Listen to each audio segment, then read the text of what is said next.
This podcast is brought to you by the Arte Media Pantheon. Please head to artemedia.org to see all kinds of podcasts from our great friends. And if you would like to start your own podcast, they can provide you with the tools and resources to do so there. So please head to artemedia.org. That's ARETE media.org. John, shall we light this candle? Let's light this candle! Light this bitch! Welcome to the Spur of the Moment podcast, everybody. We're on time for once. We are in fact 3 minutes early. Thank you very much. Whoa! I think that's unprecedented for us. Unprecedented for us. I'm your host. I'm Justin Spurr, and I'm joined by Jordan. We don't have time, Jordan. We have to get this done. We have to get the news done by 11:30. I'm here. Jordan's here. I'm here. Jordan's here, and as usual, he's incomparable. Yep. Jordan, give him your classic move, the incomparable finisher. That's it. That's the incomparable finisher. Because on today's show, later in the show at 11:30, Jake is gonna come join us and hang out, and we're gonna talk about professional wrestling. We're gonna talk about some history of professional wrestling. I have questions about what you gonna wrestling. do when the spur of the moment rolls on over you. Runs wild over you, but we don't have time for a ton of time for comment response time today. But I did have to mention one comment we got on a TikTok, which was the best comment I've ever gotten, which is we got it on a tiki-talkie when we were talking about Spider-Man having a mental block and losing his powers in the new Spider-Man. He corrected us. You said it was erectile dysfunction, Jordan. He corrected us. It's arachnile dysfunction.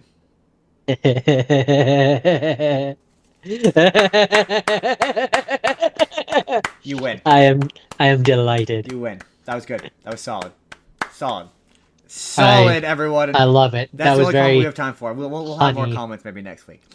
In the meantime, let's just get on. Let's just barrel right through the news today. Truck on through the news. To start with, Jordan, I meant to mention this weeks ago, and I completely forgot. And that's because for whatever reason didn't pop up on my regular site. And that's they announced a new Life is Strange game, where yes. Big spoiler, I suppose. Avengers style twist. Chloe comes back. Yeah, Chloe comes back, and it looks like she's a playable character. It looks like she has her own powers now as a result of timey-wimey. Well, I to be fair, it's been a moment since I played Double Exposure, but I guess at the end of that one, oh yeah, right, the friend or whatever together or whatever.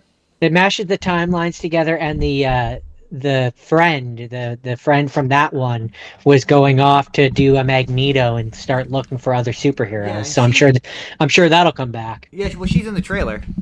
She's in the trailer, but it looks like now Chloe has powers, and it seems as though she might be playable, and that's kind of interesting. I know that they recast her so she has a different voice, and obviously she now shares Max's new model. But I'm not gonna lie, I got kind of weirdly excited. You said it was like 3 years ago that came out. It feels like it just came out. Yeah, the last one, when I Googled it, it was like 2 or 3 years ago or something like that. And I'm like, that's wild to me that's so long ago already. Double Exposure. Hold on, let's look it up right now. You keep talking. That game just came out. See, I saw that the article I pulled up about it was really negative. And it was like, oh, they dredged up Max Caulfield because the other spin-off attempts weren't successful. And I was like, well, okay. I mean, kind of. Yeah, Double Exposure came out October 29th, 2024. I definitely get. I mean, I don't know that I would qualify this as nostalgia bait myself, but I could definitely see how some people might see it that way. I don't think this one is. I think the last one, Double Exposure, was, because Double Exposure was the one where it was like, oh my god, they brought back Max Caulfield after the other ones, right? But like, this is just a sequel to that. I know this is like a sequel. Yeah, they set up for a sequel. This is not shocking for me. Yeah. The only shocking, not shocking, but the only part which could be construed as like, oh my god, is the fact that they brought back Chloe. The only way that this could further blow my mind is if they brought back the True Colors character. I really do need to play Life is Strange 2, so then I would care if the boy came back. I don't care if the boy comes back, but my mind would be blown if the girl from True Colors comes back. Everyone should play that game. That game's phenomenal. That game is really fun. The only way that the kid from Life is Strange 2 being there would be cool is just in the general sense Yeah, of the like, general sense it would be cool. they're creating an expanded Avengers Yeah, we're, style we're doing Life is Strange universe. we're doing the Avengers, but it's Life is Strange. I mean, that's kind of what they felt like they were building towards, and That's then it. well, they couldn't Yeah, decide. Like it kind of seemed like they wanted to do a what's the word I'm looking for? Like crossover. an anthology style kind of thing where every game is its own story and it only thematically ties together. And then yeah, they were like, no, we want this to literally tie together. And I was like, oh, all right, okay. Yeah, it felt anthological until they brought back Max. See, And I then like Max. once you brought back Max, it's just like, okay, so these all exist in the same, like, what this, and it just Yeah, makes it like, I think there's a I'm direct not I'm reference not to the. against it, but like I just need I more. wish I could remember the character's name, but I'm pretty sure there's a direct reference to the girl from or to the city town or the events of the True True Colors. color. I'm pretty sure Mm, in Double Exposure there's some loose reference to it. But I maintain that that game has the best story out of all the games, and that is said with a love of the original. But I just think it's the best told story, and I believe I think the twist is way I better. mean, I love the original, but the original involves time travel, and as soon Uh, as you involve time travel, it makes things confusing. even Like compared to how does she get her powers? Why yeah, does she have her powers? even Where do they come even from? even compared to Double Exposure, I just think True Colors is the best Life is Strange game. Yeah, I mean, it has that section where you do LARPing, and it's that Oh, I really like that nothing in part. any of those games is. I would play an entire game of that, of just you LARPing. Like I would totally play that. It'd be super fun. Jordan, I don't know if you saw this. I didn't send it to you, but I wanted to talk about it on a conceptual level rather than talk about its content. And that's, I guess, Darren Aronofsky is making an AI slop show about 1776 called On This Day 7076, and it's completely made with AI and it's AI slop. And that no, I hate that. Like AI slop is Uh, fun when it's when there's no profit and it's on the internet and it's stupid, but that gross. Don't like that. yeah, so okay, I don't know what you're talking about, but just from a conceptual level, that no, I there's a hate lot it. of real world artists that you can just pay. Right? Don't be cheap. Don't be cheap. Don't be cheap and don't Like be like lazy. it's one thing if you're like I would never do it, but like a me or a you who's like you have no budget, you can't afford to hire animators, and you're trying to make a creative venture out of your head, and you have no other alternative, Right. then maybe I can Maybe. see But I can I'm see the still against you argument. making money off of it. Sure, but I'm talking like Just to make something. Sure. yeah, just Yeah. to make something, a Sure, just to creative make something. process. Yeah, exactly. I don't mind like Um, working with. I'm a, and this is a controversial take. Look, I'm not like a doom and gloom. Generative AI is the downfall of society kind of person. I mean, it kind of is, but I'm not. I'm the kind of person that I think like we should be able to like work with it and like yeah. So like it should improve your artistry. Like right now, AI is bad, so that should just motivate you to make better art. But that is obviously a reductive and simplistic take on that. But yeah. So like so said from a man who has no talent, so you know. here's yeah, I mean fair enough. I went I If a little known fact, I went to art school and graduated, so I feel like I'm a little qualified to talk on art. So my controversial opinion is when it comes to generative AI art, I think that it's okay to use for like if you're trying to do like and not an actual storyboard, but like a concept art. Yeah, Like you use it to generate what you're thinking in your head, and then you actually go and you take that concept art and you make the real thing with real people, and you change it yeah, and you put the human exactly. element into it, right? Like That's the one way that I think you can use it. I'm of the opinion I don't think there's anything ethically wrong with allowing AI to do administrative tasks. I think there's Yeah, been like plenty of documented cases of AI. Like that's why I hate blanket statements that all AI is evil because there's been plenty documented cases of in the medical field, all sorts of different places where AI can just do things that humans just physically can't. And yeah, like menial shit that you don't want to do. That to me, I don't. Someone's gonna tell me, I'm gonna yell at me in the comments, I'm sure, but I don't think that's wrong. I think it's wrong to use it for I think jobs it's that a people want to do Yeah, That's well, so that's the I thing. think ultimately my summation before we move on is, for me, when it comes to just AI in general, it's a tool. Yeah, If you're using it like a exactly. tool, then it is fine. If you're using the axe to help you chop the wood, then it's fine. But if the axe has gained sentience and is chopping the wood just on its own and is replacing the person that is chopping the wood, this is a very bad metaphor. You But had it at first, then it started to fall apart.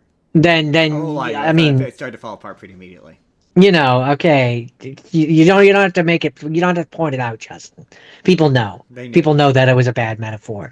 But the point is that if you're using it as a tool, I don't see a problem with Yeah, it. it's one of those things where bad people are always going to manipulate it it's for their when own it's sake. replacing the human element that I think it's the issue. So it's funny. I pulled this article because it was like the title of the article is Sam Raimi clears the air on rumors about Spider-Man 4 villains. And I was like, oh, is he going to talk about how John Malkovich was rumored to be the Vulture? Is he going to talk about the storyboards where Bruce Campbell is Mysterio and Mysterio is going to be the villain in the opening of the movie? And that would have been awesome. No, apparently he addressed whether or not Rachel McAdams was in talks to play the Black Cat. Jordan, what do you think? Very early in development, we had discussed the possibility, but we never approached the actress in question to see if she ever wanted to do it. You're close. And he said that he was not aware of any female villains that he had discussed. So he was unaware of it. So perhaps maybe someone did, but not to his knowledge. So you were close. That was fair. You were close. So yeah. So interestingly, Jordan. Um, okay. Okay. That's just incorrect. But recap: a while back, the original owners and creators of Saw, James Wan and Lee Winnell, purchased Saw again and are actively looking to reboot it. And so they were asked while promoting something, I don't know what they wanna do with it. And he said his vision is to really go back to basics. He says one of the things I really want to do with this next Saw is to make it scary again, which like Saw was never scary.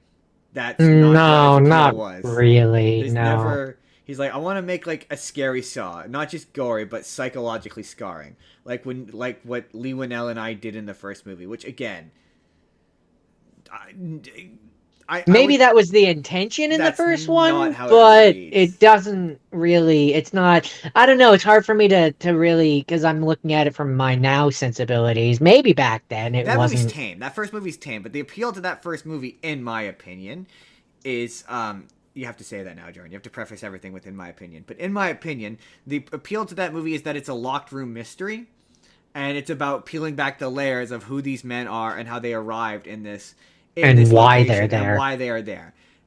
And the twist that the killer wasn't, spoiler alert, that the killer was in the room the whole time. That's the shit I remember. Like, I don't really remember the gore. There isn't really any gore in that first one. Like, you've got the Not first bear really. I mean, trap, I guess there's the cutting the foot off, but but you don't see that. It cuts away. You don't actually see that. It isn't until Saw yeah. X where you actually saw someone cut their foot off. That you just kind of it's implied, or like, I mean, what are the traps in that first one? You've got the candle where he's covered in gasoline. You've got the barbed wire, and again, it does a bunch of shaky camera. You never actually see it. So maybe that's what he's getting at. Like they want to get back to making it more about the tension rather than the The explicit gore. subtlety of the gore, But like the implied gore more yeah, than the I just actual gore. the thing about I don't see a world in which you recreate what makes that first Saw movie. That's the first Saw movie. Legit is my favorite Saw movie. Like hands down, my favorite Saw movie. Yeah, Um, it's simple. yeah, it's It's simple, simple it's and it's easy, it's basic, and basic. it doesn't, it no, like it's just, yeah, it works better as a And result, no, I my think. second favorite isn't the second one. My second favorite is the third one. I really like the third one, although I like the second one a lot. God, we're gonna have to go back to the Saw movies again, Jordan. Have to talk about them again. I think we will have to one day. Jordan, That Henry being Cavill. said, I am, I do firmly think that they've been needing to reboot Saw for a while, because what are you gonna do with the next one?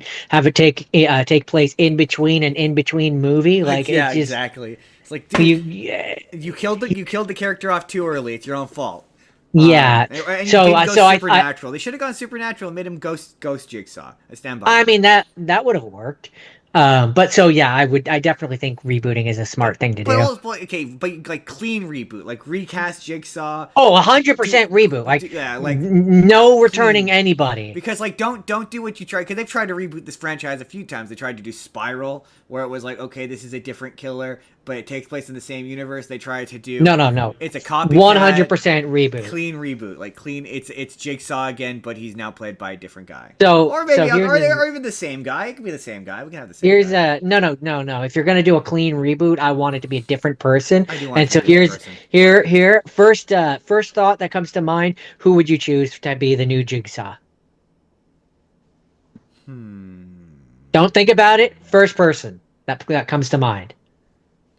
Uh, We don't have time for you to do a deep long I thought know. here. I can't think of. I'm trying to think of someone with like a deep voice. Someone with a deep voice, like a really deep, gravelly.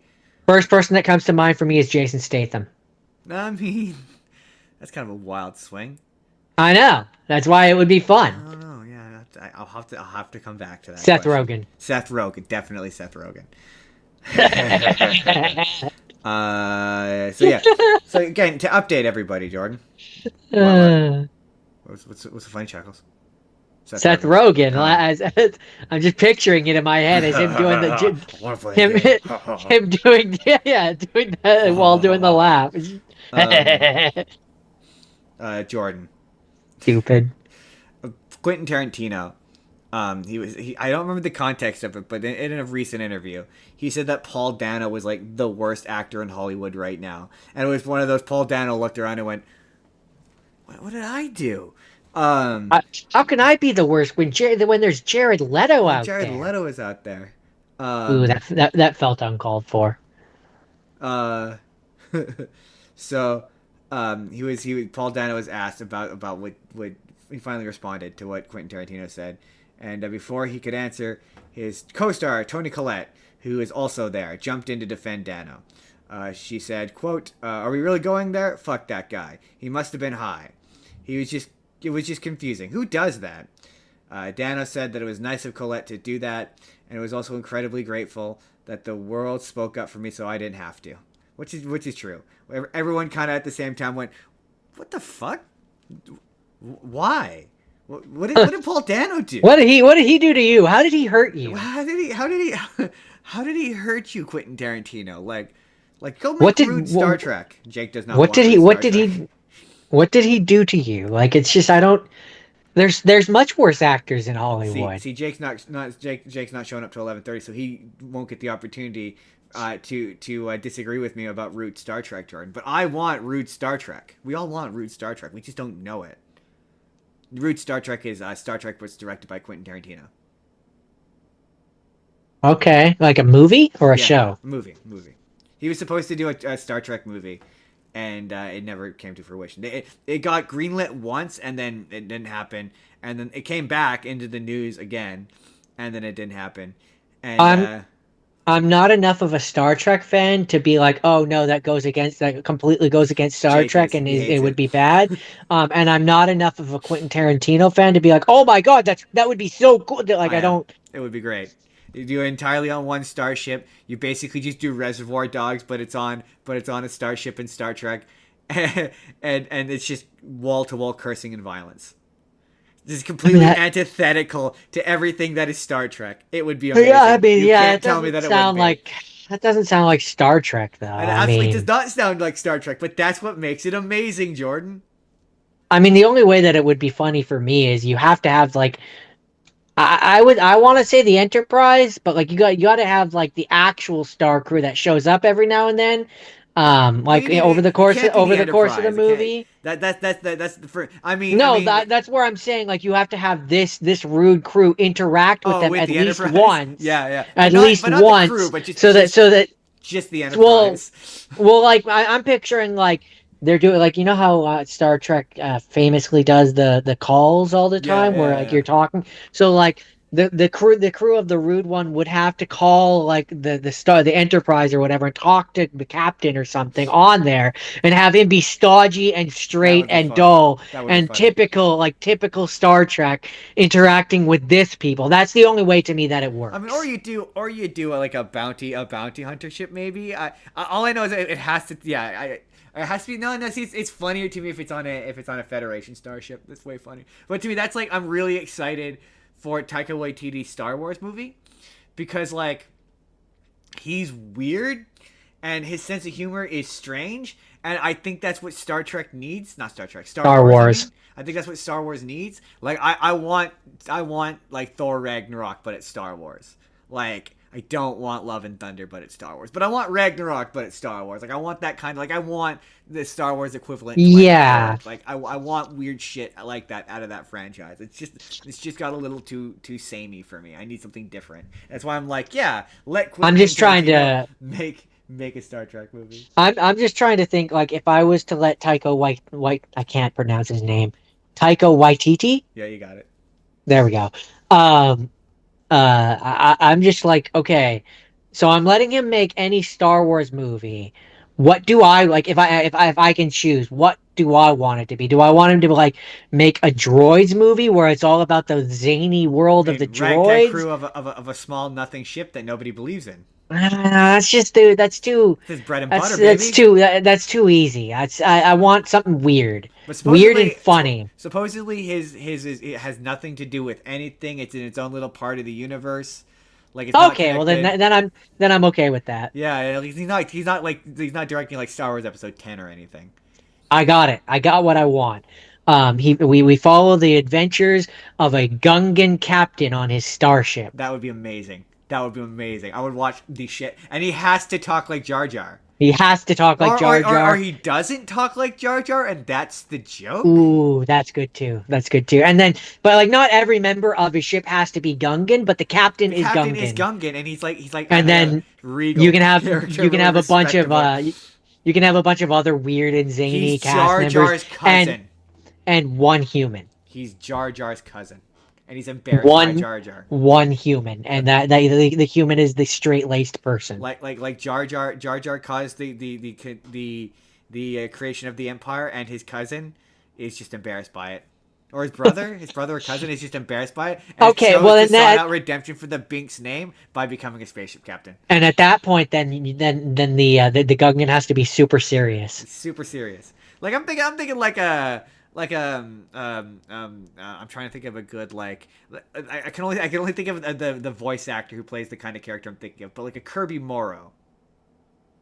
So like kind of not minus the lechery, but like from Inuyasha, the guy with the wind tunnel. Oh, That okay, voice actor yeah. plays a particular kind that kind of character, minus the lechery. That's kind of what I'm picturing. Whereas like he's not super serious, like he has a sense of humor, but like he's serious when it matters. I'm picturing a Krillin. Yeah, Krillin's a great example. Yeah. Not like a total joke of a character. He's Like a not like Yaji- 100%. He's not a like it's not like a Yajirobe. Yajirobe, but he's He's not a like Yajirobe or a Yamcha, but like he's not a TN. he's not a TN exactly. Jordan. This made me laugh. This is one of those. The title made me laugh, and that's Gundam live action movie with Sydney Sweeney gets great update, and I'm like, okay, those are a series of words I never thought I'd say out loud. So what is she just gonna be like topless the whole time? Is that how this is gonna? Is the poster gonna be like the Gundam in the background and then just her cleavage in the foreground? Is that how? Oh, I know. I mean, it's gonna be her That feels disrespectful. it's gonna be her in the wingsuit, and it's gonna be zipped up to just under her boobs, and her Yeah, boobs are gonna be like hanging out. Prominently See, featured, right? what's Yeah. funny? What's funny? And It's just the maybe fact. Well, hold on. maybe It's just the fact that this article leads with the fact that Sydney Sweeney is in it. The IP doesn't do enough. They didn't just go Gundam live action movie. They needed to mention the fact that Sydney Sweeney was in it. Anyway, sorry. Go on. so. What's funny is I have no idea who Sydney Sweeney is. Like, actually, I don't Hey, know she's what got she's good been in. genes. Although, let me finish. Let me finish. I don't know what she's been in. I don't think I've ever watched her in anything. No, I can't imagine. No, Uh, you have actually. You have because she was in She was in Madam Web. I'd like to forget that I watched her in anything. I'm just saying you have seen her in one thing, at least one thing. Um, but like every other, it feels like every other day I'm seeing, whether it be on Facebook or whatever, Sydney Sweeney's parent or dad is upset or this or that, or she's been nude in this or that. Yeah, And it's like, it's like what the new Sydney Sweeney movie bombed. It's like, well, yeah, because it's a middling level independent film that wouldn't perform well anyway. Like, what are you talking about? Like, I just see a lot of people complaining about her, and I don't really understand why. They're like the Sydney Sweeney boxing movie failed, and you're like, well, yeah, because it was like an art house film about boxing, about a boxer that nobody really knows about. Why on earth would it perform exceptionally well? It's a weird standard to have. To be fair, she did do a racism. That Part of Your World broadcast says she's in Euphoria. That's all I know her from. Yes, I've never seen an episode of Euphoria. I am familiar with it. I know she's very naked in it. Yeah. If you want to see her naked, that's the spot. So, anyways. Anyway, what? Moving right along, Jordan. Jordan, I sent you the image of the Beatles, the guys who were playing the Beatles. I mean, they sure look like the Beatles. They sure look like if the lowest bar that you can ask for out of a biopic is that they look like the guy, man, they sure look like the guy. Well, they sure look like the guy. Haven't heard them talk yet, but I assume that they are also going to sound like the guys. I would assume. Yeah, apparently they're still making 4 movies. It's not just going to be one movie. But James Norton is Brian. But the one, I think it's the guy playing George. That's Joseph Quinn. That's the Human Torch and Eddie from Stranger Things.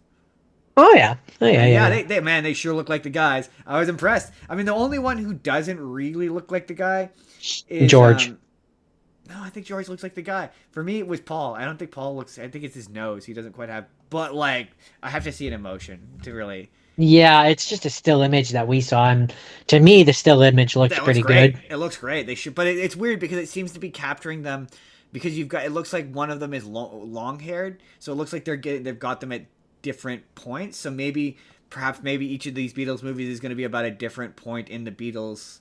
That would make sense. Career. That would make 100% sense. Because it looked like John Lennon was like post Beatles John. No, I think it was either John Lennon or George. He had the long beard and the long hair, and that's post Beatles. He didn't. Because when you're talking about the Beatles, they have like a wide different. What's funny about the Beatles is as a band, they were only together for like 5 years, like 6 years. It wasn't a long time. I'm more talking about their entire history. Oh, their entire. Oh yeah, I mean, obviously, yeah. There's like that. It's funny because the post Beatles time, there's quite a bit of like gossip. Post Beatles time after they broke up between that and when each of the ones who died. It's really quite interesting. All you need is love, though. Interesting. Yes? Maybe we'll skip that. It's just they announced a bunch of God of War TV casting, and apparently the guy who plays Mimir. Mimir. Is the same actor as the game. Oh, really? Oh, that's cool. That's fun. I've seen a lot of casting, and a lot of the guys, they sure as shit look like...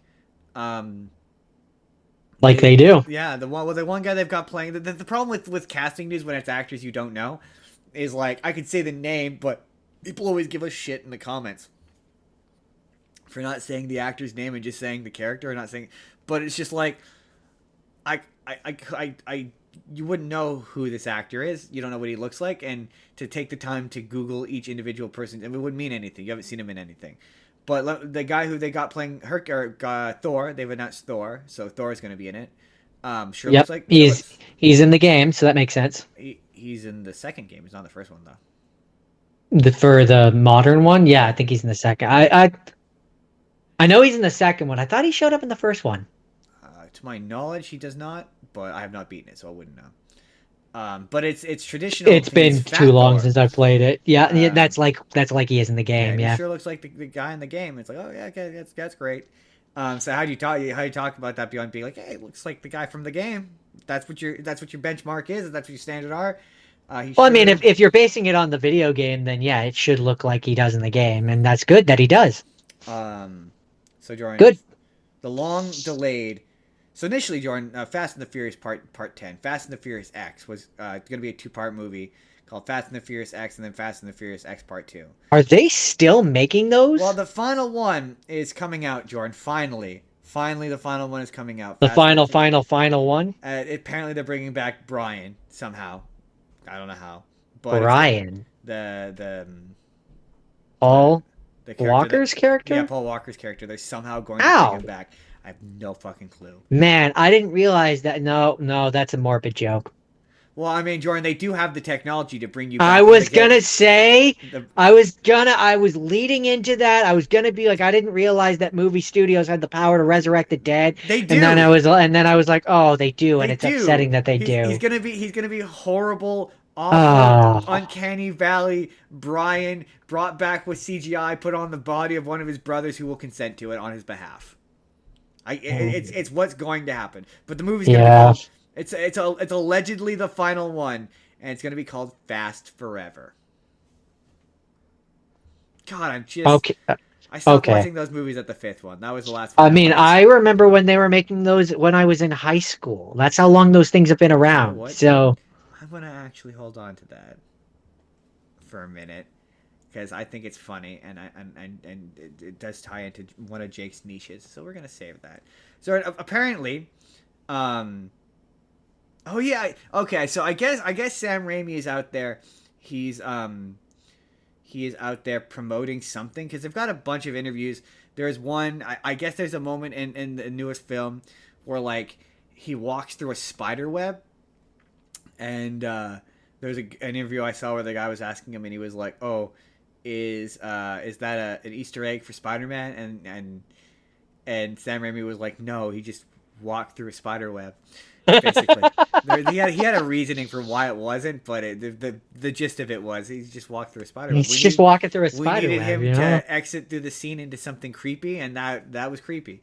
Doesn't automatically mean that it's a Spider-Man reference. So there was a big thing that around a while back that was we talked about it, but there was a writer there. They talked about how they want to do Spider-Man 4 with Sam Raimi, and like. I'm not actively against it. I don't mind doing a version of The Dark Knight Returns with Spider-Man. Just do a better version of it than Spider-Man Reign. Like the concept of he's older now and it hurts and it's a struggle to be Spider-Man, but he's still out there doing it, and he's now in his 50s. He's a 50-year-old Spider-Man. I think Sam Raimi could make that movie, and I would watch that movie. Especially, I think if you had him fight the Vulture, and you have it be about age, and you have the Vulture be an old man, very specifically an old man, and you don't do the bit of Spider-Man Reign where MJ died because of the radioactive sperm, and you don't do the bit where it ends with the Venom symbiote basically doing Web of Shadows. It's awful. I've read it once. It's terrible. To me, the way that you do a Dark Knight Returns or whatever with the Spider-Man is you have it be where he's. I mean, I would make him like old, like 50-year-old Peter Parker, 50, and bring in perfect age, and bring in Mayday Parker. They're never gonna do that. That's the reason why I didn't pitch it. They would probably at most do he's got. Well, I mean, again, we talked about this before. Sam Raimi did Spider-Man 4. MJ and Peter would be divorced, and he'd be sad Peter Parker. Yeah.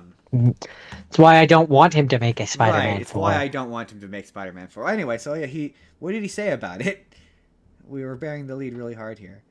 But I was more saying, like, if I could do my version of an Dark Knight, whatever, Old Knight, that's what I would do. God, that's such a wishy-washy. And I would use it to launch a new series of movies with Mayday Parker. I mean, sure. I mean, yes. But also, that comic run was also not super popular. It didn't last very long. So, I don't care. I think it's the best way to do an old man Peter Parker. I don't disagree. It's better than he has cancer sperm and kills Mary Jane. Like, I mean, that is true. It is better than he has cancer sperm, but he gives it to Mary Jane. That is accurate. It's unobjection. It's you just. There's no way to deny that would be better.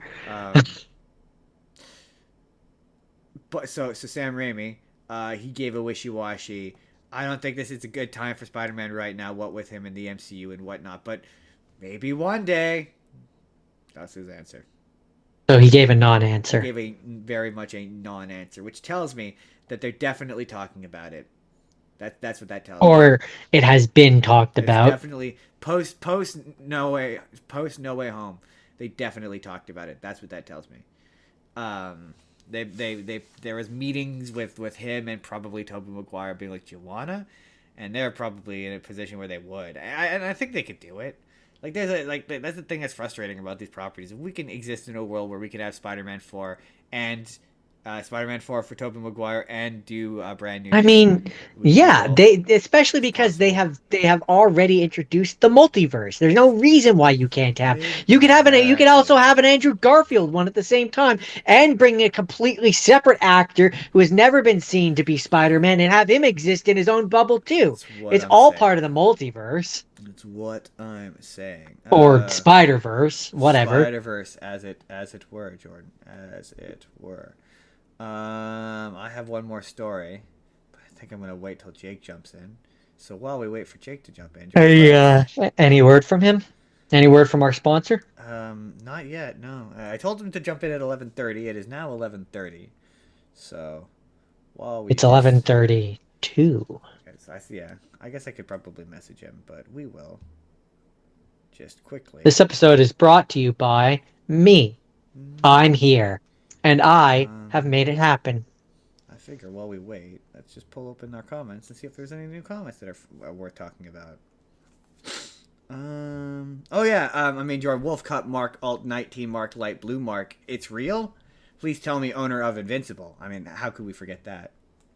Yeah, I don't. Maybe whoever wrote that could reevaluate what they had written, realize that they were Oh, high on some sort of it's Doctor what? Fantastic. Doctor Fantastic is jumping in. I wasn't expecting Doctor Fantastic. What? It's Jake. Uh, Just Oh, hang on. What is going on? I'm just being a facetious dick. Oh, now he's Jake. It's me. It's I Jake, have everybody. arrived. He has arrived. greetings. Be greeted. Be Glass has greeted. shattered. No, of course I forgot to plug my computer in. Can I do this sitting down? No. We're not losing power yet, but we will. Ah, We have. be prepared. I mean, that's It's just a general rule you plug in for it's. podcasts. I mean, that's sensible. See, I'm on. I mean, you can't always. I'm on a phone, and while I'm using my good setup, I cannot be plugged in, Oh powerly yeah. speaking. Okay, remind me, Jordan. Um, while we wait for Jake to set up, remind me, Jordan, when we get off air. I have a splitter.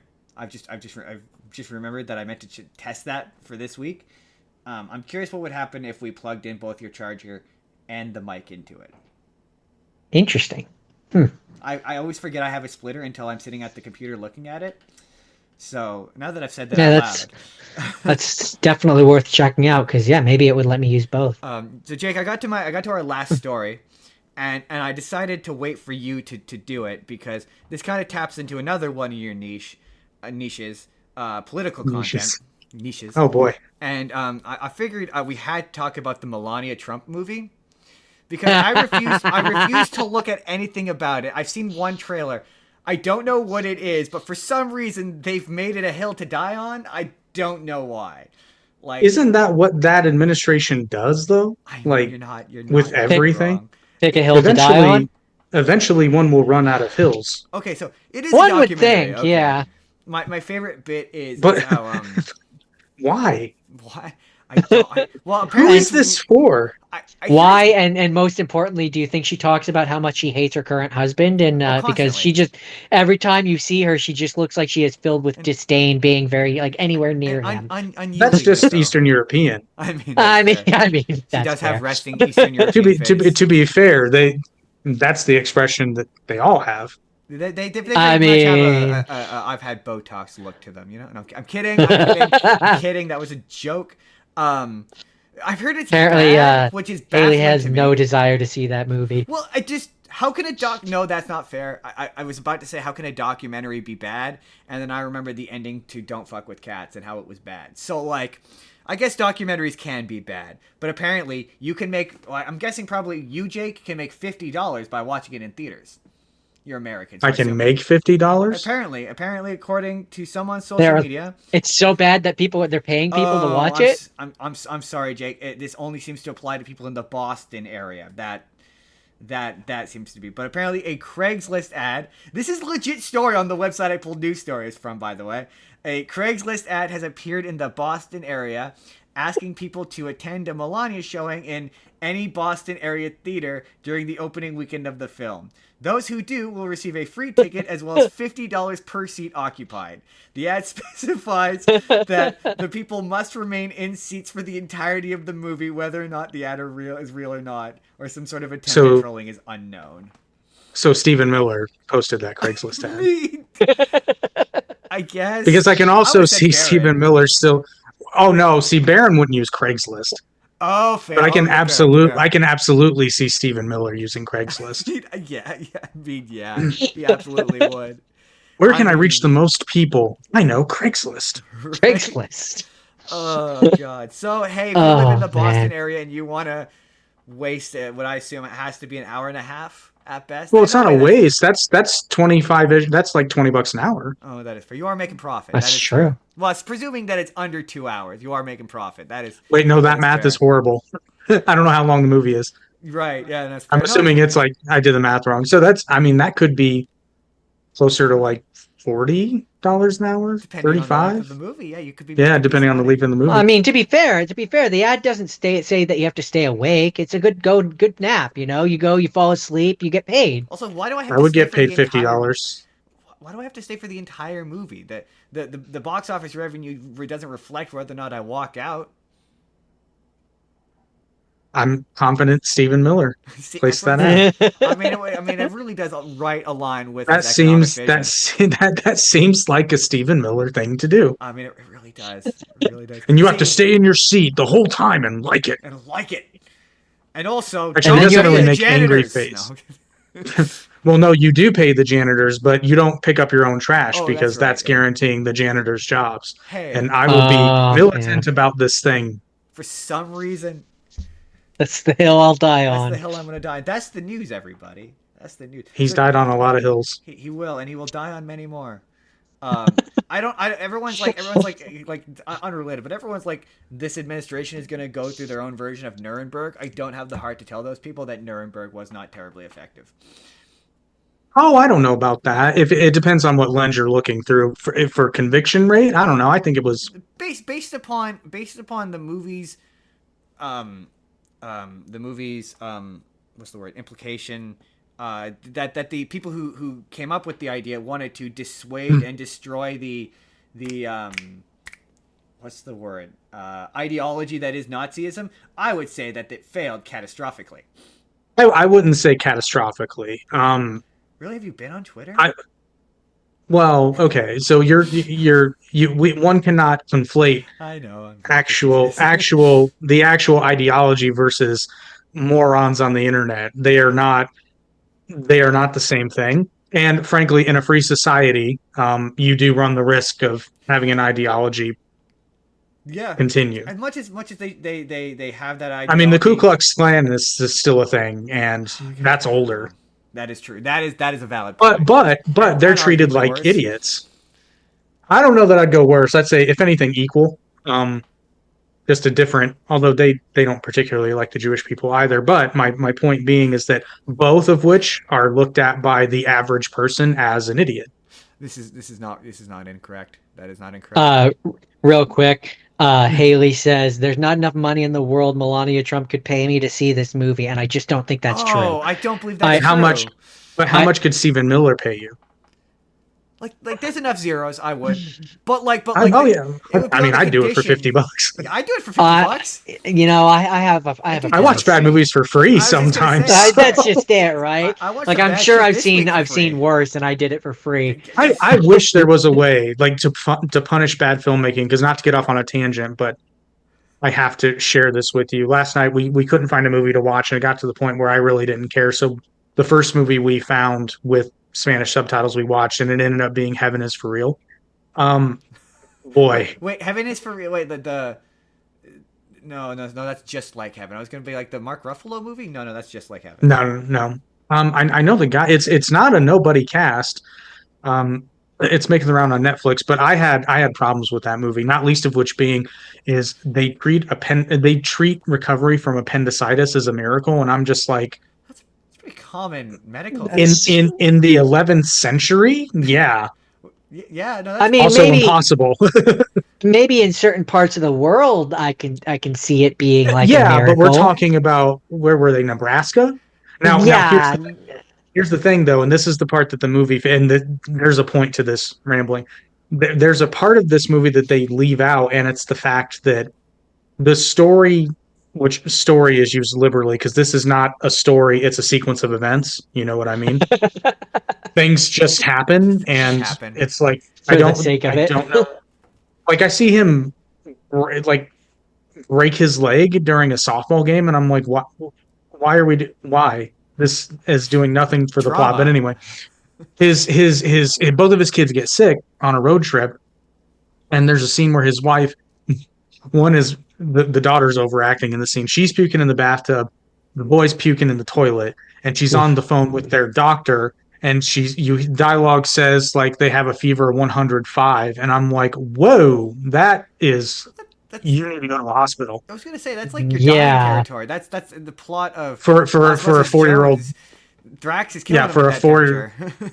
yeah, a 4-year-old has a fever of 105. That's not That's bad. You know, that's that's even worse. that's not call a doctor. That's go to the hospital Yeah. now. Yeah. And then 4 days later in story, the boy's still sick and the daughter's fine. And they're like, and then the wife's finally like, we need to take him to the medical center now. I'm like, that should have been your reaction at 105 fever. Now he might die. But also, like, And it's rural your fault. Nebraska, maybe they're not close to a hospital. I'm I making think I excuses, think I'm I not gonna lie. think I think 2 hours is a lot faster than 4 days. That is also unless Yeah. they're walking. unless they're walking carrying the child. No, I've watched, like, but yeah, the condition would be I'd watch your Melania movie for $50, Stephen Miller, but like I reserve the right to criticize at the end of it, and also For sure. crack But jokes. my system would be though is that bad filmmakers should compensate the viewers for their bad movies. So at least if you're sitting in a theater, you can be like, wow, I'm gonna make so much money from this piece of shit. Right? It's fun because I watched I watched Georgia Rule for the show, and my mom's friend, she watched that in theaters, and she very much came out and demanded her money back after watching it. She was like, "I want my money back. Pay me." See, that I to disagree watch with. this." That's not the theater's fault. Hey, that's what we said. Yeah, right. That was the argument we For made. for the Melania thing, it's like, okay, I'd watch it for 50, but I like Justin, I retain the right to talk about it and say how bad it is. And if you want me to say nice things about it, you have to pay the nice guy tax, which is like, really expensive. Yeah, I'd say like what $10 per word. It feels fair.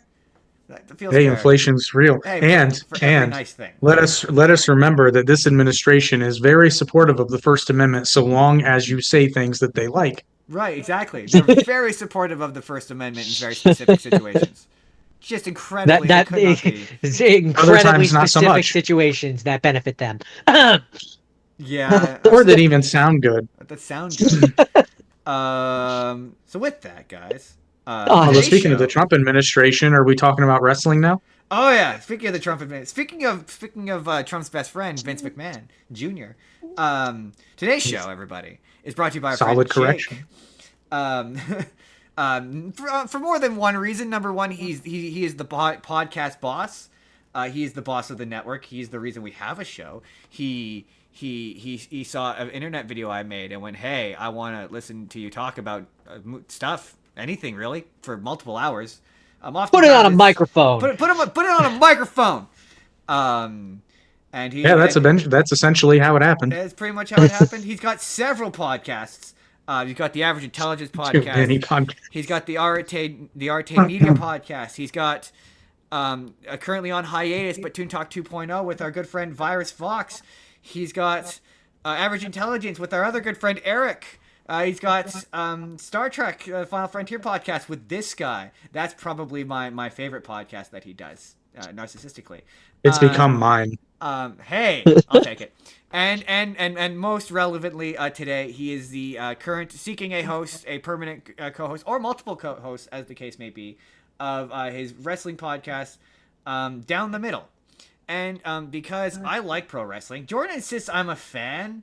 I think you're a You're fan. getting there. You're knocking on it. You're getting closer and closer. I'd like to You're say where I no. was in 2006. I would That was characterize like myself. right before I became a fan. I would characterize myself as a casual observer of this. Although, man, I have questions. I watch some movies. I have some questions. We're gonna get to those questions as we get to those movies. And so, as such, we have been knocking around doing a professional wrestling episode for forever because there's For a while. there's professional wrestling stuff I want to watch and I want to talk about. And so, with that, we thought we'd ask Jake to come on, talk about some professional wrestling stuff. And because I am Agent of Chaos, I will periodically just throw out the format. And that's what we're going to do today. We're just going to throw out the format. And we're just going to tackle this in any order we see fit. But Jordan, I figured... Wrong, Justin. This is wrestling. We're going to suplex We're going to this. suplex this. But Jordan, I Or figured... arm drag. Arm drag, it's less- We're going to give it the 5-knuckle shuffle, the people's elbow. The Iron Claw. The Iron Claw. Hey, there we go. So, Jordan, I figured we'd start in the realistic part of this, and we will just transition into the cartoony stuff.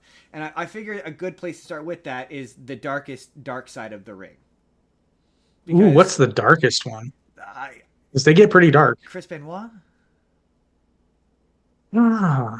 But the dark side of the ring, for those of you who have not seen Dark, because I watched a few episodes of it as well, is a Vice produced. It's weird because Crave calls it a Crave original, but it's a Vice produced documentary series about wrestling that is really, really, really over the top and sensationalized in a way that I find amusing.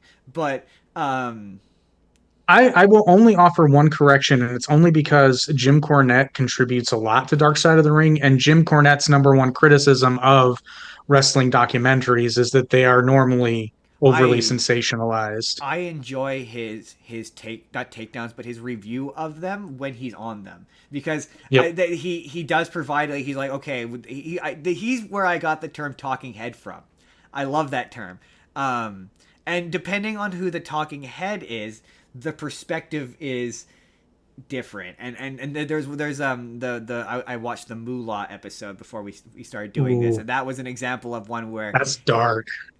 So I figured, because it's funny, Jordan, just so everyone knows, is he knows absolutely nothing. He's going little. He's going to this completely blank slated. So I figured what we did when we did Black Mirror is we went through this an episode at a time.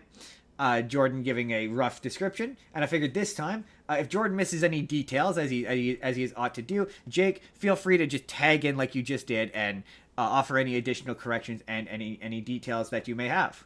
And also, I'll supply the comeback, brother. Throughout the episode, I had Jordan watch various, and I also watched 3 professional wrestling matches, and I'm going to throw to Jordan at any moment. And tell him to name the related to the in the moment professional wrestling match that he watched, potentially, and then the other ones will fit in as it goes along. Jordan, first episode of Dark Side of the Ring that you watched. First one that I watched was it was the Montreal Screwjob, which that one was fun. That's good. I'll have to be honest, I watched a lot of movies which had a lot of names, which I don't remember all of the names, so you'll have to forgive me for that. But basically, there's the one person who had the belt who was wanting to transition out and go to the different, I think it was the WEW? WCW, and Bret Hart was WCW. Bret Hart was the current WWF champion from... Where are the Hearts from? I know they're Canadian, but Edmonton? Montreal, I believe. Montreal, yes, you're right. Montreal. Stampede was in Montreal. Montreal. And so the one guy wanted to leave, and they wanted the belt back from him, but he didn't want to give them back the belt, and it was the whole big thing, and they came up with this whole plot to essentially screw him. And I'm leaving out, I'm sure, a lot of the finer details there, but that's pissed about it. Yeah, that's the overarching to this for that day. one. To this day, he still does podcast interviews where he's still pretty pissed about it, but very upset. And the big thing about this was, correct me if I'm wrong, the accusation on Bret Hart's behalf is that he knew it was a work, but he claims he didn't know it was a work, right? Which part? The part that he knew that he that he knew, or he was in on it. Basically, he was in on the screw job. That the screw job itself. Bret Hart was? Yeah. Oh, he's never said that. Well, maybe it was and wasn't in that episode, or was it in a subsequent video I watched. But I saw something. One of the wrestlers, maybe it was Shawn Michaels. I think it was the guy with the glasses where he's like, "I maintain to this day, and I can't prove it." I think is how he words it in it, where he's like, "I maintain to this day that he was in on it. He knew it. He fully knew what was going on and what was happening." Was that Vince Russo who says it? It might be. If Vince Russo said it, then it's bullshit. I believe it was him who said that. If Vince Russo said it, it is not true. So okay, Jake, I need you to because Jordan, I keep saying the name Vince Russo with a tone, and he keeps basically going, "Why are you doing that?" I need you to explain, Jordan, just for your benefit. The name Vince Russo is going to come up a lot today, so it's important that you understand who Vince Russo is and the audience. Okay. I keep forgetting our audience doesn't know the inside baseball of professional wrestling. So for the audience and Jordan's benefit, who is Vince Russo, Jake? So Vince Russo was a television writer for originally the WWF, but very quickly he moved to WCW and proceeded to produce some of the worst wrestling ever to be put on tape, film, whatever, really terrible. Including giving himself the belt as well as David Arquette, among other just terrible things. And then he would go on to TNA later and do not quite as bad, but by that point they learned how to tell him no. But the real problem with Vince Russo is that he's full of crap the vast majority of the time because he revises history. He says things that are blatantly not true, and then always just kind of comes back with the, you know what, bro? It's all about perspective. I'm like, most of the time, solid yes. Impression. Jake once again, the solid impression. That's solid. It's like, yes, but I'm not going to take the testimony of a man who Jim Cornette read this out on his podcast. Vince Russo was shopping around a women's only wrestling league television show in the late 90s, early 2000s. I can't remember when. And I don't remember what the promotion's name was, but it included a character named Toxic Shock. Oh, no. Who coincidentally only wrestles 1 week out of the month. Oh, no. Vince Russo, why? Yeah, he's like your coworker with the worst ideas. That's awful. You know what? And actually, he put it in his own book. This is in his book. Hold on, I'm going to see if I can find some more. Russo female wrestling. Terrible. Because I was going to say, a female wrestling thing, that doesn't sound so bad. That's been done. That's been done. They have the Diva Cup. They do. Hey man, I watched the because we're gonna get to it, but one of the things we're gonna talk about is Queen of the Ring, and yeah, man, women's wrestling does not get enough credit. It really doesn't. We're gonna talk about that. Though. We're gonna talk about women's wrestling later. While Jake Googles that, the Montreal screw job. Yeah, the big thing was you go out on your back, right? That was the whole thing, and then Bret Hart refused to. And you pass off the belt to the next person. Off the belt to the next time when you go into a new promotion. It's your way of wrapping up and your way of paying respect to those who came before. And he didn't want to do that. He didn't want to do that, and I don't remember why. I think it was because, from what I remember, it was because the person that he was supposed to pass it off to, he had real world beef with. Right. It was and they were having like real world issues, and he didn't want to pass it off to him as a result. You got it? Oh God, I can't. But I've got actual shots of the book. So the promotion's name was Bitch Slap. Oh dear God. And these are some of the character bios. Toxic Shock. Many of the supporters of Bitch Slap wrestle with no strings attached. However, this is not the case with the very volatile Toxic Shock. But also, Moolah would have been Toxic Shock. Oh, and then we got Homeless Heather. That's a joke for 3 people. Homeless Heather. Oh God, Vince Russo, what are you doing? Homeless Heather. But also, you got to remember, this is the '90s, right? This is like peak attitude. I mean, yeah, okay, but still. Yeah, but we also have Kentucky Love with Papa Woody. Papa Woody. You can't do that. As he I kinds- can't. And the ass pirates, Blackbeard and Treasure Chest. Oh I, my I, god. Oh I, my god. I just don't even know what to Oh say. my god! Then we also have Beastie Alley with her little dog Scroat. Oh dear god. I can't. I can't. But the Montreal Screwdriver. Oh, and Grandma Gas. And Grandma Gas. Grandma Gas. Is the Montreal because Oh, Jim Cornette and Vince Russo, they show up quite a number of times on Dark Side of the Ring, and I can't remember if it's this episode or if it's the Brawl for All episode, where Jim Cornette says that he wants to piss on Vince Russo's grave. He repeatedly says that he wants to live long enough to be able to wheel or walk himself to Vince Russo's grave, piss on it, and laugh. And Yeah. and he's like, he says in it, he's told his wife that if he can't make it there, that she is to drive him and make sure that he does it there and does that. Yep. But his man. podcast is amazing. It's long, but but you can get small doses of it too. And his ad spots are genius. I try to mimic them when possible. His transitions are golden. I enjoy his podcast. But there's a bevy of clips and compilations on YouTube, so you need not. That's where I listen to it. I listen to it in small little sections. That's where I do the majority. I love his AEW reviews though, because not only are they funny, he's right. And it's kind of he's the guy who would know. It's informed my opinions of what wrestling should be in more ways than one, and because I can't argue with his logic. Jordan, next episode. David Schultz and the Slap Herd round the world. Now, the motivation for having Jordan watch this one was I think this episode's a really good lesson on kayfabe and explaining in like a real basic entry level like idea what kayfabe is to somebody who doesn't know what it is by word. You know what kayfabe is. It's the art Don't break the magic. Yeah, don't break the fourth wall. It's the don't break the. So, in your estimation, Jake, when do you think kayfabe died? Because I'm curious as to what you think. Because I think that this documentary says, and one of the videos you sent me was the house show where the group of guys all hug each other. But this episode makes the case that it's the slap that does it.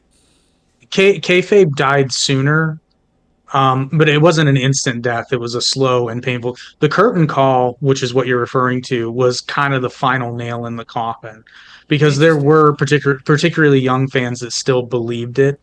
And I get it. Young kids, it's fine. That's the reason why but I compare it to believing in Santa Claus.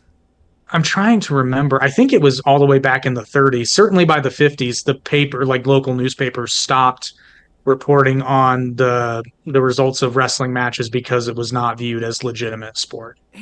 So, okay. We're going to kind of put a pin in that because, again, we're going to talk about Queen of the Ring later, and I have questions about shoot matches. So we're gonna now those do occasionally happen, okay, maybe we'll do it now. They're rare. They're rare, and actually, there's a sub promotion in GCW right now, which you know who this is, Justin. It's being spearheaded by Josh Barnett. Really? They're calling it Bloodsport. It's a hybrid of pro wrestling, but more MMA focused. It's legitimately good. Interesting, fascinating. So the Dave Schultz thing is Jordan. What did Dave Schultz do? There was the reporter guy, who came and was doing an interview, and he was like, he called it fake, and then got slapped for it. He's like, is this fake? That's also not the only time that's happened. Just today I watched a clip of, oh God, what's his name?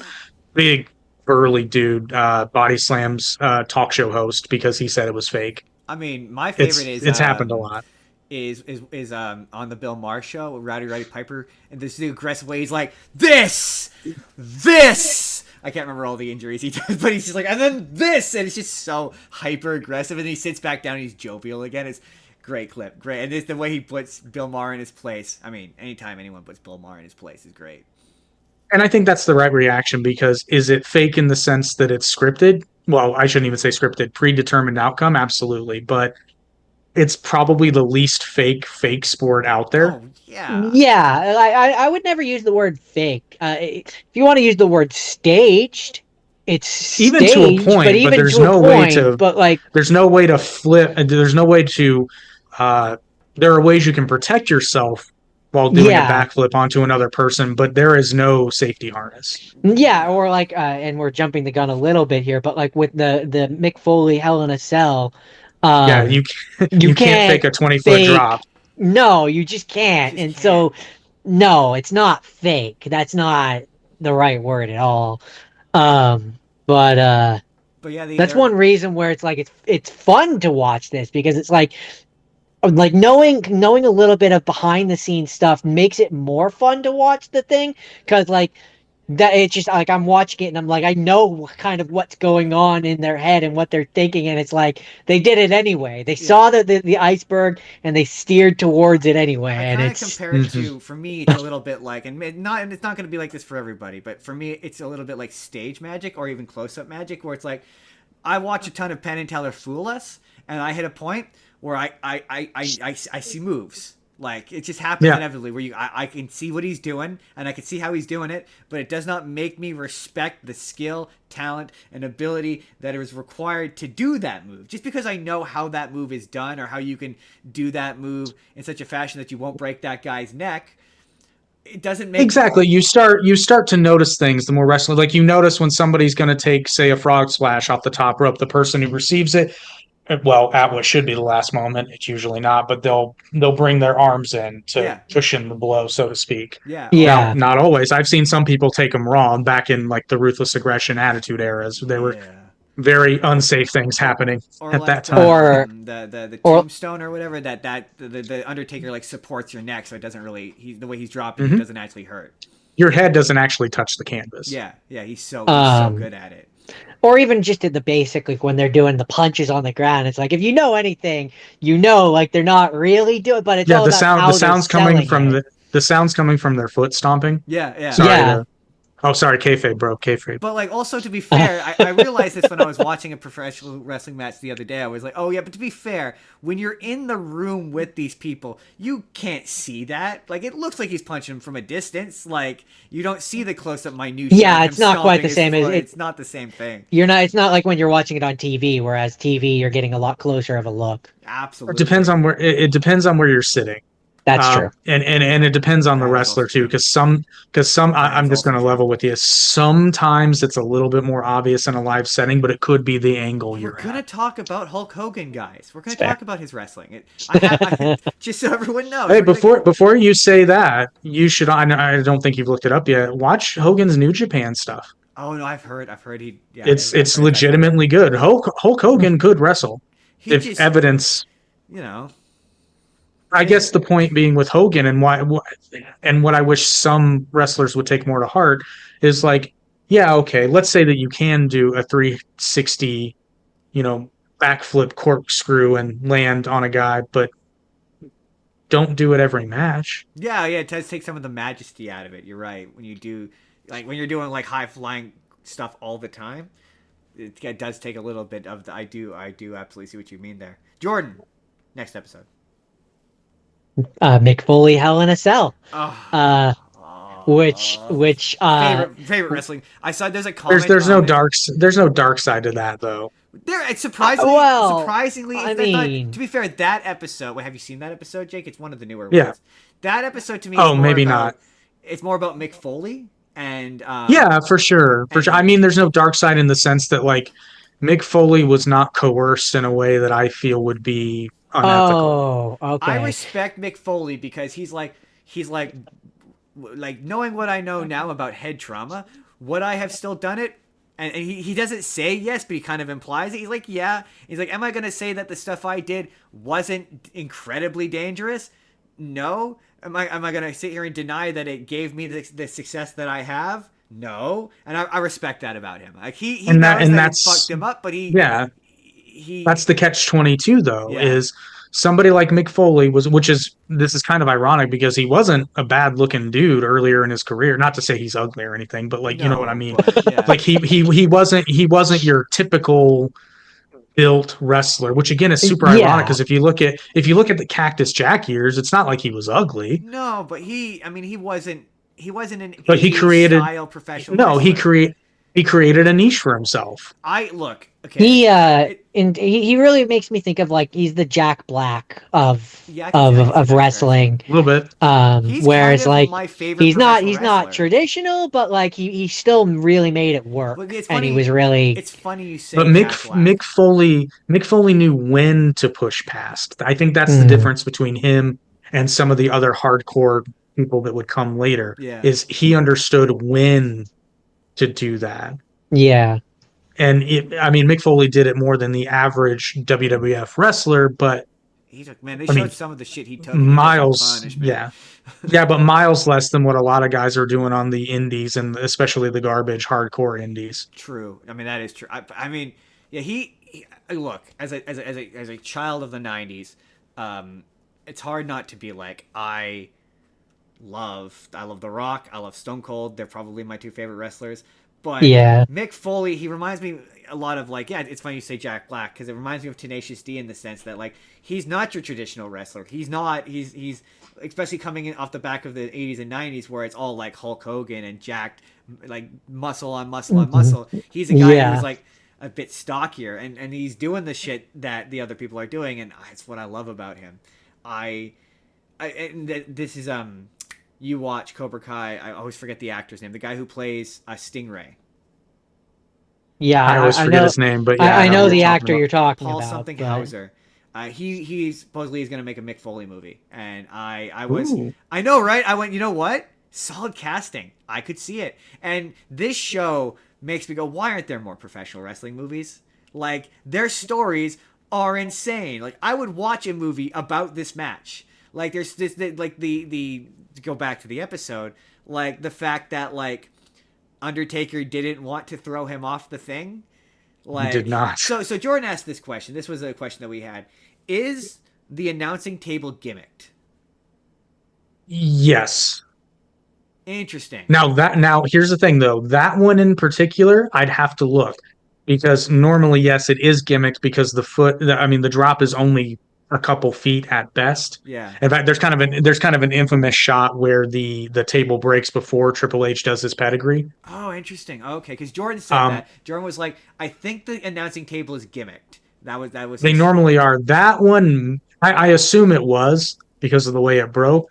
The only reason I would think maybe it wasn't is they didn't want it to break too easily and him basically go straight to the floor. But I guess that would brace you. Because not like it's gonna suck no matter what. I mean, this is a good moment to talk about that match. Generally, that's one of Jordan's matches he watched because it is. Yes, I did. What the top comment on that video is: this is one of the greatest moments in entertainment history. It is. The Dark Side of the Ring does a really good job of making you feel like shit about things that you love.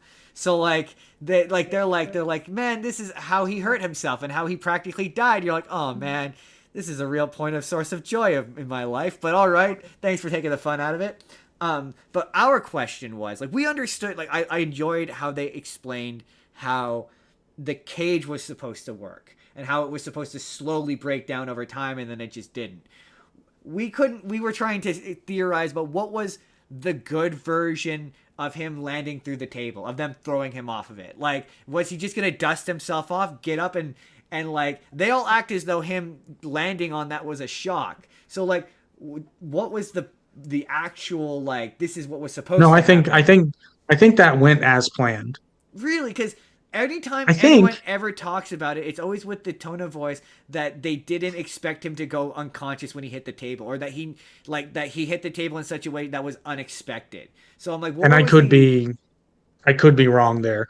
You'd have to ask Foley or Undertaker. Yeah. Or maybe Vince, but we don't talk about Vince anymore. We don't know. He got canceled. But he did some shit. He did a lot of shit, and most of it was cocaine in the 80s. Oh, you don't get that joke. It's in the indictment. No, I know. Yes, I know. Okay. I know what he did. Allegedly. Okay. Allegedly. I feel like that's some pretty specific testimony. That's to prevent me from getting sued by the McMahon estate. Okay, yes, everything is innocent until proven guilty. Allegedly. Even though Brock Lesnar was totally there. Allegedly. Jordan, he did bad things allegedly. to women. He did. That's all you need to know. He did bad things to women. Okay. But yeah, so that was my big thing about the throwing him off of the thing. Because like there's no way they planned for him to fall badly and then knock himself out and then like. No, they wouldn't have planned for him to be knocked out. No, so I honestly don't know. So that's where Jordan's question of is the announcing table because our theory was maybe was he intending to land like flat on his back and maybe that would have like braced some. I feel like he landed as best he could because I feel like a flat back bump at that height would be fatal. You think? Okay, fair enough. I don't know enough about high impact crashes to know about. But it's just I don't know because I just because my thought was like if he's doing those kind of stunts for a living, then that like he's a stunt guy basically, so he would kind of know the optimal way in which he would have to land theoretically. But he also has to get there. Damage. So yeah, but he also has to make the distance. So a flat back bump may not have been possible. That's where I'm like, because he has to jump with it. Which is why I was like wondering if the table was gimmick, because I'm like, if the table is gimmick, if the table is gimmick, then that makes sense. Like he has to aim for it and hit it in such a way where like maybe the padding is in a particular spot or something, or I don't know. No, but there's no. To my knowledge, there's no padding in it. It just breaks in such a way that it collapses without any jagged edges. Interesting. Oh, interesting. Okay. So yeah, there's no padding. There's no padding in it. So to go to the actual match itself. So yeah, it's a miracle that he did not get if there is padding, I'll put it this way: if there is padding at 20 feet, it does nothing. Bubkiss. With each of these matches, Jake, I wanted to ask you when was the first time you saw this spectacle of human insanity, as it were? Do you recall? I don't remember the first time I saw the match. I've seen that moment so many times because I actually got interested in wrestling first because the guy who would become my roommate a year later was a massive wrestling fan. And they show that as a highlight. Like all the time. All the time. Like it's even back when they released pay-per-views on DVD, they had this "Don't Try This at Home" segment. And that's like... Oh, interesting. So for it's in there. Wrestling isn't like a childhood thing? And when I was super duper young, I remember watching it with my dad, but I'll put it to you this way. And then I was like very casually, I liked Kane, but I got confused because another friend of mine was into wrestling, but he was watching WCW and I'm like, where's Kane? And I'm like, Kane isn't in WCW. I'm like, but I've seen him. Not understanding that there were two. I thought wrestling was wrestling. So did we. Yeah, so did we. Those are just letters. Which I just liked Kane because he was a big dude dressed in red wearing a mask, and I thought that was cool. I love mask Kane. Like, but I'm talking like red mask 4-year-old me thought that was awesome. Like when he became half mask Kane, he wasn't the same. That was lame. Yeah, my memory of wrestling, my experience with wrestling is I remember basically the 90s, so like Stone Cold Steve Austin, The Rock, The Undertaker, Kane. Now that you've said that name, I recognize that one. Those are the big ones. Even like Mankind. I remember the cage match. Like I remember that match. I remember even watching like as a like 8-year-old or whatever 7. But for me, it was as far as I knew as a kid, that shit was real. You know, like, you know how they say don't try this at home? We did. We did. Everybody did. Every pro wrestler today absolutely tried it at home. There's video footage of it. Yeah. That they put in their documentaries later. And so then, like, we dropped off from wrestling for a long time, and then we went and we watched. There was a friend that we had, who he was big into wrestling, and he's like, "Do you guys want to go watch WrestleMania something 30 with me in theaters?" So we did, and we went when we watched it on the big screen, and I was in the moment. I'm like, I sort of forgotten how much I enjoy this. Like, this is fun. I'm having a great time. The thing of it is, and I tell everybody is, and it is affected by what wrestling you're watching. This is true. If you just go into it wanting to have a good time, you'll have a good time. But if you go into it being like, this is fake, this is phony, this is stupid, because I did originally, but the first wrestler I actually liked was Rob Van Dam, because I had a martial arts background, and he was doing stuff that looked what I did. Oh, interesting. And I'm like, oh, this dude is a legit And then I learned like he's a legitimate martial artist. He studied multiple Yeah. disciplines, and his offense was more martial arts based. So I started watching for him, and then it's like a domino effect with wrestling. You start watching the matches of one guy, but then he has a match with another guy who's really good. So then you start watching his matches, and My thing it was, I was just like, oh, I know that guy. Ooh, I remember this era of wrestling. Let's watch some Macho Man. Why not? Let's do it. oh yeah. I was of a similar way with Brock Lesnar.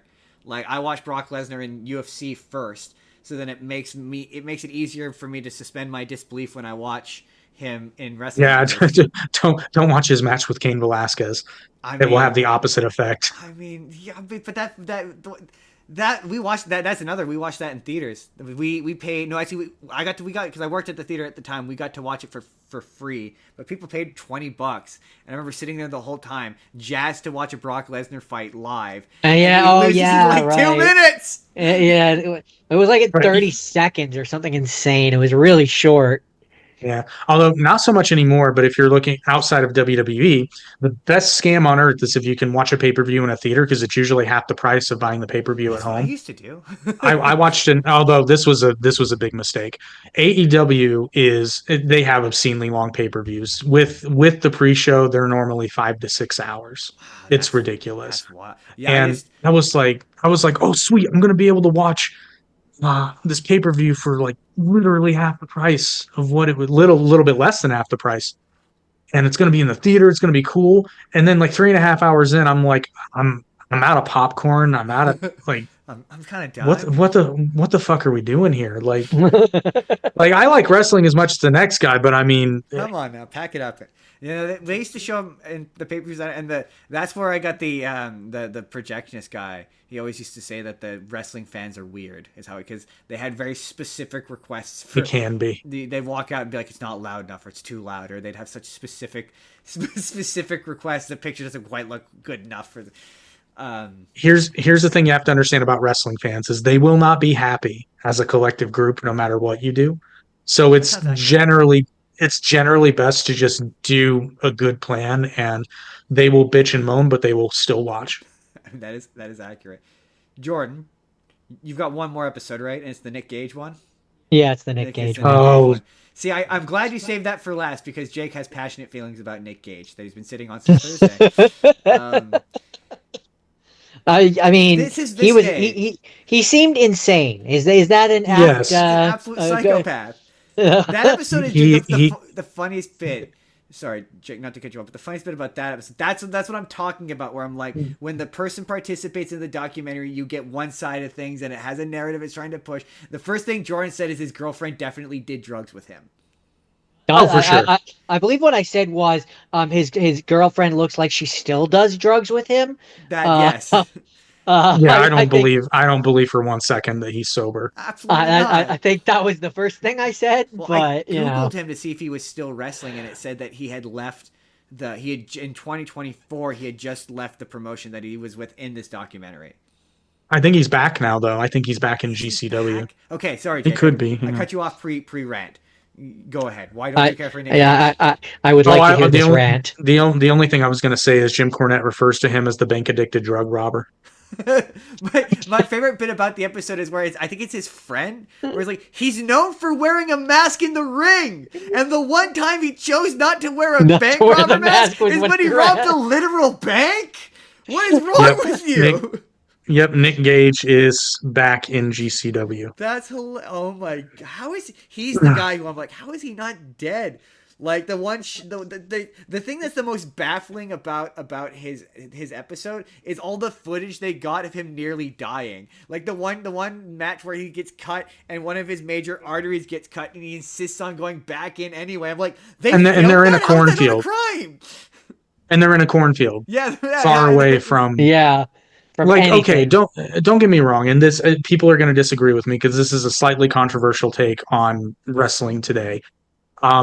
Deathmatch wrestling is garbage wrestling because it throws out all logic, and I'll use a Nick Gage match as an example.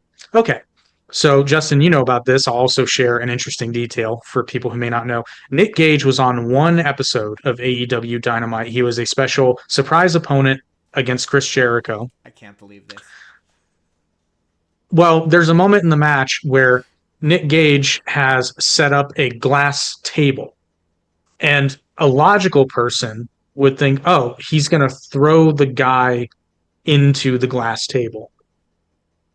Well, Nick Gage doesn't do that. He proceeds to throw both of them, himself included, into the glass table. And I'm like, okay, the whole premise of professional wrestling as entertainment and as an art form is that you are presenting this as though this is a real athletic contest and or in the case of a death match, a real fight in which weapons are permitted. Your goal is to win, presumably with as little damage as possible. Yeah. Why the fuck would you throw yourself through the thing? I mean, Throw the other guy through the thing. But that's the point, though. That's what I'm saying. The point of deathmatch wrestling is to look gnarly at the cost of sometimes being safe. And I will give a counterexample in a moment because some people are going like, but there are good death matches. Yes, but they're rare. And the good ones follow the example that I laid out, and I'll give you one. But Jordan, you'll find this funny. So Nick Gage does what's he calls his pizza cutter spot, where he takes a literal pizza cutter and cuts across the guy's forehead. Yeah, that was in the documentary. Which he proceeds to do to Chris Jericho. Unfortunately for him, and I don't fault Gage for this, I fault Tony Khan, who never should have had him on his television show to begin with. They go to commercial after he does this pizza cutter spot, and it cuts to a Domino's pizza commercial. Yes, that's great. And Domino's pulled their sponsorship the next day. I watched this happen live, and I laughed. Oh, that's kind of amazing. That's kind of amazing. Me and Jordan got into this debate. So death match wrestling, it's still a work, right? Like it's the yes. wins are still predetermined. It's the end. The end is still for the not the end. The finish is still predetermined. It is, but in death, because of its nature, deathmatch wrestling has a more likely tendency for a changed outcome because accidents can happen. Interesting, because like I've seen this happen before. Because and to be fair, we're going to talk about the Von Erichs in a bit, but the Von Erich episode does a similar thing where Nick Gage acts as though that these fights aren't predetermined. Like he like because we're gonna talk about ridiculous. We're gonna talk about David Arquette, but like he acts as though he's getting into the ring and he's actually getting into a fight with David Arquette the whole episode. And it's like, and that honestly is the biggest problem I have with Nick Gage, because the number one rule in wrestling is you protect your opponent. Yeah. And okay, so here's the thing, and David Arquette gave his side of the story. For those of you who don't know, David Arquette did become an independent wrestler after Ready to Rumble. We're gonna talk about it. Many years after. And he's going over the match with Nick, and he's like, hey, man, I know you do the pizza cutter spot, but can you do me a favor? Because I'm an actor. Don't cut my face. Not the face. What does Nick Gage proceed to do in the match? Yeah, he violates the entire... But egregiously. Yeah. As though to say, fuck you, Hollywood. This is my house. It's like, well, except Hollywood is bringing eyes to your product, you moron. You are now going to alienate this person who is coming to. Yes, he's getting a paycheck, but David Arquette is mostly coming. David Arquette was hired to bring eyes to GCW. For sure. There's the clip of him from TMZ just absolutely pissed. He's like, it didn't go well. But also, like, David Arquette did also, well, maybe he didn't know what he signed up for, but he should have maybe known what he signed up for. He knew what he signed up for, but at the same time, he asked his opponent, like, there's a very easy way you can do this and protect the integrity, right?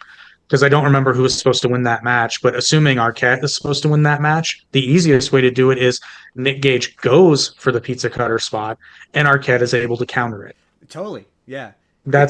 It's he goes for it or something, and Nick Arquette kicks the pizza cutter out of his hand, and it goes flying out of the ring. Then Booby can't do it. Well, that would be dangerous. But that's another thing in that AEW match. That glass I was telling you about. Oh no, it was in the corner. He didn't lay it down, which made it even doubly stupid. Glass flew into the audience. Oh no! Now here's the thing: was it gimmicked glass? Probably. Still. but I mean, there are unprotected eyes, and Yeah. it's not a good idea. It's just not a good I idea. can't believe they would do that on Yeah. AEW. I So can't I believe they didn't would, but until watching this episode, I didn't know that the whole deathmatch wrestling. I had never heard of that before. Um, it and this is maybe a no duh thing to say. So forgive me if it shows my ignorance.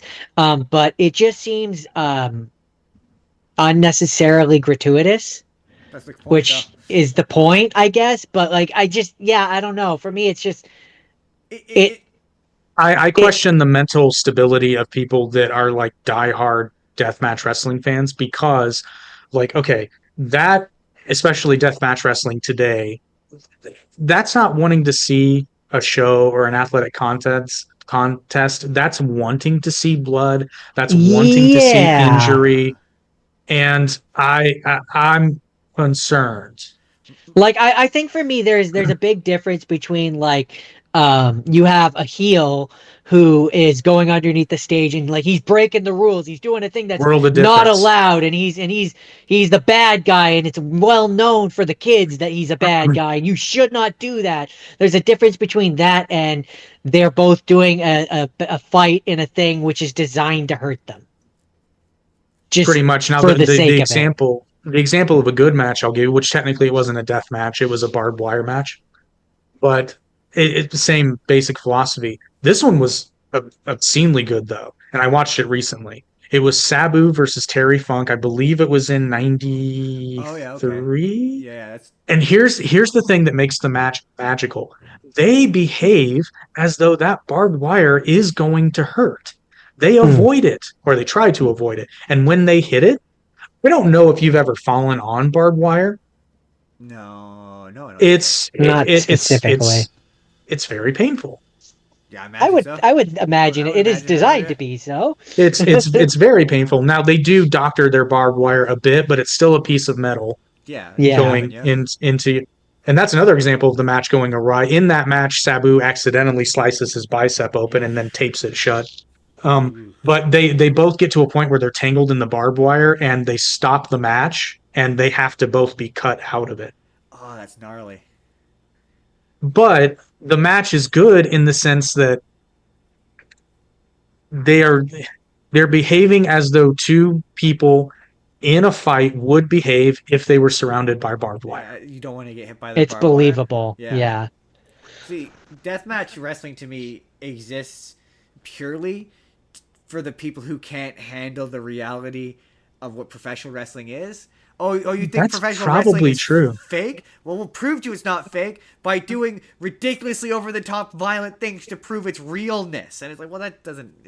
Its inherent See, existence is unnecessary, in my opinion. I think my problem with the deathmatch wrestling is it's like if you need it to be like that violent, I'm just gonna say, you should just go watch UFC. Go And I was just going to watch. say that. You want to Well, watch a but they real don't allow fight? they don't allow baseball bats and light tubes and barbed wire. Yeah, it just comes across like Sure, they have there's a an Although MMA bloodlust. league. I'm The just kidding. fans have a there's bloodlust an that needs to be hey, satiated. they have a medieval MMA league that's quite good. It is actually quite good. Yeah, yeah, I've yeah. seen I've seen a clips few. from Yeah, that. I've seen a few matches. They're It's actually really actually good. it gets rid of some myths. Actually, it's very fascinating to watch. But I had a thought and I completely lost it. It's gone. Lazy Susan. It'll come back around. Yep, it came back around. And I don't want to make it sound like ECW did it right because you also had Axel and Ian Rotten doing Taipei death matches, which they wrap their hands in tape with the sticky side out, a double-sided tape, and they dip their hands in broken glass. Nope, And yeah, No, nope. That's a nope for Justin. Nope, no. don't like that. I watched one, I turned it off because like I'm not overly squeamish, but there is such a thing as too much blood. There's even some AEW matches where I'm like, this seems like a lot. Yeah. This seems more than what's There's been a necessary few to prove UFC this point. matches where I'm like, oh, this is gruesome. Sometimes it's appropriate. Blood can work. I saw Yeah, one. for me, it doesn't bother me ironically enough, it doesn't bother me when I see blood in UFC because I know it's real. So I Yeah. know that an actual ref will step in and stop it before it goes too far. Well, and during WWE's PG era, they kind of sort of did something like that, and then people rightly complained. And they complained because it was never an issue before. They would pause the match, and the ref would actually fix the Uh, cut, Okay, which interesting. it does make it seem a little bit more realistic. But that is even in true. UFC, the ref doesn't intervene to fix the cut. The ref intervenes to stop the fight, or when they go to Yeah, their corners, Yeah, they you fix have a the cut. doctor. The ref can bring in a doctor to check the cut if it looks really really bad. But Yeah, the yeah, ref but I'm themselves don't more. have. I more meant like the ref will stop it if it gets too far. Like they'll exactly. if the person is unconscious and the other guy's standing over top of him wailing on him, he's gonna at a certain point stop you from murdering that man.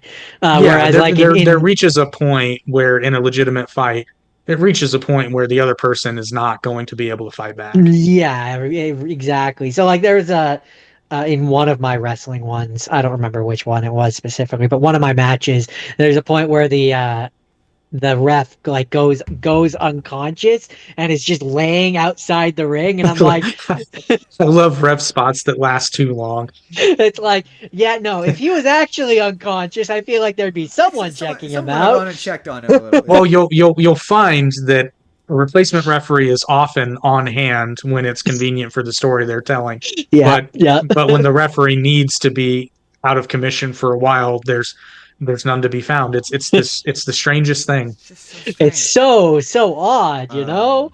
So the David Arquette thing is an excellent way to transition. And Jordan, unless you have anything further on Dark Side of the Ring. Those are all my dark sides of the Um, rings. you mentioned David Arquette and him being champion. Um, so this movie, you can't kill David Arquette. Um, this is my question: was it really that big a deal? Him winning the To a championship? In the scheme of things, no, but in okay, in the sense that a purist wrestling fan would be offended by that. And David Arquette was too, by the way. Or he Was he? says he was. After the fact he says he was. I doubt he was at the time, otherwise he wouldn't have done it. He wouldn't have done it. But to be fair, the studio may have made him because you got to remember this was part of Turner at the time. So he may have been contractually obligated to do it.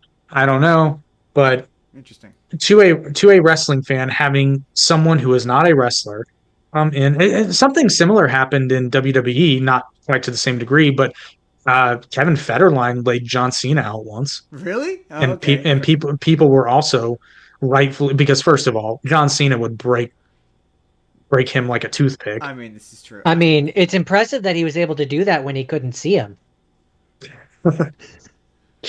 Joke never gets old. It doesn't. It's like one of the only wrestling jokes I ever know.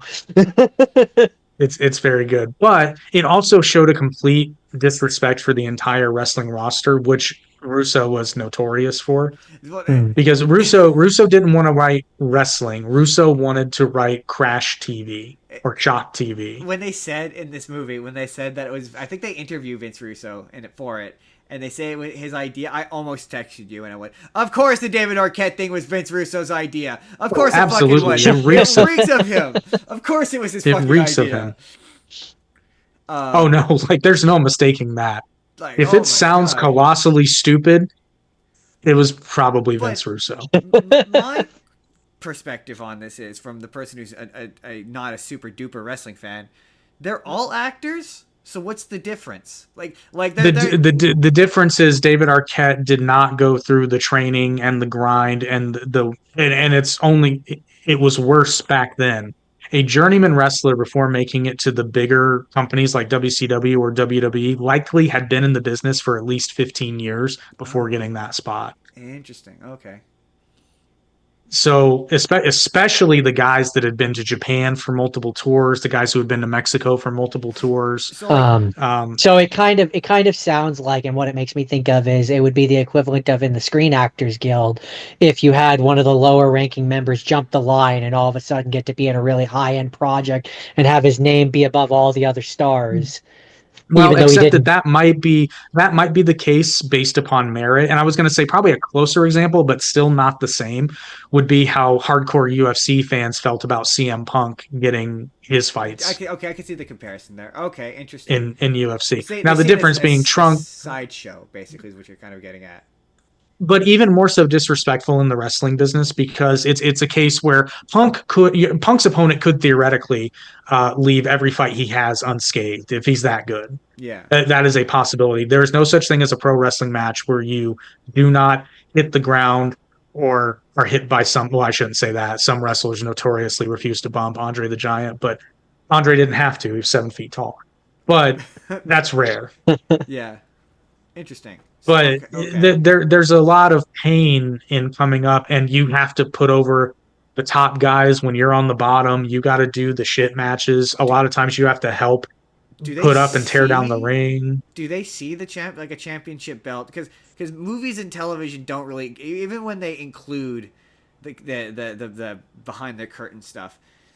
Do they see it as the same way as like a legit sport? No, legit sport feels so degrading, but like a UFC or a boxing like boxer would. No, they have to. Well, I can't speak for everybody, but the vast majority, because I've heard them talk about, and there are some wrestlers who never, like Tommy Dreamer, never ever wanted to win the ECW title. He did eventually, but he never wanted to win a heavyweight belt because he wanted to be the workhorse journeyman of that company, who oftentimes get more respect from the boys than your top of the marquee guys. They also tend to have longer careers. You Interesting. know, that's what Brooklyn Brawler wrestled for the WWF for what, like 30 years? Interesting. Okay. One of And he my was a jobber. movies, one of my But no, movies, sorry to cut you sorry. off, Jordan, but to answer the question, it's seen as the company is endorsing me as a face to put the machine behind. Oh, okay, gotcha. So it's like kind of like employee of the month almost, as it were. Yeah. Kind of, but there is such a thing as a transitional champion, and that's typically where a heel steps in. But it's still Oh. it's still an attaboy because you're the guy the top babyface has to beat, and normally heels keep championships longer than babyfaces do. That generally is how it works. John Cena aside. Oh, interesting. Um, yeah, no, I was just gonna say, it's interesting, Justin, that you say the employee of the month thing because in one of my, I think it might have been Iron Claw, but one of my ones, when one of the I'm gonna say use the word character, but you know what I mean, is talking to Character, brother. uh, he's talking to a person that's not in the wrestling world and is basically describing what the belt means to them, where he's like, it is essentially we are all employees and getting the belt is more or less achieving employee of the month and proving that you are the best employee at that moment. And that's the recognition that they usually, and I'm like, I don't know if that's just the movie's interpretation or if that's how they actually feel, but hearing your description of it makes it sound like it's fairly accurate. That's probably the best way he could have thought to explain it to somebody who's not interested in the wrestling business. Yeah, yeah. Because So I it's just kind it would be kind of equivalent to like getting a special colored smock if you worked at a large retailer, and it tells people that this person is one of the better, you yeah, know, he's a cut it's above. yeah. Interesting. Okay, so with that There are having also been said, levels. There are levels to this because you guys probably know there are mid card titles and then there are the heavyweight yeah, titles, and there's more Yeah. than so one. there's a stepwise nature to this. A Oh, hierarchy. interesting. So that all having been said, this movie, that was a very long intro to say that this movie is about David Arquette being like, everyone fucking hated my guts for years for this. I want to be an actual wrestler. And the Nick Gage fight is actually part of this movie. I'd seen that Nick Gage. I've seen the clip from that movie. Yeah, And it's pretty. It's okay. It does do that. Like it really. Have you seen You Can't Kill David Arquette? not the whole movie, but I've seen the Nick Gage part. Oh, okay. It kind of sort of blends kayfabe, real life, like he like there's a review I saw of it where it's like he pretends like he's this down and out actor from his big house with his big family. So like like he's pretending he's this down and out guy where he's had a very successful producing career just because he hasn't been. Yeah, like something that Macaulay Culkin would never do. Yeah, exactly. And it's like I say, it was an interesting presentation. I enjoyed it. If you're Because Macaulay Culkin's like, because Macaulay Culkin's like, I'm still making Home Alone money, and I married Brenda Song. So I mean, hey, he's winning. That's all I'm saying. I mean, he's really winning. He's winning. I mean, he did that interview where he interviewed the Cloud of Bees from My Girl. the Cloud of Bees. They're very bitter about their place in Hollywood. But yes, if you're interested at all in the follow up to that David Arquette thing, which was apparently back in the 90s a very big deal, this is definitely a good way to enter that. Jordan, what is your next thing? My next thing is I watched Iron Claw, the Iron Claw, which Zac Efron, Zac Efron is Kevin Von Elric. It's about his family, the family curse. Kevin Von Erich. Nope. He was Kevin Von. It's Kevin Von Erich. It's the Von Erichs. You said Elric. Oh, sorry. I'm thinking of Full Metal Alchemist. Yeah. I can say they're very similar. Not a completely different story, just a different. It's truly a tragic story about two brothers. It is a tragic story of brotherhood. It is tragic. And you think that's why they named him Elric? Probably. Hey man, Japan and wrestling. Yeah, I could believe it. I could see it. If somebody told me that, I would not be surprised. Yeah, I mean, also because I think they're German. Yeah, that's also way more common in anime than you would think. Yeah. In Full Metal Alchemist, they very much are. They're that world's version of German. And see almost the entire cast save one of Attack on Titan. Yeah, that's true. That is also true. So, anyway, I actually operate under the conspiracy theory that Paradise Island is England. Huh. That makes sense. Interesting.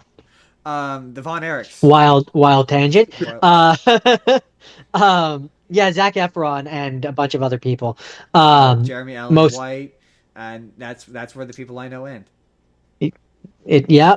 But I will say, as I was watching this, it took me a little bit longer than I would care to admit to realize that it was Zac Efron, which I think kind of is impressive. That's what they're going for. Yeah. No, he impressed the hell out of me for that. Was he roided up? Absolutely. Yeah, Absolutely. and the funniest thing is Ricky Stenicki, because he did Ricky Stenicki right after he did Iron Claw, and he's completely deflated, but you could still see the remnants of what he had done to himself for the Iron Claw. It's quite funny. It's one of those things where it's like, if you had told me that he was wearing prosthetics, I would believe that he was wearing prosthetics. I think he is wearing prosthetics. I had read that he did that, but Hollywood lies. So yeah, people say The Rock isn't on gas, and there's no way. Well, I think look at him. Look at The Rock when he was in the prime of his wrestling career, and look at him now. There's a John Cena Rock fight that Jordan. I think that's one of your matches, right? Yeah. Where he's like thin as a pin. You're like, wow, man, and he do some steroids. I think the face. I think the face they did prosthetics. Yeah, I could believe it.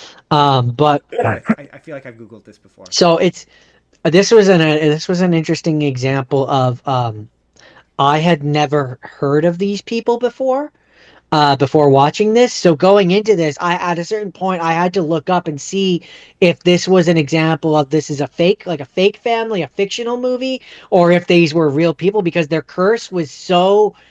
Fun fact. It was actually worse in real life. Justin was telling me that. Yeah. This movie tones down they cut out a brother because, quote, they felt it would be too sad. It's already Hey man, I'm just gonna say, man, the line at the end, or the moment, not the line that Zac Efron has with Kevin Von Erich has with his sons at the end, when he says, I don't have brothers no more. And then his kids say, "We'll be your brother," dude. Fucking. The one and they are. That's the thing. They are like this apparently. Like they're very, which I can understand why. Yeah. That just gutted me, man. That's the one where I'm like, this is a masterpiece of art. He used to be. A lot of people won't get it, but no, I'm not. Like, I'm not a brother. Like, I'm not a brother anymore. I've lost my brothers, and I'm like, Oh, The one that I gets have a me is brother. It hurts me. the I moment don't even have a brother. the moment that gets me is when he imagines the four of the brothers meeting each other in heaven. Mhm. And they all move away, and then there's the little Jack. Oh, that's the moment that gets me every time. I'm like, Yeah. oh, right, my soul. So I mean, yeah, I ultimately, okay, I'm gonna be a little honest here. The first parts of it, like The a little professional little wrestling movie, it's slow, slow. little, yeah, and so like there's a point where like I we have what's referred to as the phone test, where like if I end up looking at my phone, it's failed the phone test. This one, the first part of it did fail the phone test. So like I look up at a certain point and they're all at a funeral, and I'm like, wait a minute, who died? Wait, what? What happened? Uh, But that's yeah. You're right. It very much like it has that because I also rewatched this, and the beginning of it is very much like it telegraphs how sad it's gonna be because things are disproportionately happy. All of the characters right? are like there's like 3 or 4 scenes in a row of the characters being overly jovial, of them like dancing at a wedding or hugging each other and being like, Things are we're going gonna, too well. yeah, you're like things are Someone is good. going to die. Yeah, pretty much. Like things are gonna be like this forever, and then the next scene, I think it's David Von Erich, who was the first See, one. that's why you have to live your life with a healthy dose of pessimism to Yeah, avoid that trap. yeah, pretty much. Yeah, yeah. I mean, I the wedding Like, scene where they're oh, all that's dancing is happened to great me. though. Not to the point of relatives dying, thank God, but it's like, things are going a little too smooth. Oh, for sure. Yeah, you're like, Oh, yeah, definitely. Should be on the lookout for something, and yeah, then that's when you get sick for 2 weeks. yeah. You're like, something's going down somewhere. I can feel it. I Things are always going too well. I've started going with the phrase that which doesn't kill you hasn't tried hard enough. Or That is that's when the check engine light in your car comes on. absolutely. And But it's not just a faulty sensor, because no, it's never a faulty sensor when you need it to be. When I have 3 grand in the bank for a radiator repair, we're all it's all good. It's just a but computer glitch. But but when you don't, I mean, that's when it's like your engine is done. my body's check engine light is always on, so I just never know when I, things go wrong. I run red hot. It's been on for a while. Um, uh, uh, the big thing with Maybe you this, just wanted to be included. the big thing with this movie, and I also watched the Dark Side of the Ring episode about the Von Erichs. Um, Kevin was involved in consulting for this movie, and Kevin very definitely has a vested interest in making sure his brothers come across all right. So there's in my opinion, and it especially comes across in that Dark Side of the Ring episode where, which whoa, hey, for a second to interrupt you, fair. fair, no, totally fair, totally fair. I would That's do the same fair. thing. I would absolutely lie up and down to protect my family. Like I'm not judging, not lie, but like Exaggerate. Embellish, Embellish. omit. embellish the good-hearted nature of like they apparently Soften. a lot of them were on drugs, were very much on drugs. The I mean, it movie was the cuts- 80s. like it hints Show at that to a point. Yeah. it hints at it with Carrie Von Erich. Like there's a moment where he flips out at the dad, but like For not firing the gun. apparently it was like way worse. Apparently some of those guys got downright mean when they were on, and the movie absolutely cuts it out. Just glaze. Just Also, glaze you never- right over you that. don't really see Well, it is from the perspective of the family too. So not Yeah. saying it's okay, but the point of that movie is it's a love letter from the Von Erichs to the Von Erichs. yeah, Yeah. that's, I guess On that's a fair a way to put it. surface level analysis. But like what I found interesting about Kevin Von Erich is he still seems to have this idea of keeping up, unless back when he wrestled, kayfabe wasn't as much of a thing. Because even when they're interviewing him as a talking head, he's like, "Oh yeah, we thought we could really beat them, and Kerry thought that he could really beat." Because I also watched the Ric Flair Kerry Von Erich fight, phenomenal. The match that they did where he won the championship, phenomenal. It's on YouTube, so good. That's before he got the prosthetic leg, which is another thing about Kerry Von Erich that's insane. He wrestled with a prosthetic leg.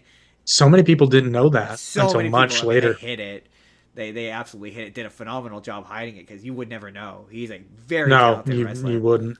But also like that wrestling back then was so different compared to today. It was so wildly different. Um, where was I going with? Um, Kerry Von. Oh Kevin Von yeah, Erich. the Ric talking Flair. the Kevin Von Erich, he says, "Oh, we really thought that Kerry could beat him," and then the next talking head is like, "It was decided that Kerry Von Erich would be given the belt."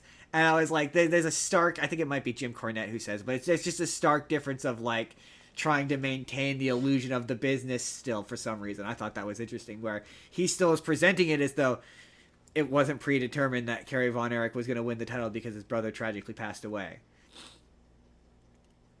I think Jim Cornette has the right idea, honestly, because he's kind of, at least if I understand his perspective, he's kind of in the middle ground. He's like, look, everybody knows it's a work, but you don't have to give it away. Yeah, Like when you're watching it, you don't have to give it away. they don't necessarily need to know that what's happening to them right now is a work. Yeah, And that's the pro wrestling moments that I love the most. Is I when you're not quite Yeah. sure. I love the moments like the pipe bomb promo where I'm like, oh, fuck, he's not really saying this shit. Like, is he leaving? yeah. Like, because Um, he's talking like he's leaving. I think for me as a casual a person watching this, for me it kind of is the equivalent of with Jim Henson and the Muppets, where like he would break the wall and he would talk about the stuff behind the scenes, but he was so good at what he did that even like there's a clip of him with I think it was some famous talk show host where he's got Rolf the dog, and Rolf the Oh, it's dog is Arsenio Hall. Arsenio Hall. That was it. Where Rolf the dog has the sling for the arm that Jim can't operate because he's already operating the head and like the head and the hand, and like Rolf the dog is like, well, you see, there, I got to break the magic a little bit here. I got one puppeteer. He's working the mouth right now, and he's got the head, two arms, one puppeteer, and like the interviewer is so focused in on Rolf, even though Jim Henson is right there, literally breaking the magic, right? But he's so focused in on the fiction, the yarn that's being sold, that it doesn't even matter, right? And so I think you Honestly, can. it's a very similar philosophy. In fact, a couple weeks ago on Monday Night Raw, I saw a segment where a wrestler by the name of Stephanie Vaquer, who is the women's world champion, she did a talking segment because she has a legitimate ankle injury. So she's Mm, got a brace on one of her legs, and then she's attacked by another wrestler named Raquel Rodriguez.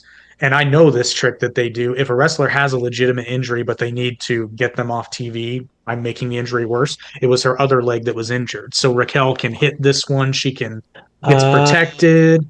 They'll do that. They'll do that sometimes if there's a legitimate injury. Sometimes there's no injury at all, and they just play it. yeah, But Clever. interesting.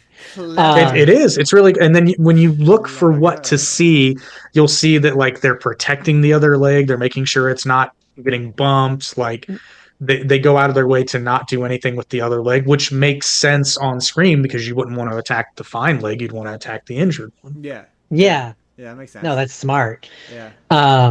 So and again, that's where I say, like, I think you can have it be a best of both worlds thing, where like you can have the world and the characters and the story, while we can still acknowledge that, like, we all know, but it doesn't matter.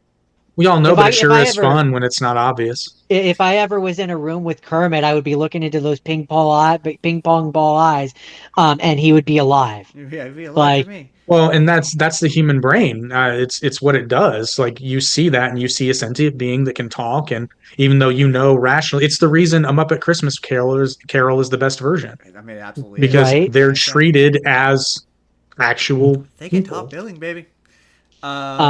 And so when it comes to wrestling, that's kind of that's how I look at it. Like, I'm like, But I know, but I I don't care. I found though with It's as the fun. week went on with the professional wrestling movies, there is a genre of a professional wrestling movie where even within the like, yeah, like he does the breaking kayfabe thing to explain the belt in the movie, but they still treat it as though like they still Yeah. equate it to it being like a UFC belt, where it's like no, like this wasn't just decided in a back room between two like people beforehand. Like they still act as though this is an actual fight. Contest, yeah. Yeah. Which the only thing the Iron Claw does that I disliked was the fact that they don't pick a lane in that regard. Because Yeah. sometimes they're like you're not going to win the belt. And then other times we're like, okay, get out there and win. And I'm Like like, there's a moment where Kevin does the Iron Claw and he gets disqualified, and then Fritz gets mhm. really mad at him, and you're like, why? What's happening?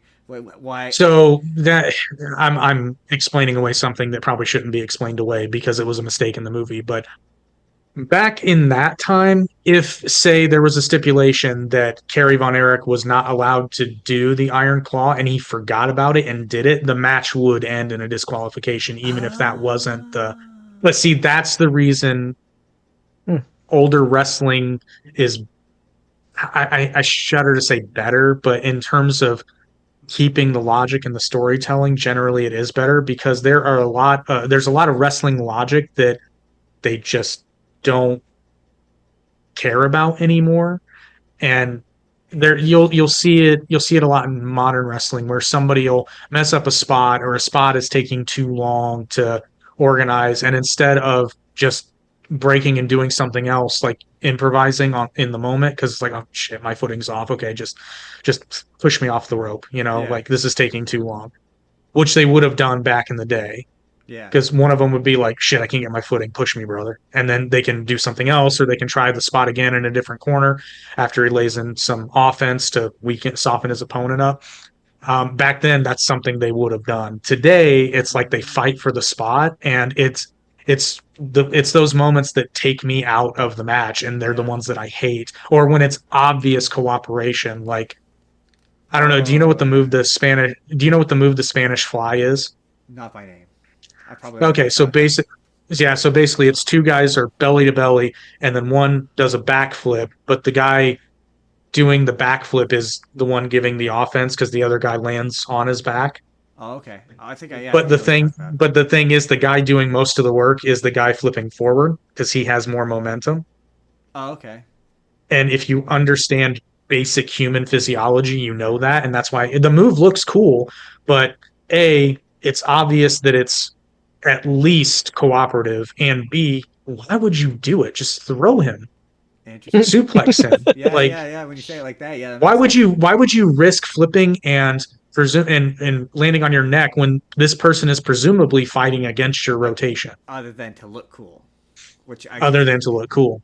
which I could see pulling you out of it. That makes And sense. it does look cool. It does look cool. And I hate to say this because it sounds sexist as hell, but women's wrestling does this a lot more because it feels more dancey a lot of the time. Not all the time. There are some phenomenal female wrestlers out there, but usually when they're just getting started in the business or like early days of NXT, We could talk it about can be women's wrestling. painful.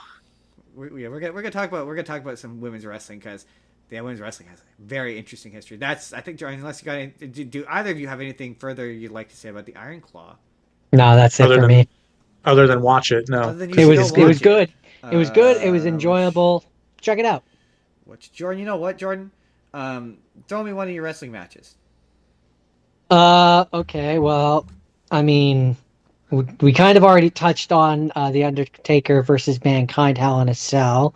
So let's do The Rock versus Stone Cold Steve Austin WWE title match WrestleMania X7, Ah, which that was I growing up was big, in particular Stone Cold. Stone Cold Steve Austin was my favorite. What? Um, he was the anti-hero. He was he was What? the good bad guy. Austin 3:16 And just said that Stone Cold kicked your ass. Stone Cold that kick your ass. that is a great promo. But yeah, I agree with Steve Austin until he made the worst decision of his career and turned heel. Hey man, even he would agree with that. He Which does I agree think, with it. He said it multiple times. Like, God damn, kid, that was the worst decision I ever made. which I believe was this one. He goes heel Yeah, in this one. yeah, it was. Where at the end, he beats The Rock because Vince McMahon helps him, and that's where I sort of, over the course of watching these matches, the various ones that I watched, I kind of became very much aware that I'm like, part of what really sells this is the announcer. Oh, Like absolutely. the end where when they're like, Stone Cold, how could you sell out to the devil? Like he won the belt, but I he did it by mean, selling out to the devil himself. I And I'm said, just like, it's ridiculous in the best way. Like I'm yeah. having a great time. Well, this will make you feel better about it. Jim Ross is known for not knowing the outcomes of the matches. Oh, really? So Really? his reactions are often genuine, including the Hell in a Cell moment. Yeah, He that did is not Huh. know that was going genuine. to happen. Yeah, he did Yeah. not That I know. knew, but That I knew. interesting. So, in your opinion, Jake, who's the best commentator? Is it JR? Is it Mean Gene? So I have a controversial take. There's a few for me. I'm actually a really big fan of Mauro Ranallo. Is that recent, newer one? No, he does more in MMA, I think, but he was NXT commentator for a while. He's been bounced around. Oh, interesting. I He haven't he heard. just has like that older, like deep sportscaster voice, and his analysis is really good. Like he treats it like an actual sport. Is he But I currently mean, commentating UFC? not UFC, but I think he's doing MMA. MMA Oh, somewhere. I interesting. believe he does New Japan commentary, or at least he did. Interesting. Huh. Um, but I mean, you gotta love JR. Jim Ross How is do you one in a not love million. JR? I mean, Really? Well, don't love him so much now, no. which he's been through it. So now it's just respect. But even back in the day, I mean, Jerry the King Lawler is funny, but Oh, yeah, Jerry Lawler. I always forget about Jerry Lawler. He's also I like him. those two I was together gonna are say really him and good. JR together. They have some of the best commentary. But like, I really But liked. I was also a Joey Styles fan. The ones who are Mm. currently in the WWE, I quite like them. Oh, They're fun. they're all terrible. Really, They all I didn't fucking. hate them. I didn't hate them so much. But I Michael mean, Cole sucks. Corey Graves sucks. Everybody else who doesn't have a name sucks. I hate them all. just no Corey one. Graves can't help but be tongue in cheek, and that's what I can't stand about him Yeah, fair as a enough. commentator. My favorite Because you know commentators he's are. full of shit. Actually, Pat McAfee's good. For me, it's when you got to get up in the octave, and Jr. Just no one does the high screams of being absolutely shocked like Jr. Like Jr. Oh no, that's Jerry. That's Jerry the King. Oh, that Jerry. Oh, okay, fair enough then. Oh my God! But again, real classic in Mean Gene. I mean, Mean Gene. He's the OG. I don't tend to love the older commentary because it's a Really? little bit too. I don't know. It just seems too old timey. Vince McMahon was horrible at it I mean, he was not when good. he was doing when he was doing it. But He was terrible. Jesse Ventura was good. You know, if I were in there, I'd yeah, take him he's into good. an elbow and I'd work it into the corner. Because I don't know if you know this about me, Jim. I was a frogman in Vietnam. That's a solid Jesse Ventura impression. Um, I like Jesse Ventura. That's not disrespectful. I That's think just, I think for me it's a two-man thing. I think it definitely depends on who they're with. I think. Yeah. that's fair. That is fair because God, and this is not Jim Ross's fault. His early stuff in AEW, if you listen to it, he's basically passing judgment on the product in real time, and the other commentators have no idea what he's doing. That's He's funny. like, he'd be like, oh, I waited too long. Don't know why you would do that for a championship match. And he's like giving him notes. That's funny. That is Because so funny. Excalibur, the guy in AEW who wears a mask, he is the drizzling shits. I cannot stand him. Like he's like a knight.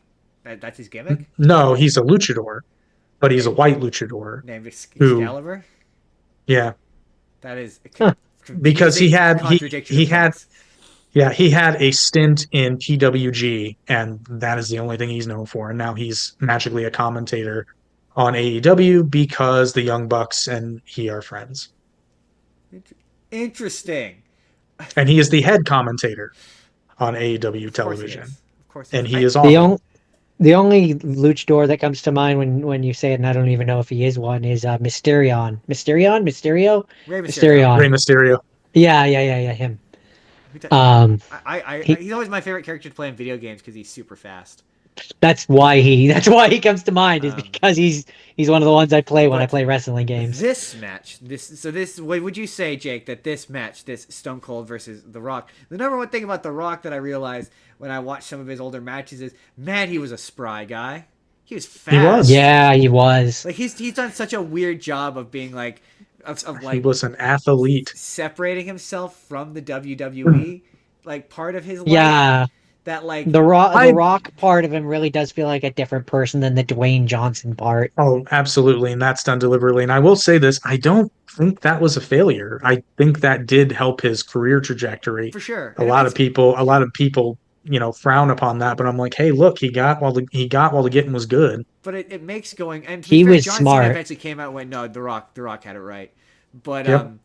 watching his older stuff and be like, man, he was like, yeah, he was a high flyer kind of wrestler. Like if seeing him in modern movies, like, he's a tanky guy. Like if you watch Pain and Gain, and he's like this massive guy. Like to watch him wrestling, like, man, compared to John Cena's a tank. Like it's move, wild. Yeah, it was Old very Blink can move. surprising. It's really funny to go back and watch some of these the ones like where he's like 28, and I'm like, man, he's so young, like he looks so like, and it's almost like he looks so little, like he's so tiny. Back when he had hair. Back Yeah. when he had hair. Which he now shaves as a choice, as he is proud to say. As he was proud to Sure, say. he does.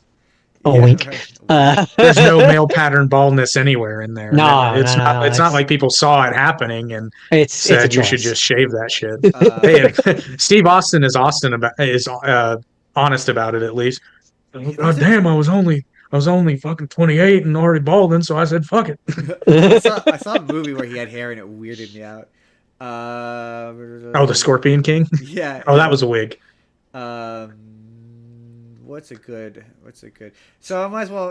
We'll say let's do the wrestler. The Mickey Rourke. Jordan has not seen the wrestler, so I'm gonna have to tell. We're gonna have to teach Jordan about the wrestler. It's good, but it's very Aronofsky. It is. I see. I disagree. I don't think Really? it's exceptionally. No, because it's not upsetting, and it's not gross. Yes, it is. I mean, nobody's doing horrible body awful things to themselves. Like it's not. Did you see the death match in that movie? I mean, I guess it's unpleasant, but like I guess my like. Did you not see where he was getting staples into his forehead? What I'm getting from this is Justin is very desensitized to violence. Well, no, because to me, my like when I think Darren Aronofsky, I think of like Requiem for a Dream and wanting to have a cold shower and like that. Okay, that's it Feeling is a dirty. downer. It is a downer though, in the sense that like absolute downer. And yes, it is unpleasant at moments. Something controversial. I'm going to add the Ram Jam is actually a decent finishing move. It honestly is. Somebody should do it. Like that's a thing that you should do. Like it makes sense. It's a double elbow drop. Yeah, it looks good. I mean, Mickey Rourke looks great in this. He looks very believable. To be fair, this was like a comeback movie for him, though. He was on the absolute downs. And just a fun fact: the wrestling promotion that they have the events at is a very much older Ring of Honor. You can recognize the old logo and color scheme. The funny because that was in 2004, right? Or is it later? The movie came out in 2008, I think. 2008. Okay, so yeah, still. Oh yeah, because Ring of Honor. When did Ring of Honor start? It had been around for a few years, but yeah, it was still young. So I guess Jordan has no idea what the wrestler is. So for Jordan's benefit and for the audience's benefit, the plot of the wrestler. I assume it has to do with a wrestler of some sort. I mean, yes, Mickey Rourke. Joke's on you. No, it's not. It's absolutely not. No, he's a drug addict. Well, yes, he is a drug addict. He loves his steroids. But he can't take steroids. It looks like he likes his other drugs too. I mean, he does. Yes. No. He's a down and out 80s style like Hulk Hogan, Randy Macho Man. I guess he's more amalgamous to Macho Man. I would say probably. Yeah, Randy the Ram. Yeah, I'd say more Macho Man, but they're going for a Hulk Hogan-esque. Yeah, because his big main arch nemesis is a guy named the Ayatollah, who is just the Iron Sheik. He's just the Iron Sheik. That's who that is. Yeah. He's wearing the Muslim headdress, and yeah, very much peak 1980s. His whole thing is the 90s sucked. That's his catchphrase. And the movie's basically he's down and out and sad about how sad his life has become. He's wrestling on the weekends, but working at a supermarket during the week, and his daughter hates him. So it's about him trying to reconnect with his daughter, and then he does a bunch of cocaine and fucks a girl in a bathroom, and ruins. It is integral to the plot, actually. It is absolutely integral to a plot. That I know you don't think it is when you're watching it, but it is. Darren Aronofsky. He needed to have Mickey Rourke have sex with that woman in that bathroom. It was integral. It needed to happen. That's another example. I mean, as long as it's integral, then it's okay. Okay, all right. I wouldn't say it's gratuitous either. No. I mean, it's definitely dingy, but it's not gratuitous. No, yeah, it's not overly so, but it does come kind of out of nowhere. That like it's a moment I'll never forget because I don't know if Jake, just so you know, Jake, I have a friend who I've told this story on the podcast before, but she used to take me to art house films, and they get mad at me when Nudie ones. yeah, and then get mad at me when I didn't get it. So like, Because your script sucks, bro. It's like okay. the best Just, example just of that take the was criticism. I'm gonna have to watch it again one time, but she made me go watch We Need to Talk About Kevin, and then proceeded to get mad What at me about Kevin? for not being cultured enough to understand that movie. But she made Well, me you go and see, watch. the stamp collection is this existential reason for being. It's his raison d'être. I'm going to use French because I'm an artsy film director who never had the discipline to take French. So I use words like raison d'être So and garçon and Je ne in sais. media res. Je ne sais quoi. The denouement. So I didn't know until this time that it was a Darren Aronofsky movie. This is the first time I learned it was a Darren Aronofsky movie. So she made me watch this. I'm guessing based off of the fact that it was a Darren Aronofsky movie, and that gave it some sort of air of prestige to it. But I will never forget. It's mostly a tame movie until he's doing the woman in the bathroom, and then we both looked at each other because she's a woman who is now married. But we both looked at each other uncomfortably. It was like there's two moments. It was that, and when we watched Precious, where she apologized to me profusely for weeks afterwards. Well, you see, it's art. It's artful and tasteful until Mickey Rourke is involved. Right? I mean, who's to say that wasn't real cocaine? Certainly only Mickey Rourke. Nobody wanted to see Mickey Rourke's orgasm face. They really didn't. They really didn't.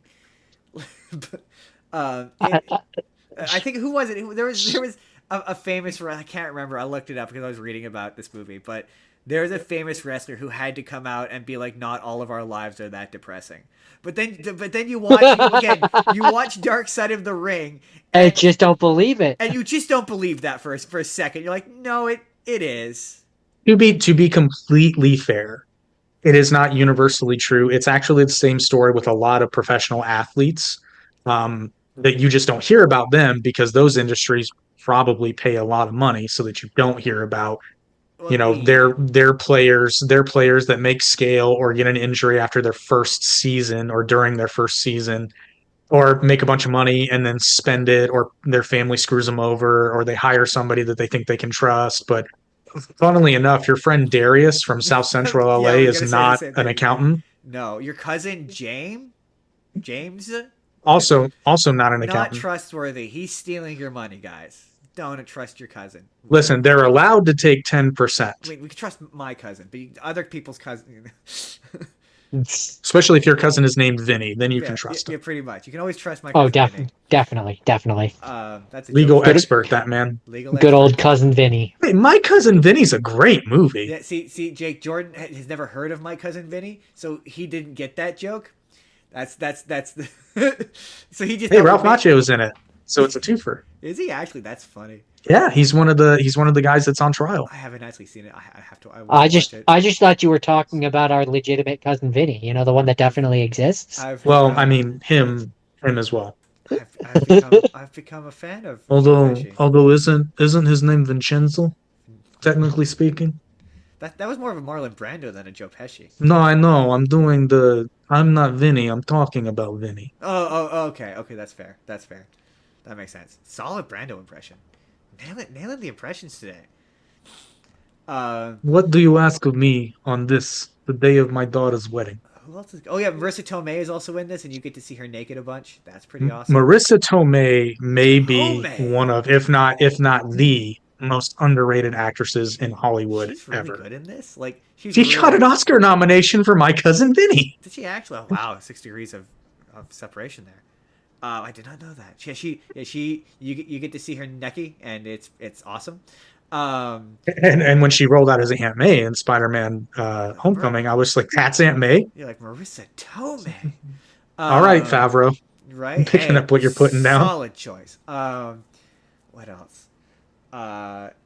Jake. Oh yeah, you think but basically throughout the course of this, he is old and he has a heart attack and he can't do wrestling anymore. So then he tries to retire from wrestling, and then But he just can't resist the call, Justin. well, the Marissa Tomei rejects him, so he's like, God damn it, I'm only good at wrestling, and he dies at the end. But she Does doesn't he? reject him without cause. That is true. It's implied that he dies. It could go either way. It's It's it's it's well, it's the same way that at the end of Black Swan, Natalie Portman dies at the end. It's like they may have saved her life. It's unlikely. I'm gonna be honest with you. I've seen that movie. I talked a bunch of shit about it on the internet, and that same friend told me I was uncultured. So I don't remember. I don't actually remember what happened.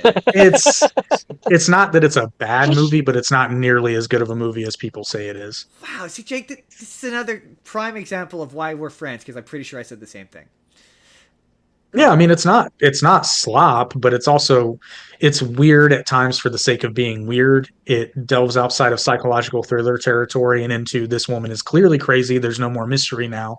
Yeah, that's what I remember about it. I remember that. But it's not at the end of the movie. It's like just a little I past the middle. don't care for Darren Aronofsky. I can't think of a movie of. No, that's not fair. I like this movie. This is probably the only one.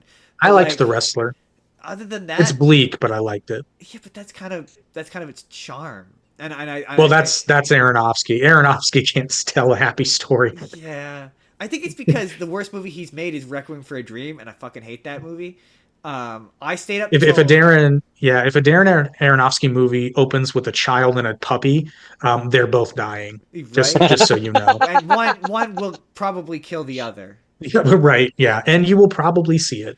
Like, Jordan, I'll put it to you this way. I don't. Okay, want to- I'll walk you through this. This is a Darren Aronofsky movie. It's called A Girl and Her Dog. So the girl is diagnosed with schizophrenia at a very young age, and she gets a therapy dog. Now, the girl has schizophrenia, so the whole time the dog's fucking around with her shit, right? So obviously, you as a rational human being are like, clearly, he's not of she's not taking her medicine or it needs to be updated because she's having schizophrenic episodes. And then it's revealed at the end that the dog actually swiped her medication.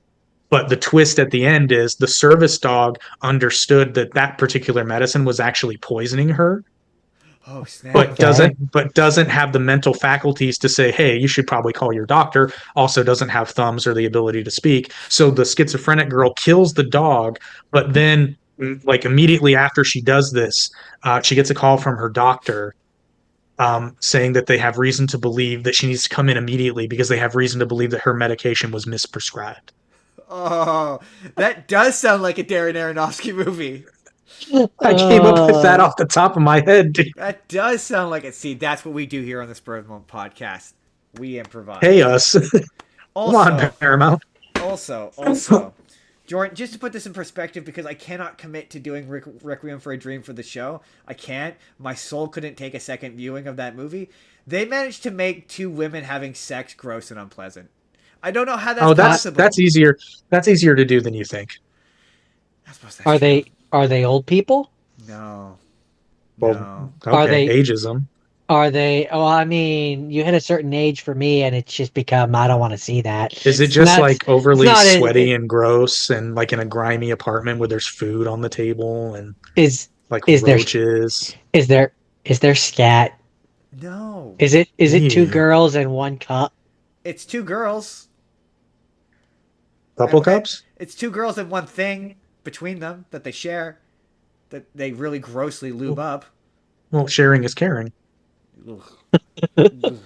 That movie still gives me the really Sharing is caring, but it has its limits. has its limit. That movie has Like, for example, we learned this from the rest. Sharing needles, bad idea. bad idea. That is not caring. My least favorite Keith David performance, just Oh just boy. gross, Oh, that's got to be unnerving. just What gross. the hell are you doing in here with the double side? Oh, gross. Ugh. Is he like normal Keith David or is he like dark voice actor Keith David? He's like Bill Cosby Keith David. You know, if you want to be famous in Hollywood, you gotta. Something about Mary Keith David. Got Yeah, it. yeah. Well, Jordan, how the hell did you get the beat them of the Franks? Jordan, that's the wrestler, everybody. Oh, this turned into a huge diatribe about Requiem for a Dream, of which you've probably seen the trailer, because I probably put the trailer in this segment of a video I made.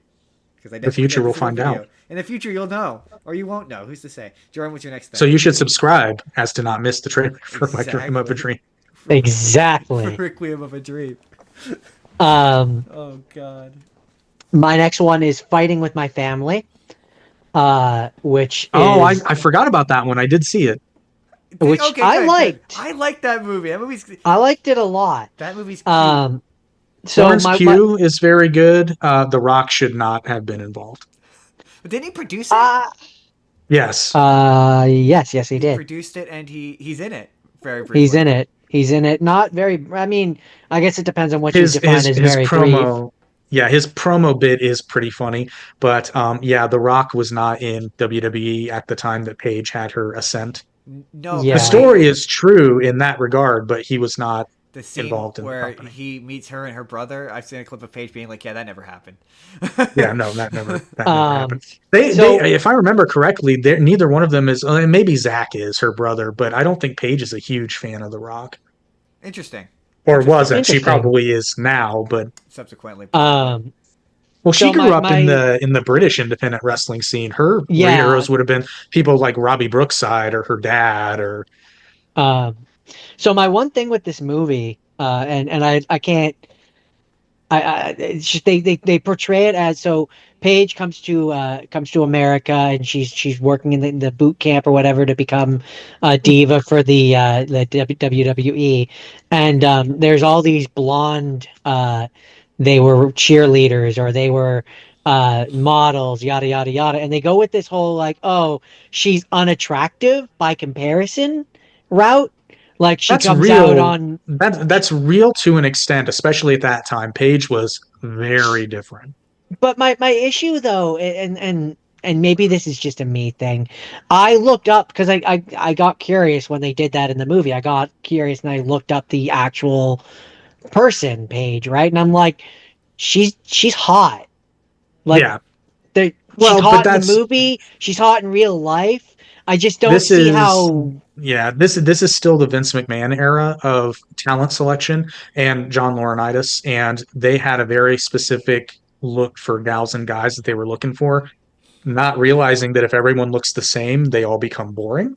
Yep. Yeah. Yep. Yep. I just for me it's not even just the like the because I get like the divas like when the one is like, oh, blah blah blah England like teeth, and like she's leaning into the making fun of her thing, like that's wrestling, that makes sense to me, right? And for me it's the audience part where the audience are like, oh yeah, like go home, you're ugly, and I'm like, Well, they do no, that, but she's there's a not, but there's a great moment where Io Sky was in NXT and someone from the audience shouts, "Go back to China." She just looks back and goes, "I'm Japanese, bitch."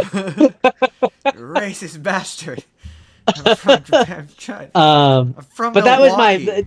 in terms of this Oh no, movie, that was my she is from I Japan. know. that was my only real thing with this movie that I didn't like, where I was just like, she's not.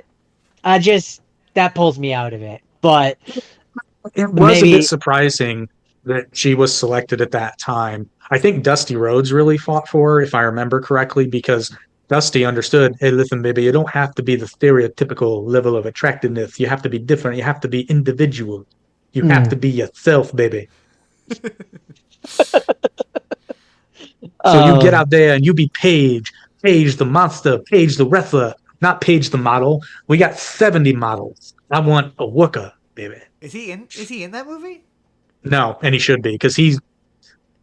And now I don't remember. I think Dusty was in charge of NXT at that time. Oh, interesting. I um I think surprisingly, I mean, I find more and more that he's kind of underrated. I think Vince Vaughn's quite good in that movie. I enjoyed I him. yeah, loved his character in I that really movie. enjoyed him in this one.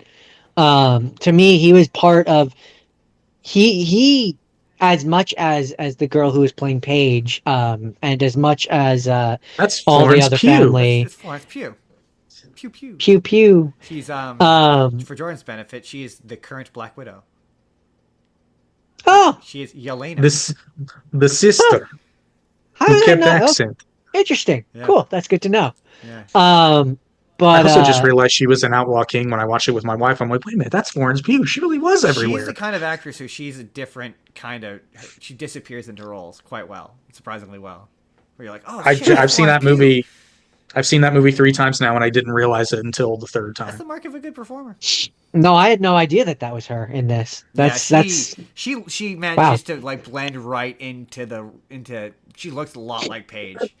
It's really quite Yeah, she impressive. really does. Like when I looked up the real one, I was like, wow, they pretty spot on for Yeah, her. yeah, yeah. Um, when I looked up or not looked up, when I was watching this rather, and I saw as soon as I saw Nick Frost, I was like, I can't see he doesn't look like a wrestler to me. Oh I yeah, don't Nick he does Frost is in this movie. I completely yeah, forgot. He's the he's the dad, dad. right? Yeah, yeah, yeah, Yeah. yeah, yeah. So you said Um the dad was a professional wrestler. Mhm. yeah, Okay. That's how yeah. she got her started. He had his promotion. His mother, her mother and father were both professional wrestlers, Ah, Hmm. I can't see it. I can't and see Nick Frost being a her, professional Pa- wrestler. No, me neither. Paige's mother named Paige after her wrestling name. Yes. Her in ring name was known as Sweet Saraya, and Paige's Ah, Christian name is Saraya Knight. ah. They do say that in the movie.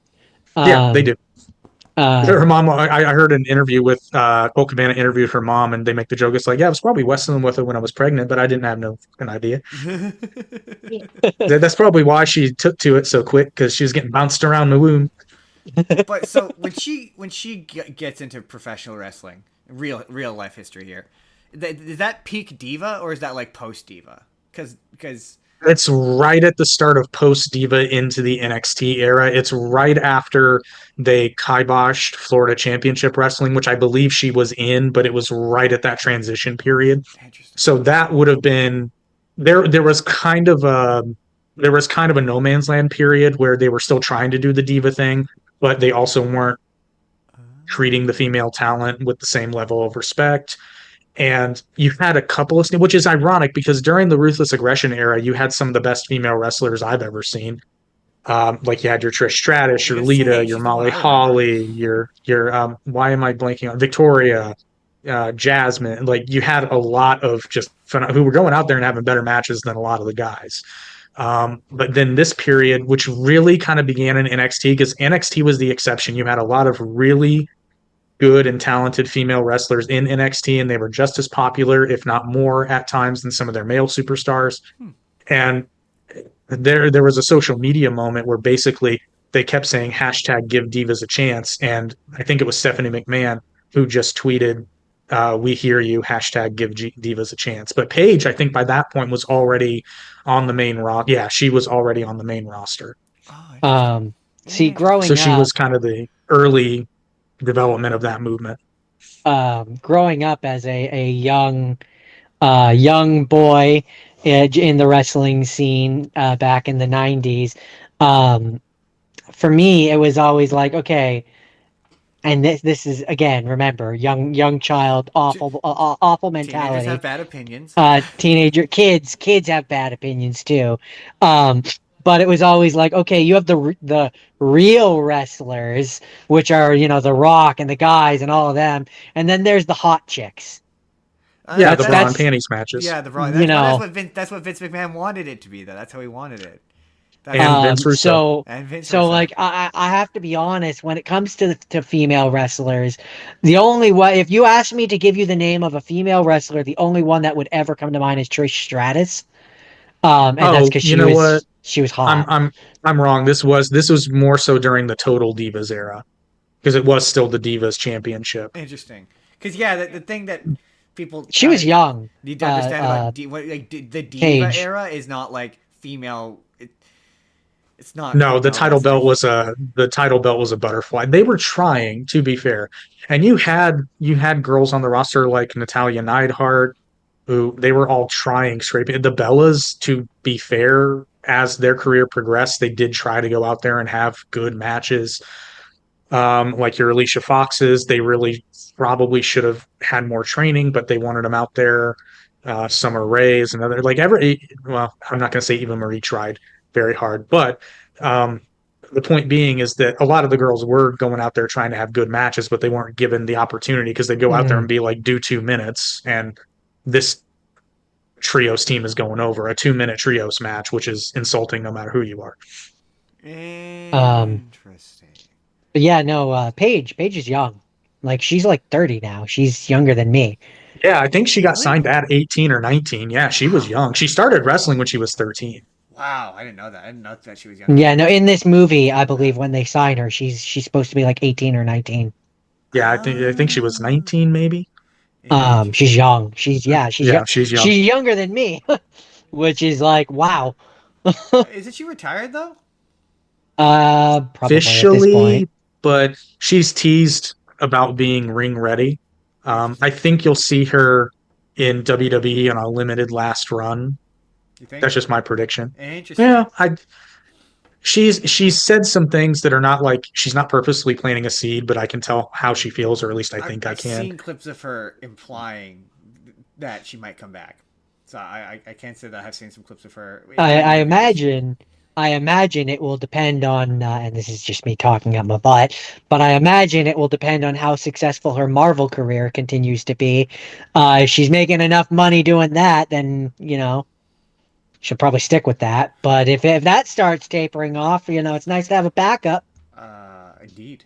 One more Indeed. go. He's only 30, She's only 30. That's 30 right. some odd. I'm just Yeah. There's guys who have wrestled way beyond the age they Hey, probably Mae should. Young wrestled into her 80s. This is a good place, Wrestled. unless Jordan, you have more about fighting with my family. no. It's a good one. I enjoyed it. I had a lot of fun with this one. I It's a small honestly, sports movie, but it's still a fun one. of the movies that I watched this week, which I didn't, I only watched a few, but I think this was my favorite. Interesting. I like how much they actually focused on her brother. I was not expecting that. Yeah, that was an interesting angle as How's the well. wrestling? Is the Probably, wrestling good? probably upon. I mean, yeah. It's, Not bad. Because like I found like Um, not enough of these wrestling movies have wrestling in them. Like that's fair. well, That's a lot of them hire wrestlers to do the wrestling. yeah, you could tell. You could tell. Like MJF is in the Iron Claw. Is he? Oh, interesting. Oh yeah, there's a few more, but anyway, So yeah. that transitions nicely into my next one, which is connected. Continuing to talk about female wrestlers. This is Queen of the Ring. Which was better than I expected it was going to be. Look, okay, Queen of the Ring, for Jordan's benefit, is about the female wrestler. Okay, correct me if I'm going to get the name wrong. Molly Burke, Mildred Burke. Mildred Burke, Millie Burke, Yep.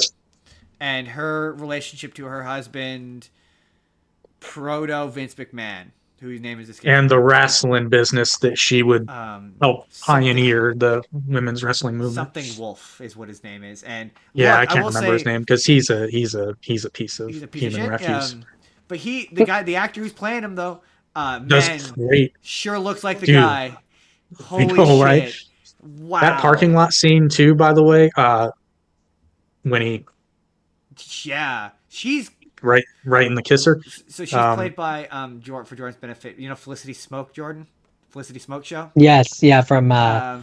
from Archer, Yeah, Our yeah. Arrow rather. From Yeah, Arrow, yeah. She is Mildred Burke, and she is really good in this. That's her. I didn't even click that.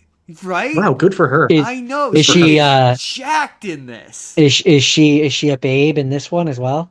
Yeah, a little And bit. It's not really more than the real Mildred. Yeah. But she's she got jacked for this. Like she is She did. huge. Like especially if you've seen her on Arrow, she is massive. She saw Stephen Amell and was like, hold my drink. I think hold so, hold my. How much do you want to bet that who's also involved in a wrestling project? I bet he gave her some pointers Absolutely, yeah. Because this came out after Heels, right? I'm pretty sure. Yeah. after the first season. Yeah, And so there's no way she didn't want. Yeah, I'm gonna go do my own wrestling thing. And she can. I mean, there's one moment where it's very obviously a stunt double. Where like she does a flip or something, and it's really obviously a woman twice her size. But like, a la 1960s Star Trek. That is clearly a different person who was significantly taller. Definitely a different person. Batman is a separate ethnicity entirely. So when I was watching it, so this is when they brought up the concept of a shoot match, and I went, "Holy shit, that's a thing!" It did happen on the Carney circuit, and you have to be careful because it's hearsay. Every bit of it is hearsay, and they stood to gain from people believing these fights were real. Interesting point. But I'm willing to bet that they would treat it like an audition if they because if they pin the girl, then the guy has to take her with him because people know that Mildred lost. True. sorry, for Jordan's benefit, a shoot match, Jordan, is real. It's a real wrestling It's match. a real wrestling match. So according to this movie, what would happen in the ring, was staged, but they would often have a shoot match behind the scenes to determine who would actually win. So they would have a real fight Oh, to determine who would actually win. But then I'm like, but then why not just have a real fight generally? That's where I got confused by the Because concept. the promoters wanted to control the outcome and wager the house. Okay, interesting. Because if you control the outcome, you can see who's betting where, and the house can always So win. that my question became: was there ever a point where because I'm like, okay, you boxing, for example, is controlled, but like, was there ever a period in the history of professional wrestling where that's or even like Olympic style wrestling? Like, to me, wrestling breaks down into two types of wrestling: the Olympic style wrestling and then the professional style wrestling. And if you went, okay, if you did professional style wrestling in an actual fight, you'd really hurt somebody. So like, was there ever a period where it was like real? In the very early Carney days, what they would do is they would do a strongman tour, and it's just what it sounds like. A manager takes his strongman around to the various carnivals, and people can pay to have a chance to fight the strongman. And if you win, you get the jackpot prize. But the strongman is actually a jacked dude who probably can fight. Then promoters realized, though, that if they put plants in the audience and put on a show, people would bet on the fights outside of getting in there, and they could win more money betting. Yeah. They put plants in there to bet and plants in there to fight and throw the fights. And every now and again, this would become like the surprise victory. You would occasionally have to flip so that it appeared to be legitimate That's every now and sort again. of what this movie is about. Basically, is about the foundation of like, because it initially starts with they're at a fair, and there's a person in the crowd exactly like that calls out the fighter or whatever, that she starts off fighting men, and then they eventually introduce, and they say that women's wrestling used to be illegal, which I didn't know. That I It didn't was know. it was well, actually no, in some states it would have been, and it was certainly unsanctioned by the NWA, which was the collection of territories at the time. And Jim Cornette is in this movie as the head of the NWA commission, and it pulled me out immediately. I was like, whoa, okay, there's Jim Cornette. There he is. Yeah, they're basically like a secret cabal of people who there's a point where they're brought in front of the council of the NWA, and they're like, the drama of your marriage is becoming too dramatic, and we can't have this. It's very funny. I mean, that's very much a real thing. What it was just a confederation of the territory owners. The funniest bit though is where one of them is Vince McMahon, and he's like, my son Vince McMahon Jr. He pointed out that the promoter shouldn't get involved in the drama of the wrestling, and he's like, but he actually loved it, and it was like, oh yeah, Vince Yeah. McMahon right from the get go loved involving himself, because I that's mean, what you Vince can't do a McMahon does, wrestling movie without Vince McMahon. right? Tip of the hat. Regular but women's professional wrestling was different back then, so that led me to I watched an episode of Dark Side of the Ring about Moolah, the Moolah episode, which came out after they basically it came out that she was a pimp. It's what I mean, yeah, there's not really any sugarcoating about it. And Moolah was I don't know if protege is the right word, of Mildred Burke. Yes, that's how they describe it. She went to her husband, and it was like, if you want to be in my promotion, you gotta ride the wolf, and she went, yeah, I don't want to do that, and so she created her own thing, and that episode sort of implies that the entirety of like women's, that I thought was interesting, because the Mildred Burke movie really makes it look like she was the foundation of everything that was women's wrestling, and it doesn't really mention Moolah at all. It's the bedrock with which the foundation was laid. Interesting, because okay, just so Jordan kind of understands, women's wrestling back then was more like men's wrestling. That's really the Yeah. best way I can describe it.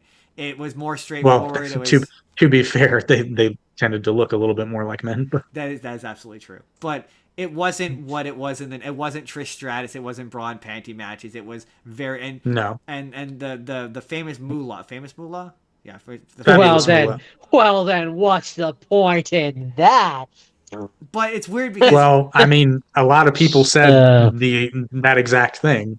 but also like the Queen of the Ring movie implies that sex appeal was very much a part of it still.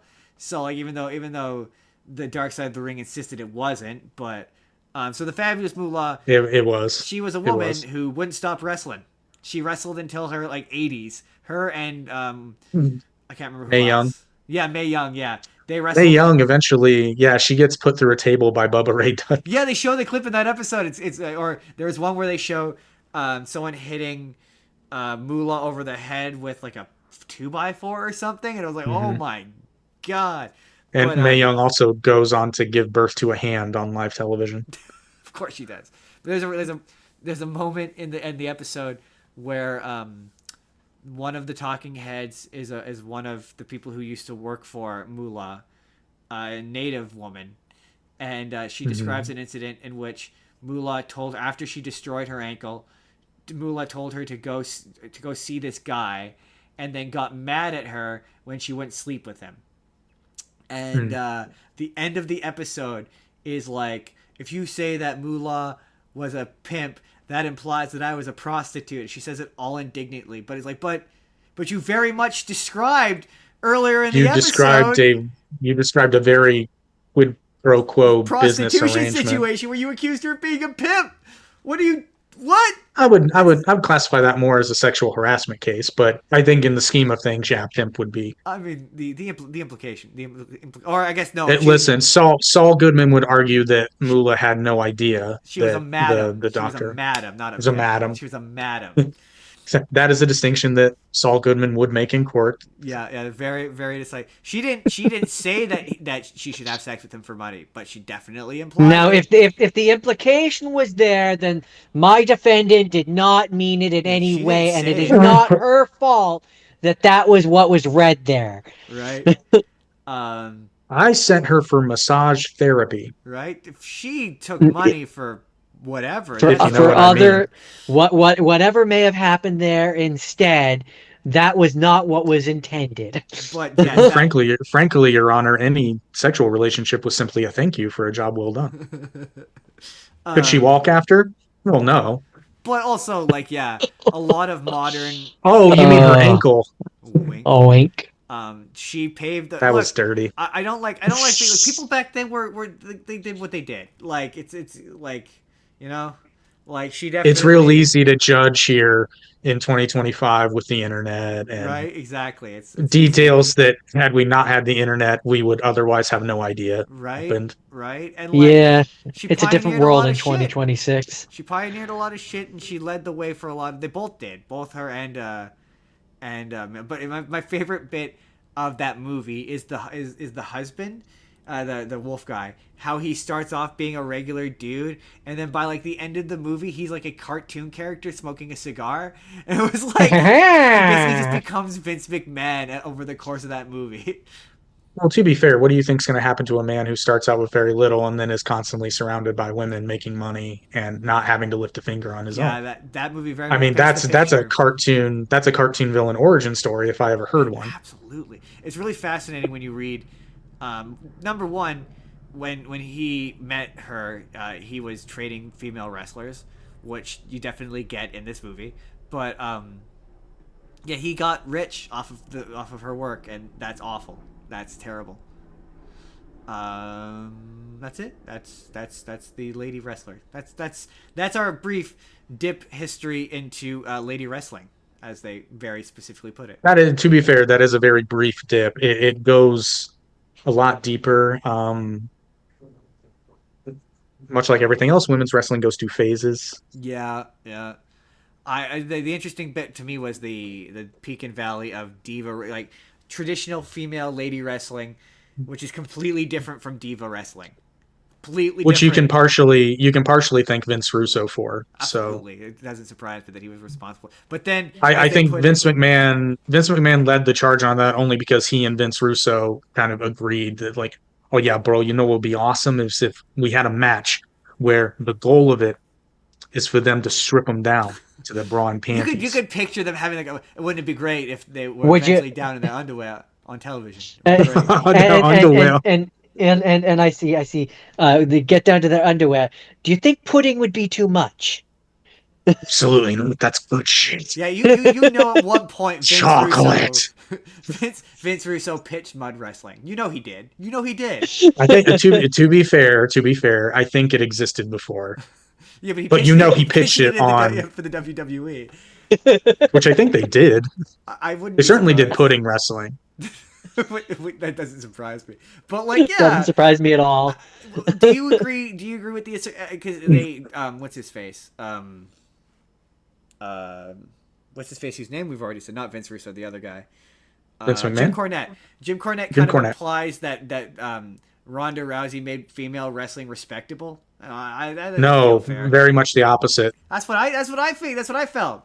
She No, absolutely. no, did. he does not believe that. Oh, see, that's how they, because he says or he says in that There, episode, there was a time, but I'm sure his opinion has. I've heard his opinion has changed. There may have been a time, like when she first came in and she was white hot, but then she was out in public. Well, she was out there saying that she doesn't care about the business and that it's stupid and that it's fake and she's only there to get a paycheck. And she's saying this in interviews. And yeah, I can see Jim Cornette really turning on you for that. That is a cardinal sin to him. See, I don't like saying this anymore. She broke kayfabe. Yeah, a little bit. Yeah, I don't like saying this anymore because I respect professional wrestling too much to say this anymore. But back in the day, I used to say she got kicked in the head so hard she ran to fake fighting. Hey, you know what though? Let's real talk here though. That relationship could actually be really good for both parties because the WWE is a hype machine, whether you like it or not. That I think. Well, actually, I think the UFC is losing money. Oh yeah. But more importantly for the boys, let's say you have a fighter who just has one too many close calls in the octagon. He can still be physical, but it's no longer safe for him to be taking shots to the head like that. Mm. The move over to pro wrestling is Yeah. Well, I mean, I think it's legit. I saw Floyd Mayweather did some professional wrestling, and I was like, hey, he's got the kind of personality I could see him in the ring. It's believable. Well, Logan Paul didn't do it because of an injury, but Logan Paul is I cannot speak highly enough about how much I like Logan Paul in WWE. I just can't help it. I can't help how much I like him. and kind of the unsung hero of MMA to pro wrestling, who she's not in WWE anymore. I can't fathom why. Was Shayna Baszler. She took to that like a duck to water. She was good. Interesting. So I have I have a pitch for a potential wrestling league or idea here where Bitch slap. It's been done. No, but I like where your head's at. Where you have all the people who can no longer do like the super dangerous things anymore, and instead you put like a bubble like a inflatable helmet on them, and they have sock and bottoms like the inflatable things on their hands, and they just boop boop boop boop boop. This sounds like amateur boxing. I'm sure it exists in Japan.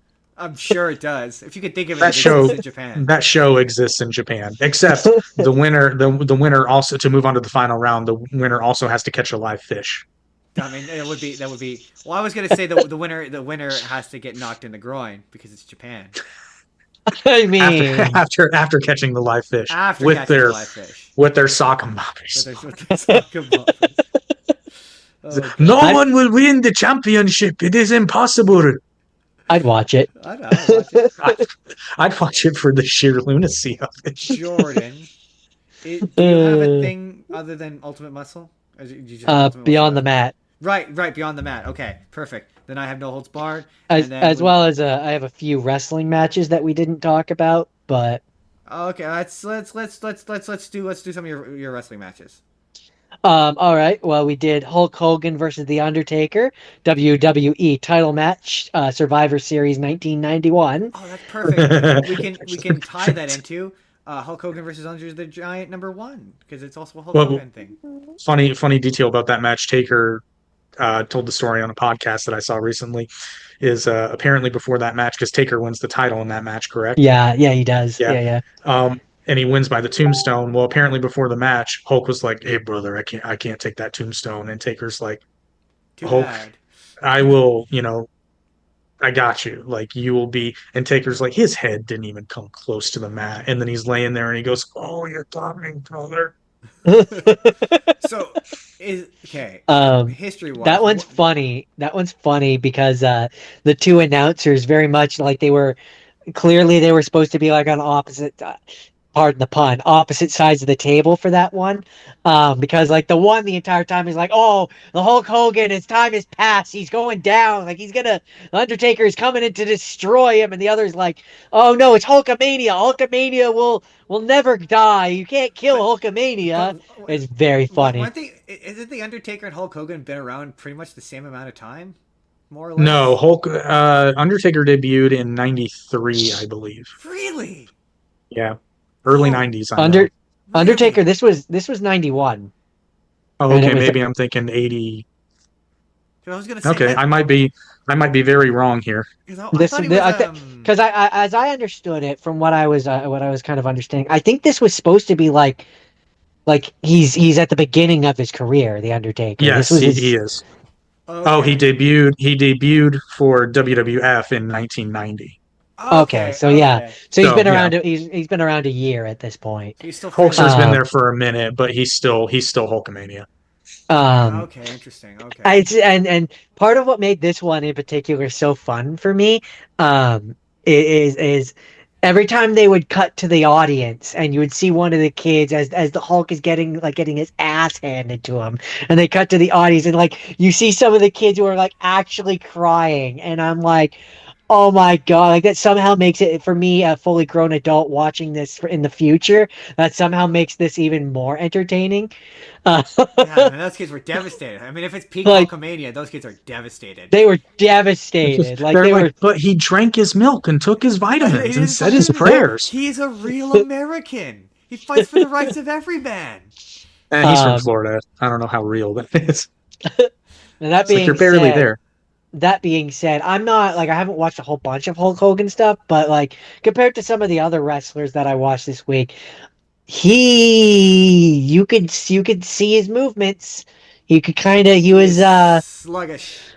yeah, I don't want to I don't know, I don't want to be too What mean to the Hulk Hogan Hulkster, notoriously ripped but apart for being a bad wrestler looked like a bad wrestler? Who'd have thunk it?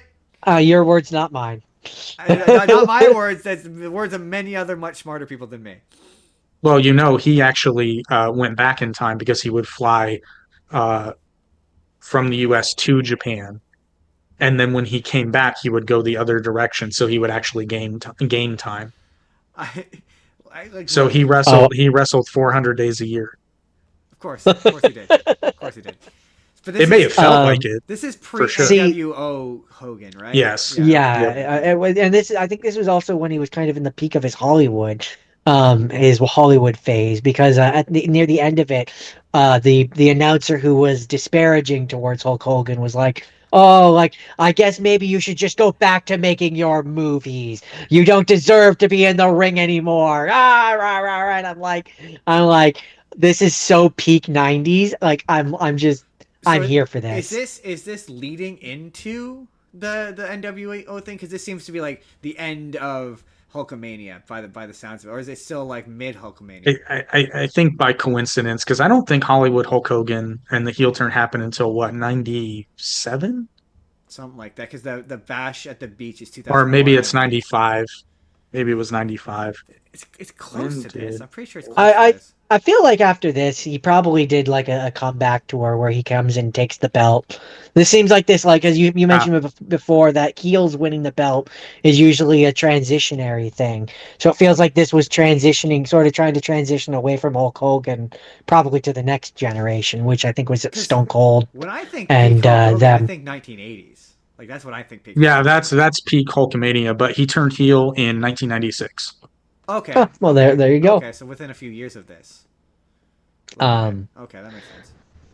I will also say that of the ones that I watched this week, the actual match part of this video was actually, it felt short. Like he got his ass handed, like 14 minutes. I mean, that's the Just did point. not. That's the point of the Undertaker's matches are never very long because I for whatever reason they never seem to be very long. His pay-per-view WrestleMania ones usually are, but by his nature, they're typically I mean shorter, especially later in his career.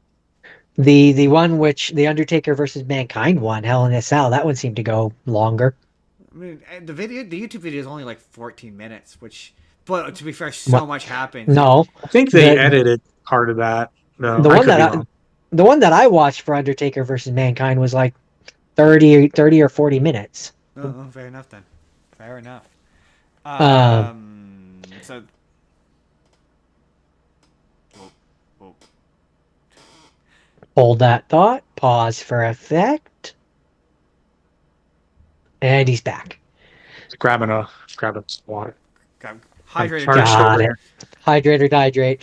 Yeah, that's the Hulk Hogan versus Undertaker match, which was fun. It was fun. All these matches are fun. So That's the thing for me. I I had a watched, good time. I watched 200 the Giant Hulk Hogan fights, and so you said something about Andre the Giant earlier that you said he refused to take bumps.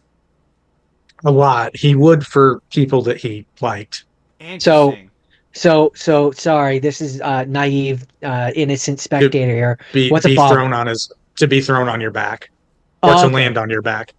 Okay. Or Okay. is it a bump just taking a shot generally? No, it's flat back. Oh, okay. Because like he Interesting. It's falling.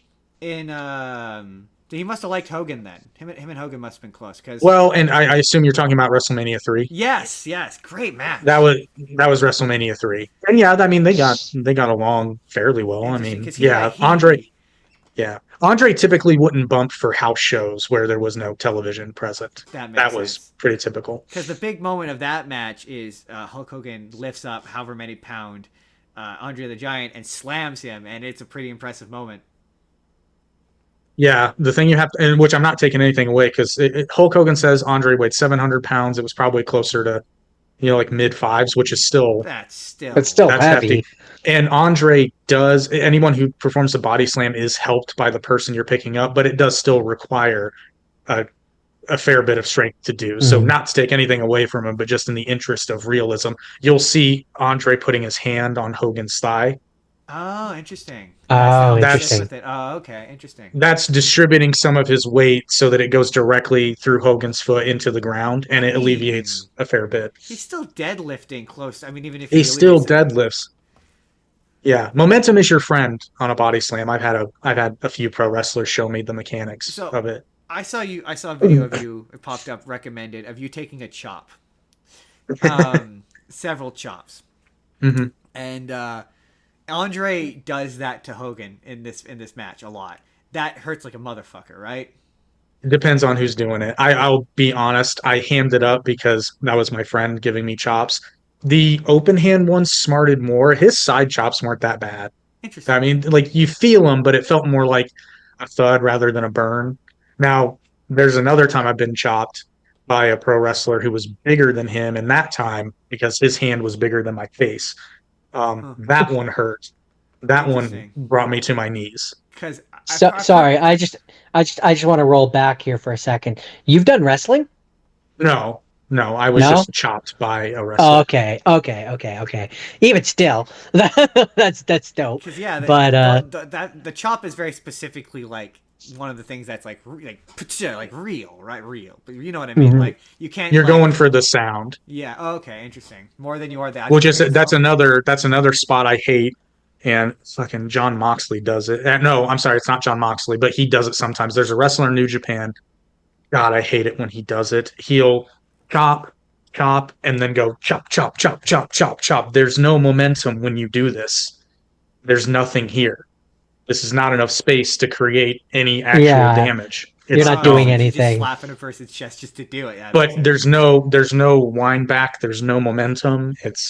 Interesting. It's It stupid just looks like you're tapping his chest. because that's what you're doing. Yeah, Yeah, that is what you're but doing. it looks like it. And that's for me, that's the big thing that I kind of, as I was watching them this week, the one of the big things that I kind of came to the realization of is like, yeah, you, they're scripted, sure, but the important thing is as an audience member, if I'm going into this going like, well, okay, obviously he's gonna win, that's bad. But if I'm going into this going like, I don't know who's gonna win. I know that they know who's gonna win, But I don't but know. I Unless don't you know who's gonna win. unless you want to do a swerve. Uh, sorry. Change last minute. Oh yes. Well, no, it's not a Um, change last minute. It's the change. It's a change from the expected. So that would be like a good example when Kevin Owens was the NXT champion and John Cena was the US champion. Kevin Owens came out during the US Open Challenge and beat John Cena fair and square, but he didn't take his mm. belt.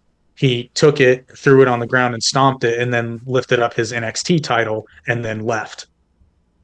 So that's a swerve, and it's a really good moment, and it also gives Kevin Owens legitimacy. Cena doesn't really lose anything because by virtue of an open challenge, you don't know who you're facing, so you can't prepare. You know, Interesting. and he's doing open challenges every week, so he's got a match every week, and so everybody wins, but the audience is surprised. Interesting. So everybody Interesting. wins. So Interesting. I get so watching Hogan wrestle Andre the Giant. I definitely get goofy Hogan, like where people make fun of him, like where he's taking bits and he's overselling every single move that Andre does. Like, oh, he's making these ridiculous faces. To Andre's defense, he's in absolute agony doing most of this. This is true. That's why I will not begrudge anything Andre the Giant did. He was apparently a very nice guy, and that it hurt him to move. Yeah, like yeah, absolutely. He was in agony every single moment of so like anything he does that looks cool, I'm like that looks cool. Oh. Yeah, it's interesting to watch it versus like I watched what was it, Randy Savage versus the Warrior, where Ric Flair comes in, and Randy Savage has bought Ric Flair to help him cheat to win, and he decides to in fact not use Ric Flair's advantage, and then betrays Ric Flair, and then nobody winds up with it. No, I think it's Macho Man retains the title, and yeah, I think so. And the Warrior helps him like leave the arena, and he goes face, and I'm like And I'm weird. I really like those sportsman moments. It might be my New Japan conditioning, but I'm a fan of those. Yeah. Like I love a good heel baby face, but I like it when there's some sort of redemption or escalation at the end. Well, that moment is great because it's like, yeah, it was hard to tell who was the heel and who was the face. It kept switching throughout the fight, and it made it. But their wrestling was so much more believable than Hogan and Andre the Giant. And yeah, that makes me think of one of the last ones that I watched, which I mean, technically it was like the first one I watched, but last one we'll talk about, where I genuinely wasn't sure who was going to win. It was The Rock versus John Cena, WrestleMania XXVIII, and I genuinely, huh? I was gonna say, is that the one where The Rock came back and Yeah, I think he came back for that one. Yeah, and that's the And one. Cena roasted him for having his promo written on his arm. Yeah, I was gonna say that's the promo written on the arm run, right? Yeah, okay. Sorry. And so like I'm like, oh, are they gonna go the route of The Rock is coming back, he has to win because he's coming back and he's a big deal, or are they gonna go the route of John Cena is the hero can't lose, like, and so I was like, I could see it swinging either way on who would actually pull the victory, right? You want And to that know what kind the of good news is there, Justin? Or Jordan? yeah. Is the fact that is exactly what WWE wanted the casual fans to think. The hardcore wrestling fans hated that match. Really? But Interesting. you viewed it exactly the way WWE I like wanted that match. casual fan. I enjoyed that match. They were mad that Dwayne came, and this was also during the era of CM Punk just getting squandered by the WWE. Or Yes. this might have been no, yeah, this was right in the middle. This is before the pipe bomb promo. Or no, this Interesting. is I'm pretty sure it yeah, is, yeah. this is no, it's the pipe bomb promo is before this, but it's Interesting. kind of Okay. leading up to it. And would culminate the next year, or I think it might have been the same year at Money in the Bank, where Punk would win the title from Cena. Really? Um, Interesting. so ironically, my one issue with it is kind of the fact that The Rock won. I think that the storyline of it would have been better if he had come in and lost, and that turned him into a heel because he's like, oh, now I'll do whatever it takes to win to get back what I lost. But wasn't he really part time at that point? So like they would have Yeah, had that's to. he. I don't think he was coming back. They would have Yeah. had Not to. not for an extended run, which is, I mean, to be fair, that's why John Cena's retirement tour sucked, is because he wasn't working a full schedule. He was Yeah. on almost weekly, but To Cena's credit, I don't see him doing this, but The Rock, and this was one of those moments where anytime people stopped liking The Rock, his go-to move was to go back to wrestling. That was he did it To multiple remind times. people to remind thinking people he'd what they liked. thinking he'd get the rub. And I mean, to be fair, he's good. I get excited when he comes back. When he overstays his welcome, I'm like, okay, Like that's we got the pop. We got the if you smell pop, and now we're done. like that's kind of what happened with Hollywood Rock. Is people he was getting canceled over something, and he thought, oh, I could come back and ruin John Cena's Yes, retirement. I'll come back to wrestling, where this industry has a bang up job for treating women with dignity and respect. Right, right. Yeah, Seems like a fantastic idea. we talked about that. They definitely have.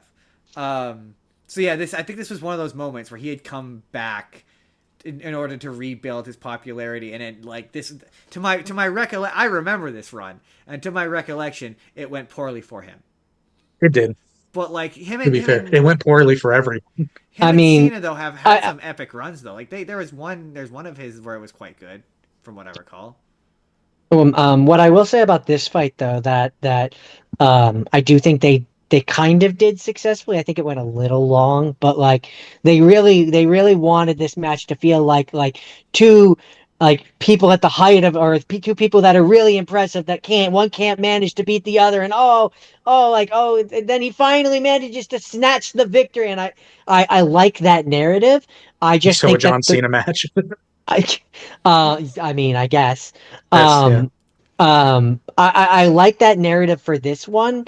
I just think the wrong person won. Personally, It arguably would have been a perfect time for it to be Cena CM Punk, although that would follow shortly after. But have CM Punk come in and team up with Cena, and then they beat The Rock. either that then, or then they'd both be faces, and that doesn't work. Punk was a heel at the time. I think what if I could have had it end anyway, and The Rock had to win, I think the way that I would have done it, if in the make believe world of I can make any magical thing happen, I would have had Stone Cold Steve Austin come out and help him take down John Cena, and that's how he manages to bring in the victory, push him over the edge. I think I would have gone Stone Cold full was retired nostalgia. at that point, wasn't he? That's What's what that? would have made it a big deal. Hey, Stone Cold came back later and did a match with Kevin Owens, but that's called fantasy booking, Justin. Jordan. I mean, fair enough. I'm sorry, I'm just saying. you are the same person. We are. We are. Bro is talking to himself. Bro is talking to himself. Yeah, no, we did have a comment that was, are you two brothers? And we always answer that question every time we get it the exact same way. Let's talk about No Holds Barred. I want to talk about that. Can we not? Speaking about Hogan. While you jump into that, I gotta switch over because my phone's dying. What we can't talk about Hogan and not talk about No Holds Barred. Okay, that is I mean, we could. Number one, produced by Hogan and Vince McMahon. It is truly That explains all. Perplexing. Wait a minute. It was produced by Vince McMahon. Yeah, produced by. I thought that took place in WCW. No, that's Ready to Rumble. I'm sorry. I'm thinking of a different movie. Yeah, Ready to Rumble. That's That's the David, WCW. yeah, the David Arquette one. No, this is Yep. hold on, we'll wait for Jory because it'll be lost. There we go. This Perfect. is Hulk Hogan played. Okay, Jory, no hold barred.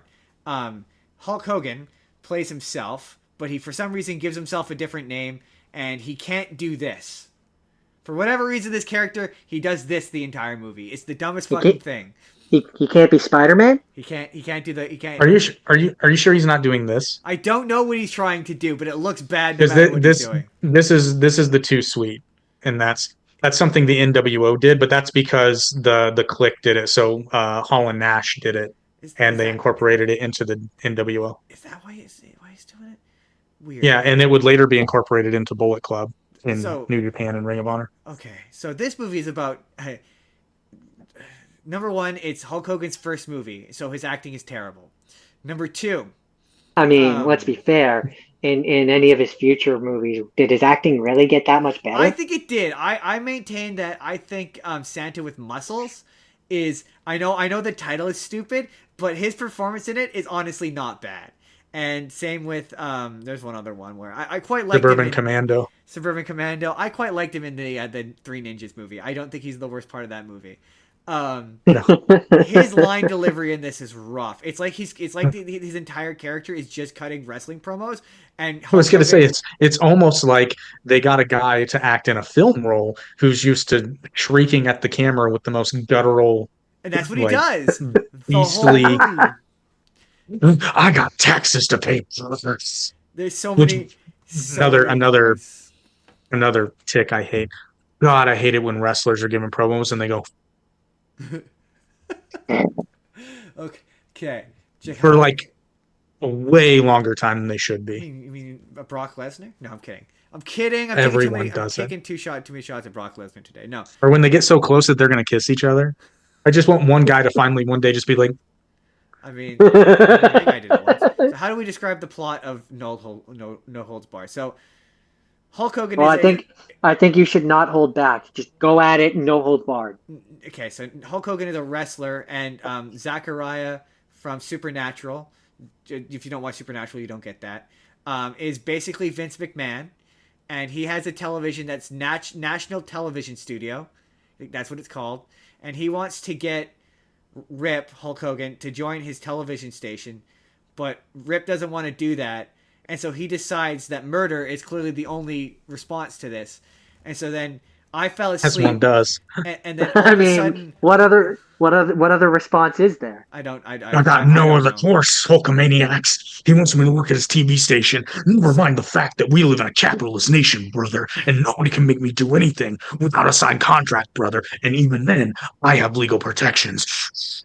And so I fell He asleep. has to die. I fell asleep at this point, and then I woke up, and Hulk Hogan was bursting out of the roof of a limousine, and I realized I needed to continue this the next day. I had no idea why this was happening, and so then, the guy who is very definitely just Vince McMahon decides that he goes to a bar, like a rowdy bar, and he decides that he's going to create a fighting program that is basically professional wrestling, but not professional wrestling. So Roadhouse. Where people just kind of fight each other in a professional wrestling style, and he gets this convict who is an absolute psychopath, and then him and Hulk Hogan have a really long protracted fight at the end that goes on for fucking ever, and Roadhouse. Roadhouse, and That's Terry Funk. I'm Mark- just saying, Terry Funk is in that movie. Mark Pellegrini. Well, there's more than Mean Gene's in that movie for some reason. Oh no, I'm talking about Roadhouse. Oh, Roadhouse. And then So Sam Elliott. Am I missing anything? Nothing of substantive value. It's the movie that everyone said it's the movie where they pretend that wrestling is real. I would not characterize that as what this movie is at all. What they're doing is not. He does professional wrestling at the beginning of the movie, and then the rest of the movie is not professional wrestling. And that was the other thing. There's several long extended shots of Hulk Hogan's ass. Like, I mean, they multiple really shots. thought you needed to see it, Justin. No, but they're framed as though he's like a sexy woman. Like, I don't know how else to, like, there's so many, there's one scene where it's him and the lead female actor, and they're in a hotel room together, and she refuses to share a bed with him. So the only way they'll share a bed is if they split the bed down the middle and there's a drape up the middle, and he's wearing a bright pink thong, and there is multiple shots of his ass as though he were a beautiful woman. Like Tanner thong, brother. And then there's a bit where she's sleeping and you hear this sound of him grunting, and she's like, "What's going on?" And she opens up the thing, and I guess the gag is you're supposed to think that he's whacking it, but she opens the thing and he's just doing push-ups for some reason, for no reason. And the shot is of his ass in this tight pink thong. It's the weirdest fucking thing ever. I don't understand what's happening. Are we sure that it wasn't an ass double? I mean, he looks over his shoulder, like he gives you the over the look shoulder, and it That's shows in his face. And he's wearing the bandana, right? Because he doesn't want to show his bald spot. So that was my question. This came out in 1989, which we already have determined that this is peak Hulkamania. And it's when the thing about Hulk Hogan is he was very famously self-conscious about his hairline. Like, it's a thing everyone knows about Hulk Hogan. It's why he wore the bandana. See, even Jordan knows this about Hulk Hogan. Even I know it's that how about you know him. it's a well-known fact. He doesn't wear the bandana in this movie. You see his bald spot in full display the entire time. It was legit shocking. Surprising. I know, it's the most shocking thing in this thing. Like, what? This is peak Hulkamania. No, Justin, second most shocking. The first thing was Hulk Hogan's thong. The reveal. Oh, that's true. Yeah. His luscious ass. That is true. I mean, yeah. That had to be number one. That is number one. This movie's bad, but, like, also, I don't know. It felt really peak 1980s professional wrestling for some reason. Like, it's just like everything 1980s professional wrestling put into a movie. I just don't know how else to. I would never recommend this to a living soul, but, like, if you must, it's definitely Hulk Hogan's worst movie. It was just shocking. And that's saying something. Right? It was just shocking that Vince McMahon, both him and also, there was a pay-per-view event where he, in character, professional wrestle, did a tag team match against the guy who's playing the villain in character as Rip. Which I'm guessing you've seen, and it must be bad. If you're shaking your No, head. I have not, but I can only assume. I can only assume it was terrible. From the mind that brought you the gobbledygooker, everyone. Gobbledygooker. Terrible movie. 11%. 11% on Rotten Tomatoes. Absolutely terrible. 11? It broke double digits? It broke double digits. Yeah, remarkably. Yeah, it's the movie everyone makes fun of when it comes to he did this, by the way, a year after he did Rocky 3. Ooh. Yeah. That's no holds barred. Jordan, what's you've got the My last thing other than Ultimate Muscle is Beyond the Mat. Beyond the Mat. This is a famous document. I told Jordan to watch this because this is very famously the documentary. They talk about it in the Schultz episode, right? The one that very famously, like, destroyed kayfabe and, like, everyone in professional wrestling hated and everyone involved in it I think kayfabe was pretty well dead by this point. That's but what yeah, I would agree with, but. Well, not to be confused with the limited ironic WWE DVD series behind the mat. Interesting. Okay, interesting. So Jordan, What's funny? So two things. I have a few things to say about this one. So number one, which was funny, is when I was looking to sail the 7 seas and gain access to this one. If you know, you know. When I typed in are you referring to a Bay of Pirates? I might in fact be talking about a bay which is just full of pirates. When I typed in Beyond the Mat, the first thing that showed up, which was in fact not this, was an episode of Supernatural, which is called Beyond the Mat, which is about wrestling and has 2 wrestlers in it, and I thought that was funny. But then I did manage to find this one, for those who don't know, it focuses on 3 famous wrestlers: Mick Foley, Terry Funk, and Jake the Snake Roberts. And one of the more interesting things about this one for me, because a lot of the things that I had watched up to this point didn't really want to touch on I'm gonna butcher his the McMahon of it all. And they very much do talk about him and kind of dive more into his kind of part of it all in this, which was that was fascinating to me. The fact that he ran it like a mom and pop operation, as a person who worked at a mom and pop operation, that says a lot to me. And that speaks volumes to how the wrestlers and the fact that like some of the wrestlers were very clearly afraid to be honest in this interview and were just singing his praises, and others who clearly were no longer under his sway were much more able to be vocal about the issues that he may or may not have been party to. Don't want to say anything where I can open us up to being in trouble for anything, Oh, the but steroids. yeah, and it was just it was interesting. I mean, And there was a case. That's a factually um, true statement. um, it was interesting hearing the Mick Foley angle as well. Because I had obviously watched the Beyond the Mat episode, so getting to hear more perspective from a younger him was kind of interesting. Also, I had during the week, just as a little bonus exercise for myself on YouTube, there was a watch through where Undertaker and Nick Foley rewatched their Hell in a Cell match, and it was interesting hearing the Undertaker's perspective and thoughts on some of the things, and it really is just a fascinating, that match is just a fascinating retro study to go back and look at and like hear all of the different conversations around it and the real world things. But this documentary was interesting. It was an interesting way to end my week, other than the ultimate muscle of it all. Is A it depressing?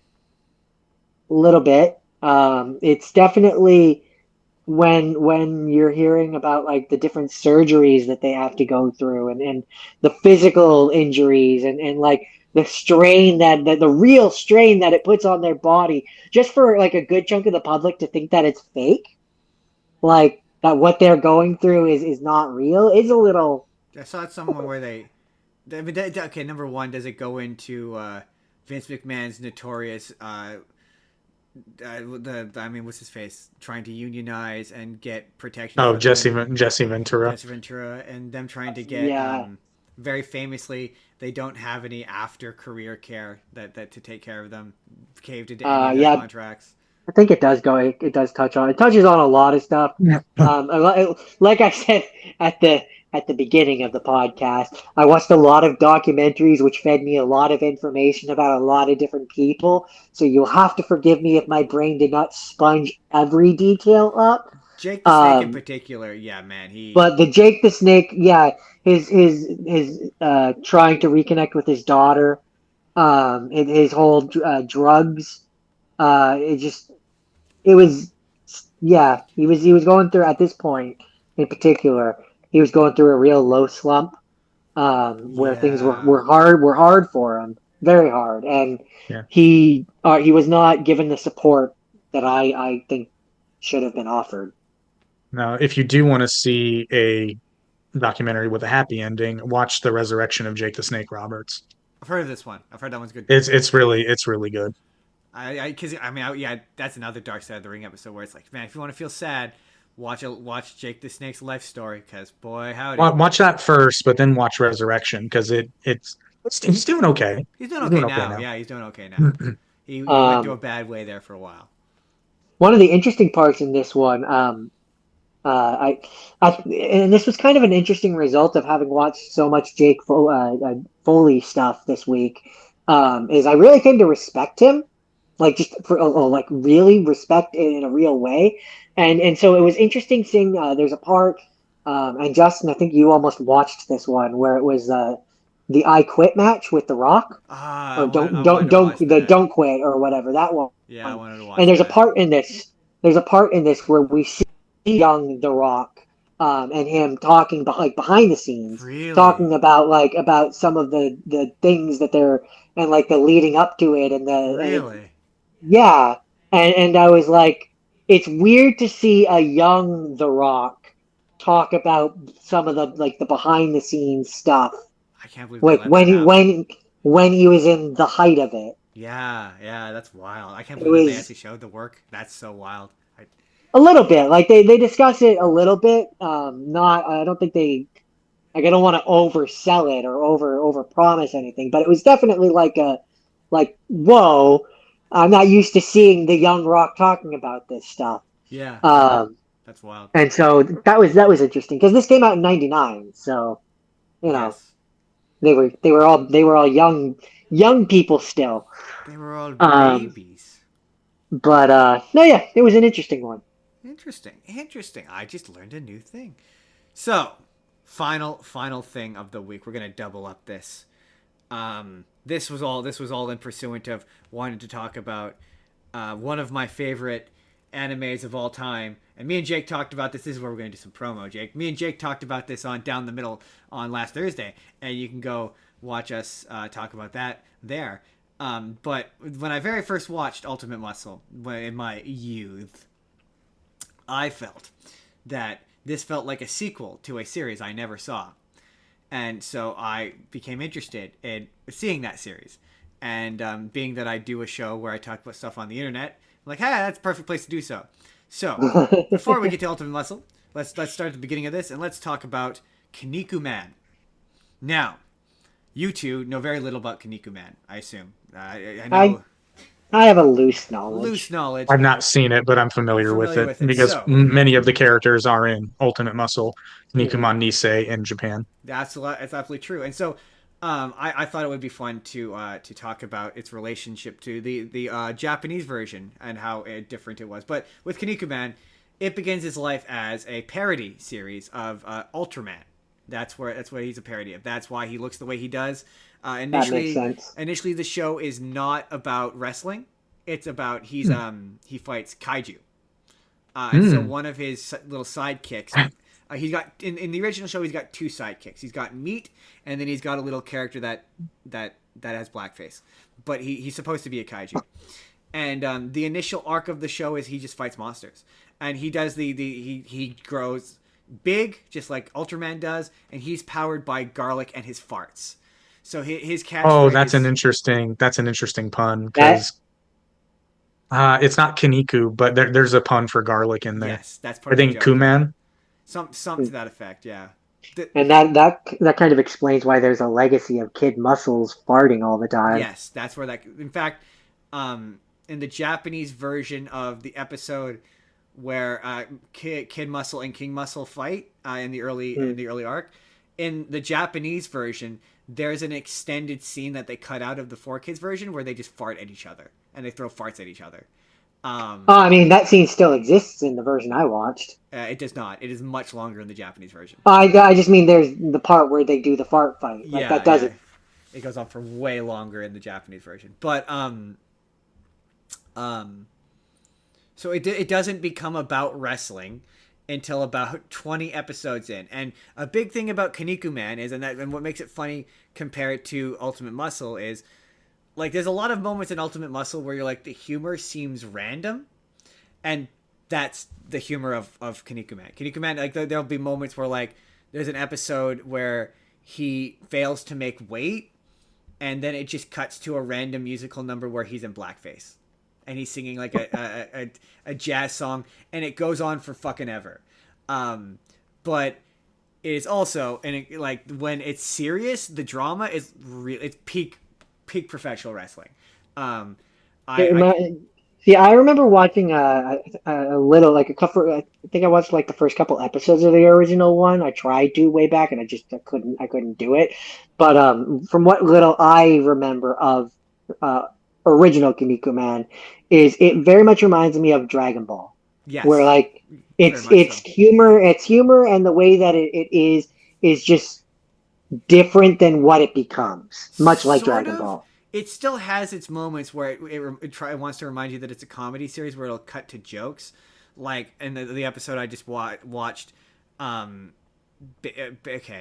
what you would know as the DMP is a combination as a what's the word I'm looking for? Alliance. Conglomerate. Alliance amongst 3 different factions of evil superheroes. And so when you first meet the first group of them you meet, they're known as the Devil Chojin, and then they're all controlled by a group called the Devil Knights Chojin, who are there. And Buffalo Man is one of the Devil Knights, and they're all controlled by a guy named the Devil General. Yeah, they're all the evil, and the DMP is a combination of them. So when they're fighting them, it's very serious, it's very good. So like I told you about the Robin mask, and he comes back as a heel, and then he turns to face. Buffalo Man, when he initially shows up, he's a villain, straight villain. Him and Kinnikuman have a 6-episode brawl that goes on for fucking ever, and it's amazing. He stabs Kinnikuman in the chest. At one point, Kinnikuman does a Kinniku Buster that like breaks a guy's jaw open, and like blood splurts everywhere. It's fucking awesome. But he dies basically. The evil devil general takes his life, and he winds up dead. And he comes back to life, and he shows up, and he's now evil again because prior to him dying, he had turned good. No, he's come back, and now he's evil again, and he's siding with the Devil General. And then it's revealed that, oh no, he wasn't actually evil. He was actually just pretending to be evil the whole time, and he was actually a babyface the whole time, and he was a good guy the whole time. And it's just peak professional wrestling. Like if you like professional wrestling style storytelling, I think Kinnikuman is just a little bit better at it than Ultimate Muscle is. Like Ultimate Muscle is good, and there are moments where like characters will just stop to cut a promo in the middle of a fight. It's hilarious. That's really funny. It's very funny, and that happens in Kinnikuman too. But so much of the humor is like the thing that impresses me about Ultimate Muscle is how much it retains from the Japanese version. I said this to Jake on his show, but it's like for example, the fact that they call it the Kinniku Buster. Like it would be very easy for them to just call it the Muscle Buster, like, and change that, especially for kids. See, I remember it being called the Butt Buster. It was early on. Well, only for 1 episode though. I distinctly Really? Oh, I thought. No, yeah, I remember it being in like a lot of episodes. Yeah, like in being, but yeah, it was only in that first episode, and I was like, really? Yeah, but there's certain, like for example, like there's certain relationships that. What's it called? Jaeger and Brocken Jr. are Red Rain of Pain. Red Rain of Pain. They are not related in the original version. In the English version, Brocken Jr. is his dad. That's not the case in the original Japanese. In the original Japanese, they are not related. Oh yeah, how could I not mention Brocken Jr.? Brocken Jr. begins his life as a Nazi. Very deliberately a Nazi, like. Oh, that's him. Interesting. That's Brocken Jr. Brocken Jr. when he first shows up in the original show, he is he's deliberately Justin created, showed me this. Yeah, he's deliberately created to be a good Nazi, like by design. Isn't he basically Randall? He's trying to take it back for the Fourth Reich. I think maybe that's the intention, but his origin story is Brocken Sr. fights Ramen Man, and Ramen Man kills him by decapitating him, and Ramen Man is the bad guy. And it's funny because when you remember that this is Japan, of course they would think the Chinese guy is the villain and the German is the hero. Like it just culturally just kind of makes sense. But his final finisher is called the gas chamber. And it's bad. It's bad. So he dies, and Brocken Jr. shows up to avenge his father's death. The whole bit is he's acting like a villain the whole fight, and he realizes that Ramen Man is actually a good guy, and that he's wise and full of wisdom, whatever, and he becomes Ramen Man's protege, and that causes him to become a good guy. So there's so many shots in the early show where like he's saying heroic speeches, or like they're having a heroic moment, and there's just Brocken Jr. in the background with a swastika on his chest, and you're like, this is probably why this didn't make it to America. This is certainly one of the reasons. Although that's easy enough. Reasons. That's easy enough to edit out. That's what I said. You could easily, because there's so you just many. You just make put an eagle on there. You put it, or you just make his outfit red, and you just cover up that part. Maybe it was just harder to do back then. I don't know. But there's a lot of like, there's an entire run where he goes after he wins the first. Ultimate Muscle ends with him with them doing the Chojin Crown. In the original Japanese version, that's called the Chojin Olympics, and I'm guessing they changed it because they couldn't get the rights to the Olympics. Very much like they say in Ultimate Muscle, Kinnikuman wins 2 of them, and then they never do it again. And it's kind of treated to the equivalent of like the World Martial Arts Tournament in Dragon Ball. That's kind of its function in the. They have them when it's convenient. Yeah, pretty much. And that was another thing. Very much. The guy who Kid Muscle beats in the rock paper scissors competition. There's a lot of gags in Ultimate Muscle that are payoffs of jokes or twists that are a bigger deal if you've seen the original Japanese version. So like the fact that Minch is Meat's dad. Meat has been a pretty like consistent character up until that point, and you've never known his family. So to find out that Mince is his dad, that's a big deal. Or like I don't know if you guys remember Bone Cold, voiced by Sean Schimmel. The twist. I just realized Bone Cold. I wonder who 4Kids was trying to make you think of. Yeah, well, I mean that's like Vince McMahon. That one I picked up on. I missed the Bone Cold one. There's the big twist that his dad is Skullduggery. And in the original version, his name is Kinkitsu Man, and he is a major character he's basically Kinnikuman's arch nemesis for like most of the early arc of the series. And so the fact that he hasn't been in anything, so the fact that he's come back and he's now, that's like, to me as a person who's watched the original Japanese version, I'm like, holy shit, it's Kinkitsu Man! Like, whoa, that's a huge.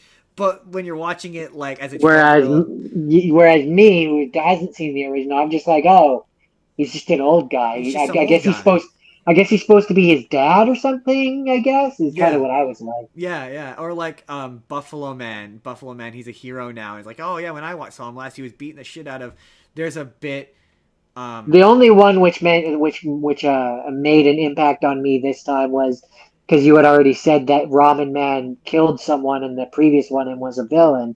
So when I saw him in this one, I was like, oh, he's a hero now. Yeah. It's like, you actually appreciate the legacy of it when you've seen the original Japanese version.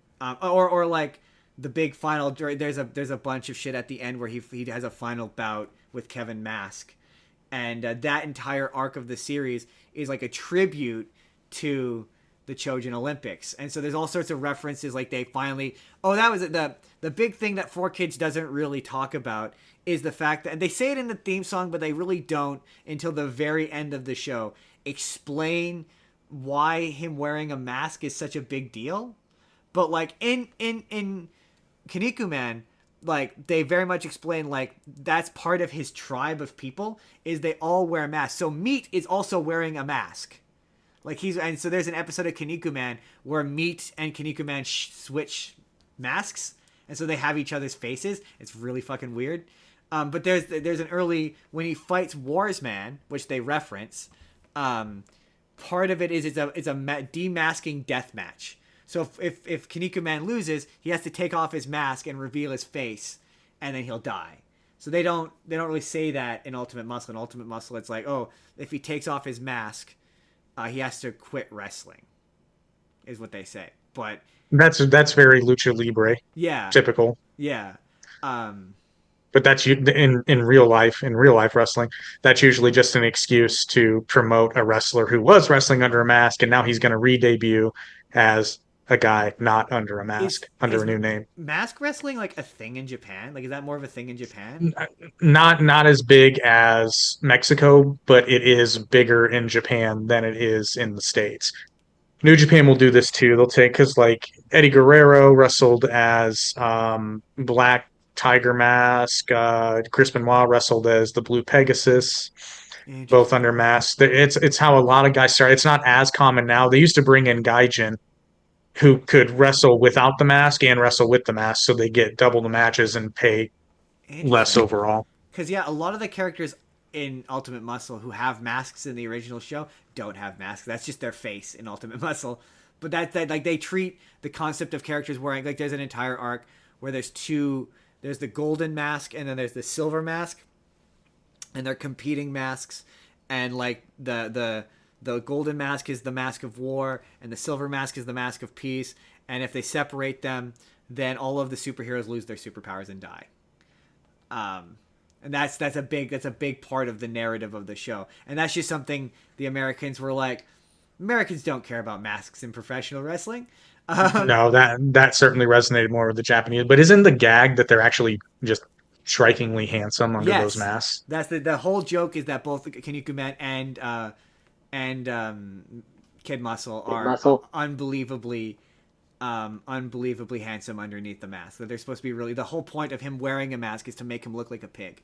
Like, that's why he looks like a pig. He's supposed to make him look like a pig. Another thing that I didn't appreciate is the character of Roxanne, the adopted mother. She is Kinnikuman's original love interest from the show, from the original show. So she's a major character for most of the arc. Who apparently Meat had a crush on. That is, well, okay, the big thing with Meat is a kid. Like, that's the big thing. Meat is a child. So Meat and Kinnikuman's relationship is not that of trainer. It's more of a older brother, little brother scenario. So yeah, there's a couple of cracks about how Meat is 35 in the 4Kids version, because he's voiced by Mike Pollock and he sounds like he's a 35-year-old man. He's not. He's very much a kid. He's generously, by that point, a teenager, but he has a child's voice. So yeah, there's a lot of gags. I mean, to be fair, that's kind of a trope in anime in general. Is like a character will look older, or he'll look young and he'll be voiced older, or he'll look older when he's actually supposed to be young. Like, I didn't know until this time, when I discovered it, I never realized that Kid Muscle in the beginning of the show is supposed to be like, what did I say when I looked it up? 14? 14, yeah. It's supposed to be 14, and it's like, does not look 14, does not sound 14. And then by the end of the show, the season 3, which I didn't get to finish, but he's supposed to be like 16 by that point. And it's like, he doesn't look 16, he doesn't act 16, so when it comes to anime in general, it's fluid. I would love to talk to anybody involved in the making of Ultimate Muscle. Like, I would love to know, like, did 4Kids just let you guys do whatever you wanted?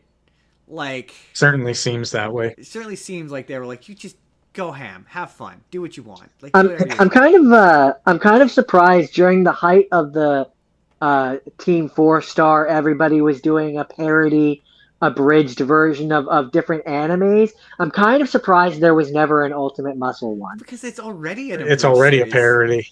Yeah, but very much. I mean, sure, but like there's when you do a YouTube version of like an abridged version of a show, you can do jokes that you could never get away with on television.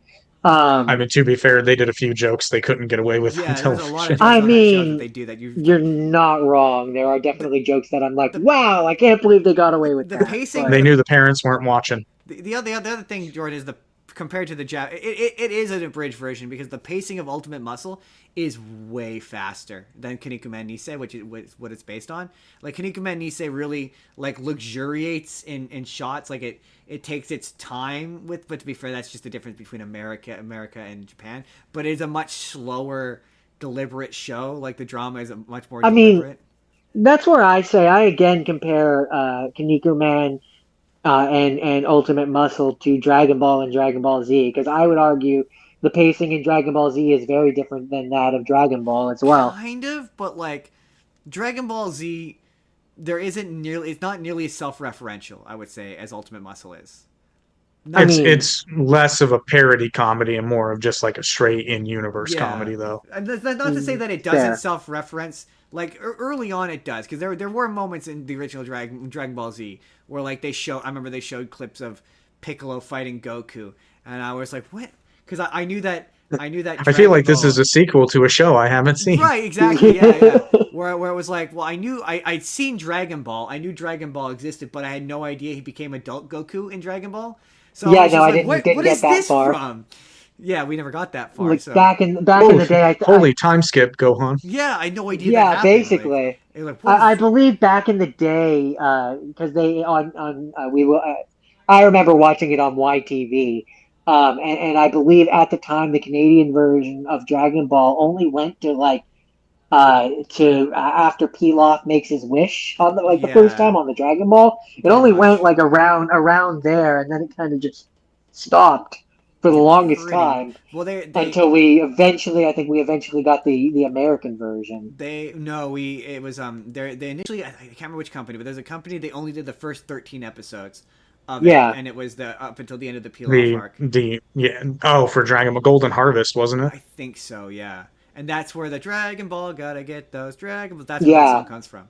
And then they eventually brought it to Canada, as under the Blue Ocean Group dub, that and was it. that's where they attempted to do the boy na na na na na na na na. And Jake has famously seen the Dragon Ball GT, the Canadian Canadian version of theme that. Yeah, that sings every other verse of yep. the song. It's amazing. It's the greatest thing ever. But that their version of Dragon Ball eventually came, and I don't think they did the whole series. I think they only got to like the Red Ribbon Army, and then Dragon Ball just wasn't nearly as popular as Dragon Ball Z was, and then they didn't do anything with it. All I know is that as a kid, I never watched it all. I certainly didn't get to the point where Goku suddenly is an adult and is way older, and it's just My the thing is like 23rd martial art tournament stuff didn't. the thing that made me want to watch Kaneko Man was like watching Ultimate Muscle. Even at its most silly, you're still like you watch the first few episodes of it, and he's fighting like God. He literally his arch nemesis is Ultraman. Like one of the hero characters is Subidoman, and he's a spider who's a man. One of them is Captain America. At one point, he fights a guy named Beauty Rhodes, who is just Dusty Rhodes. The ultimate bad guy is the dad in the Iron Claw, Jordan. Yes. Yeah, Fritz von Erich. Yeah. Oh, There's a yeah. parody of him. He's the ultimate bad. The funny thing about Kaneko Man is, you know how anime has filler? Kaneko Man had the opposite effect, where there was too much.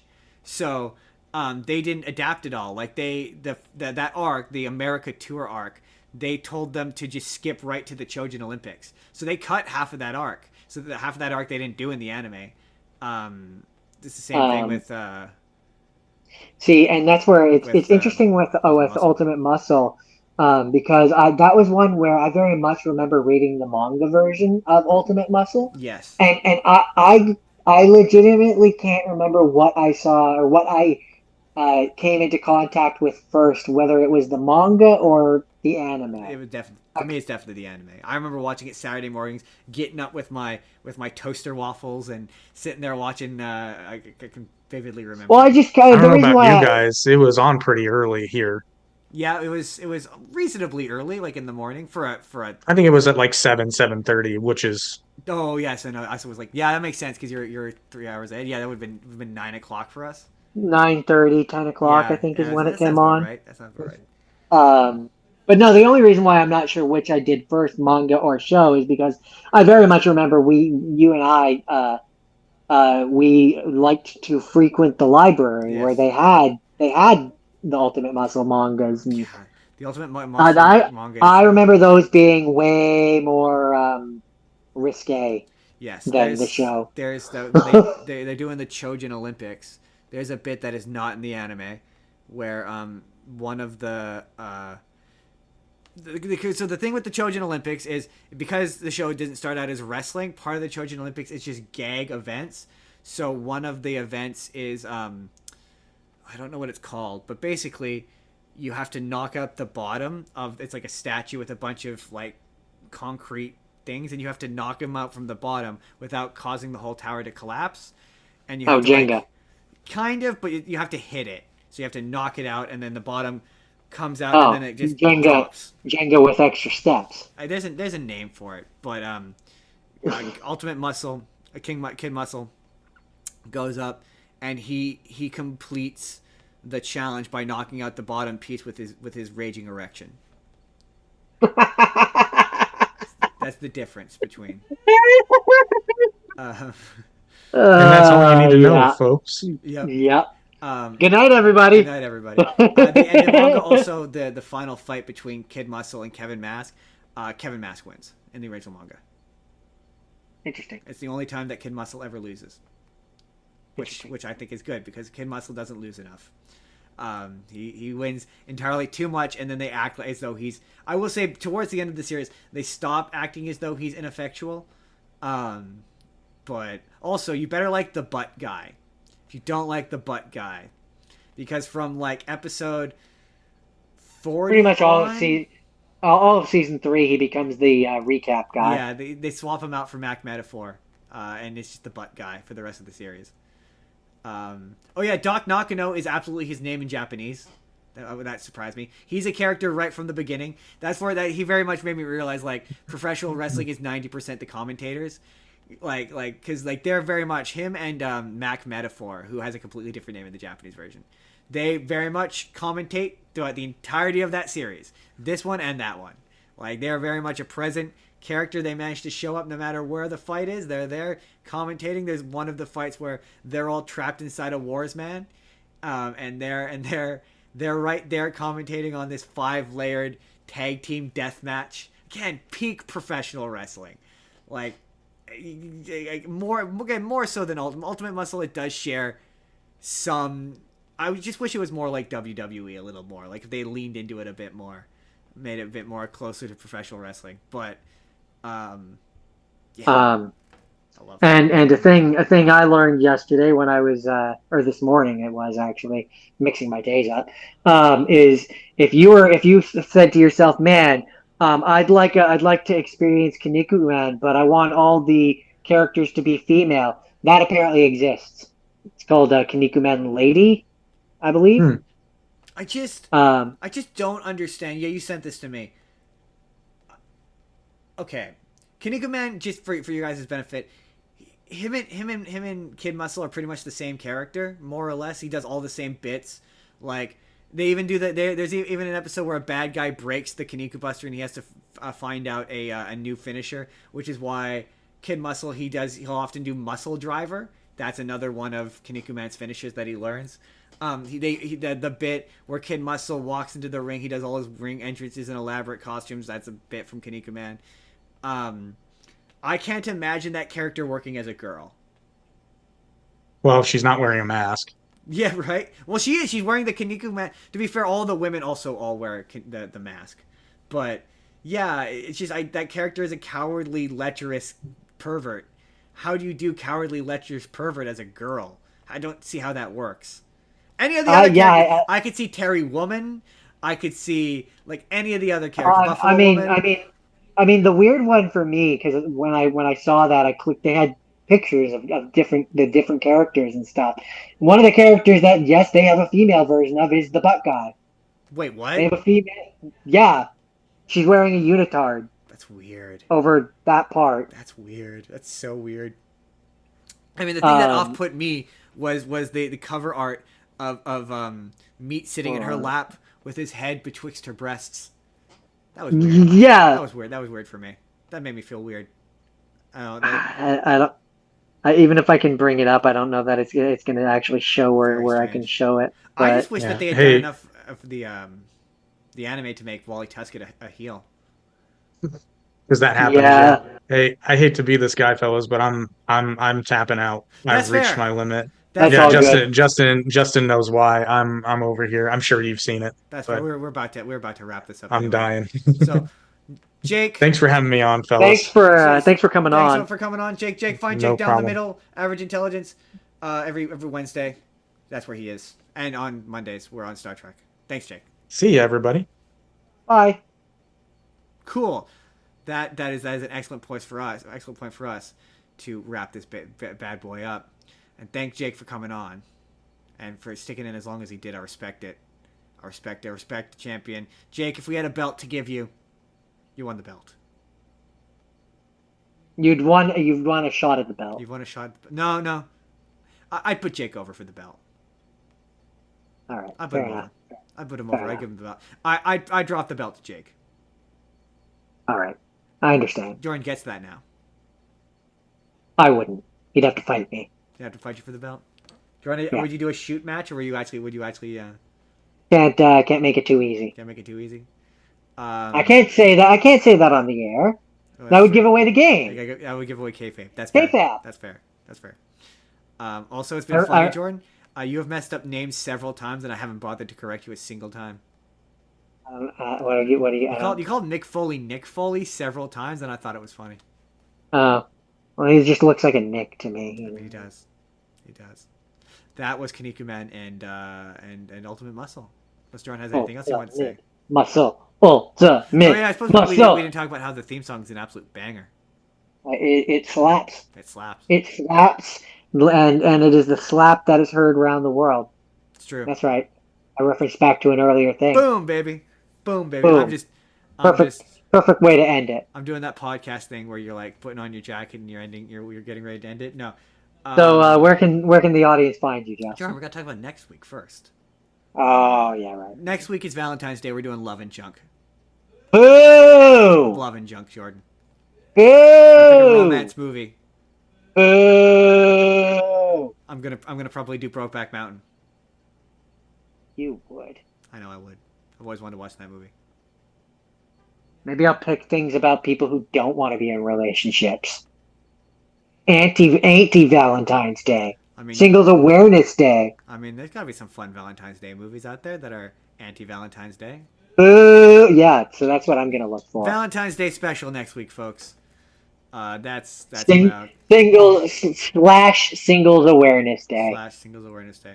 We already promoted. Go check out Jake, as always, in all the areas he's in.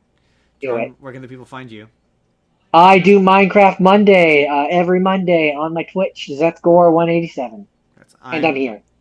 I am on TikTok. I'm Justin Spurr. We are on Spur of the Moment P on TikTok.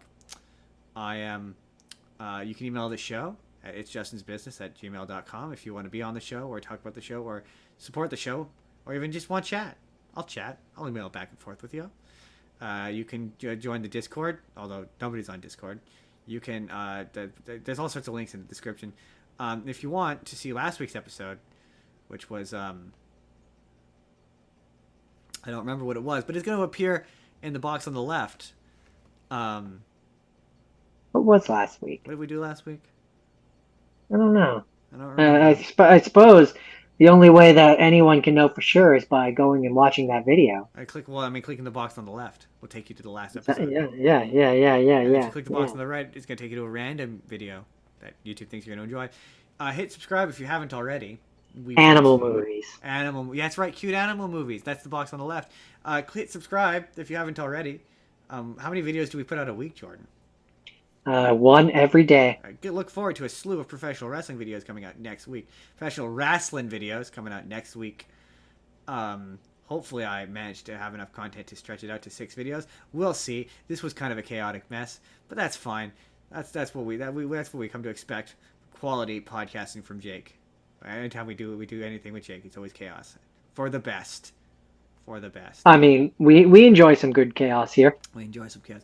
And you could just leave this video a like, leave a comment. Tell us what you know about professional wrestling. And or Ultimate Muscle. Or Ultimate Muscle, or Kaneko Man. But we will see you all next week. Have a good one, everyone. Bye. So long. Bye. Bye.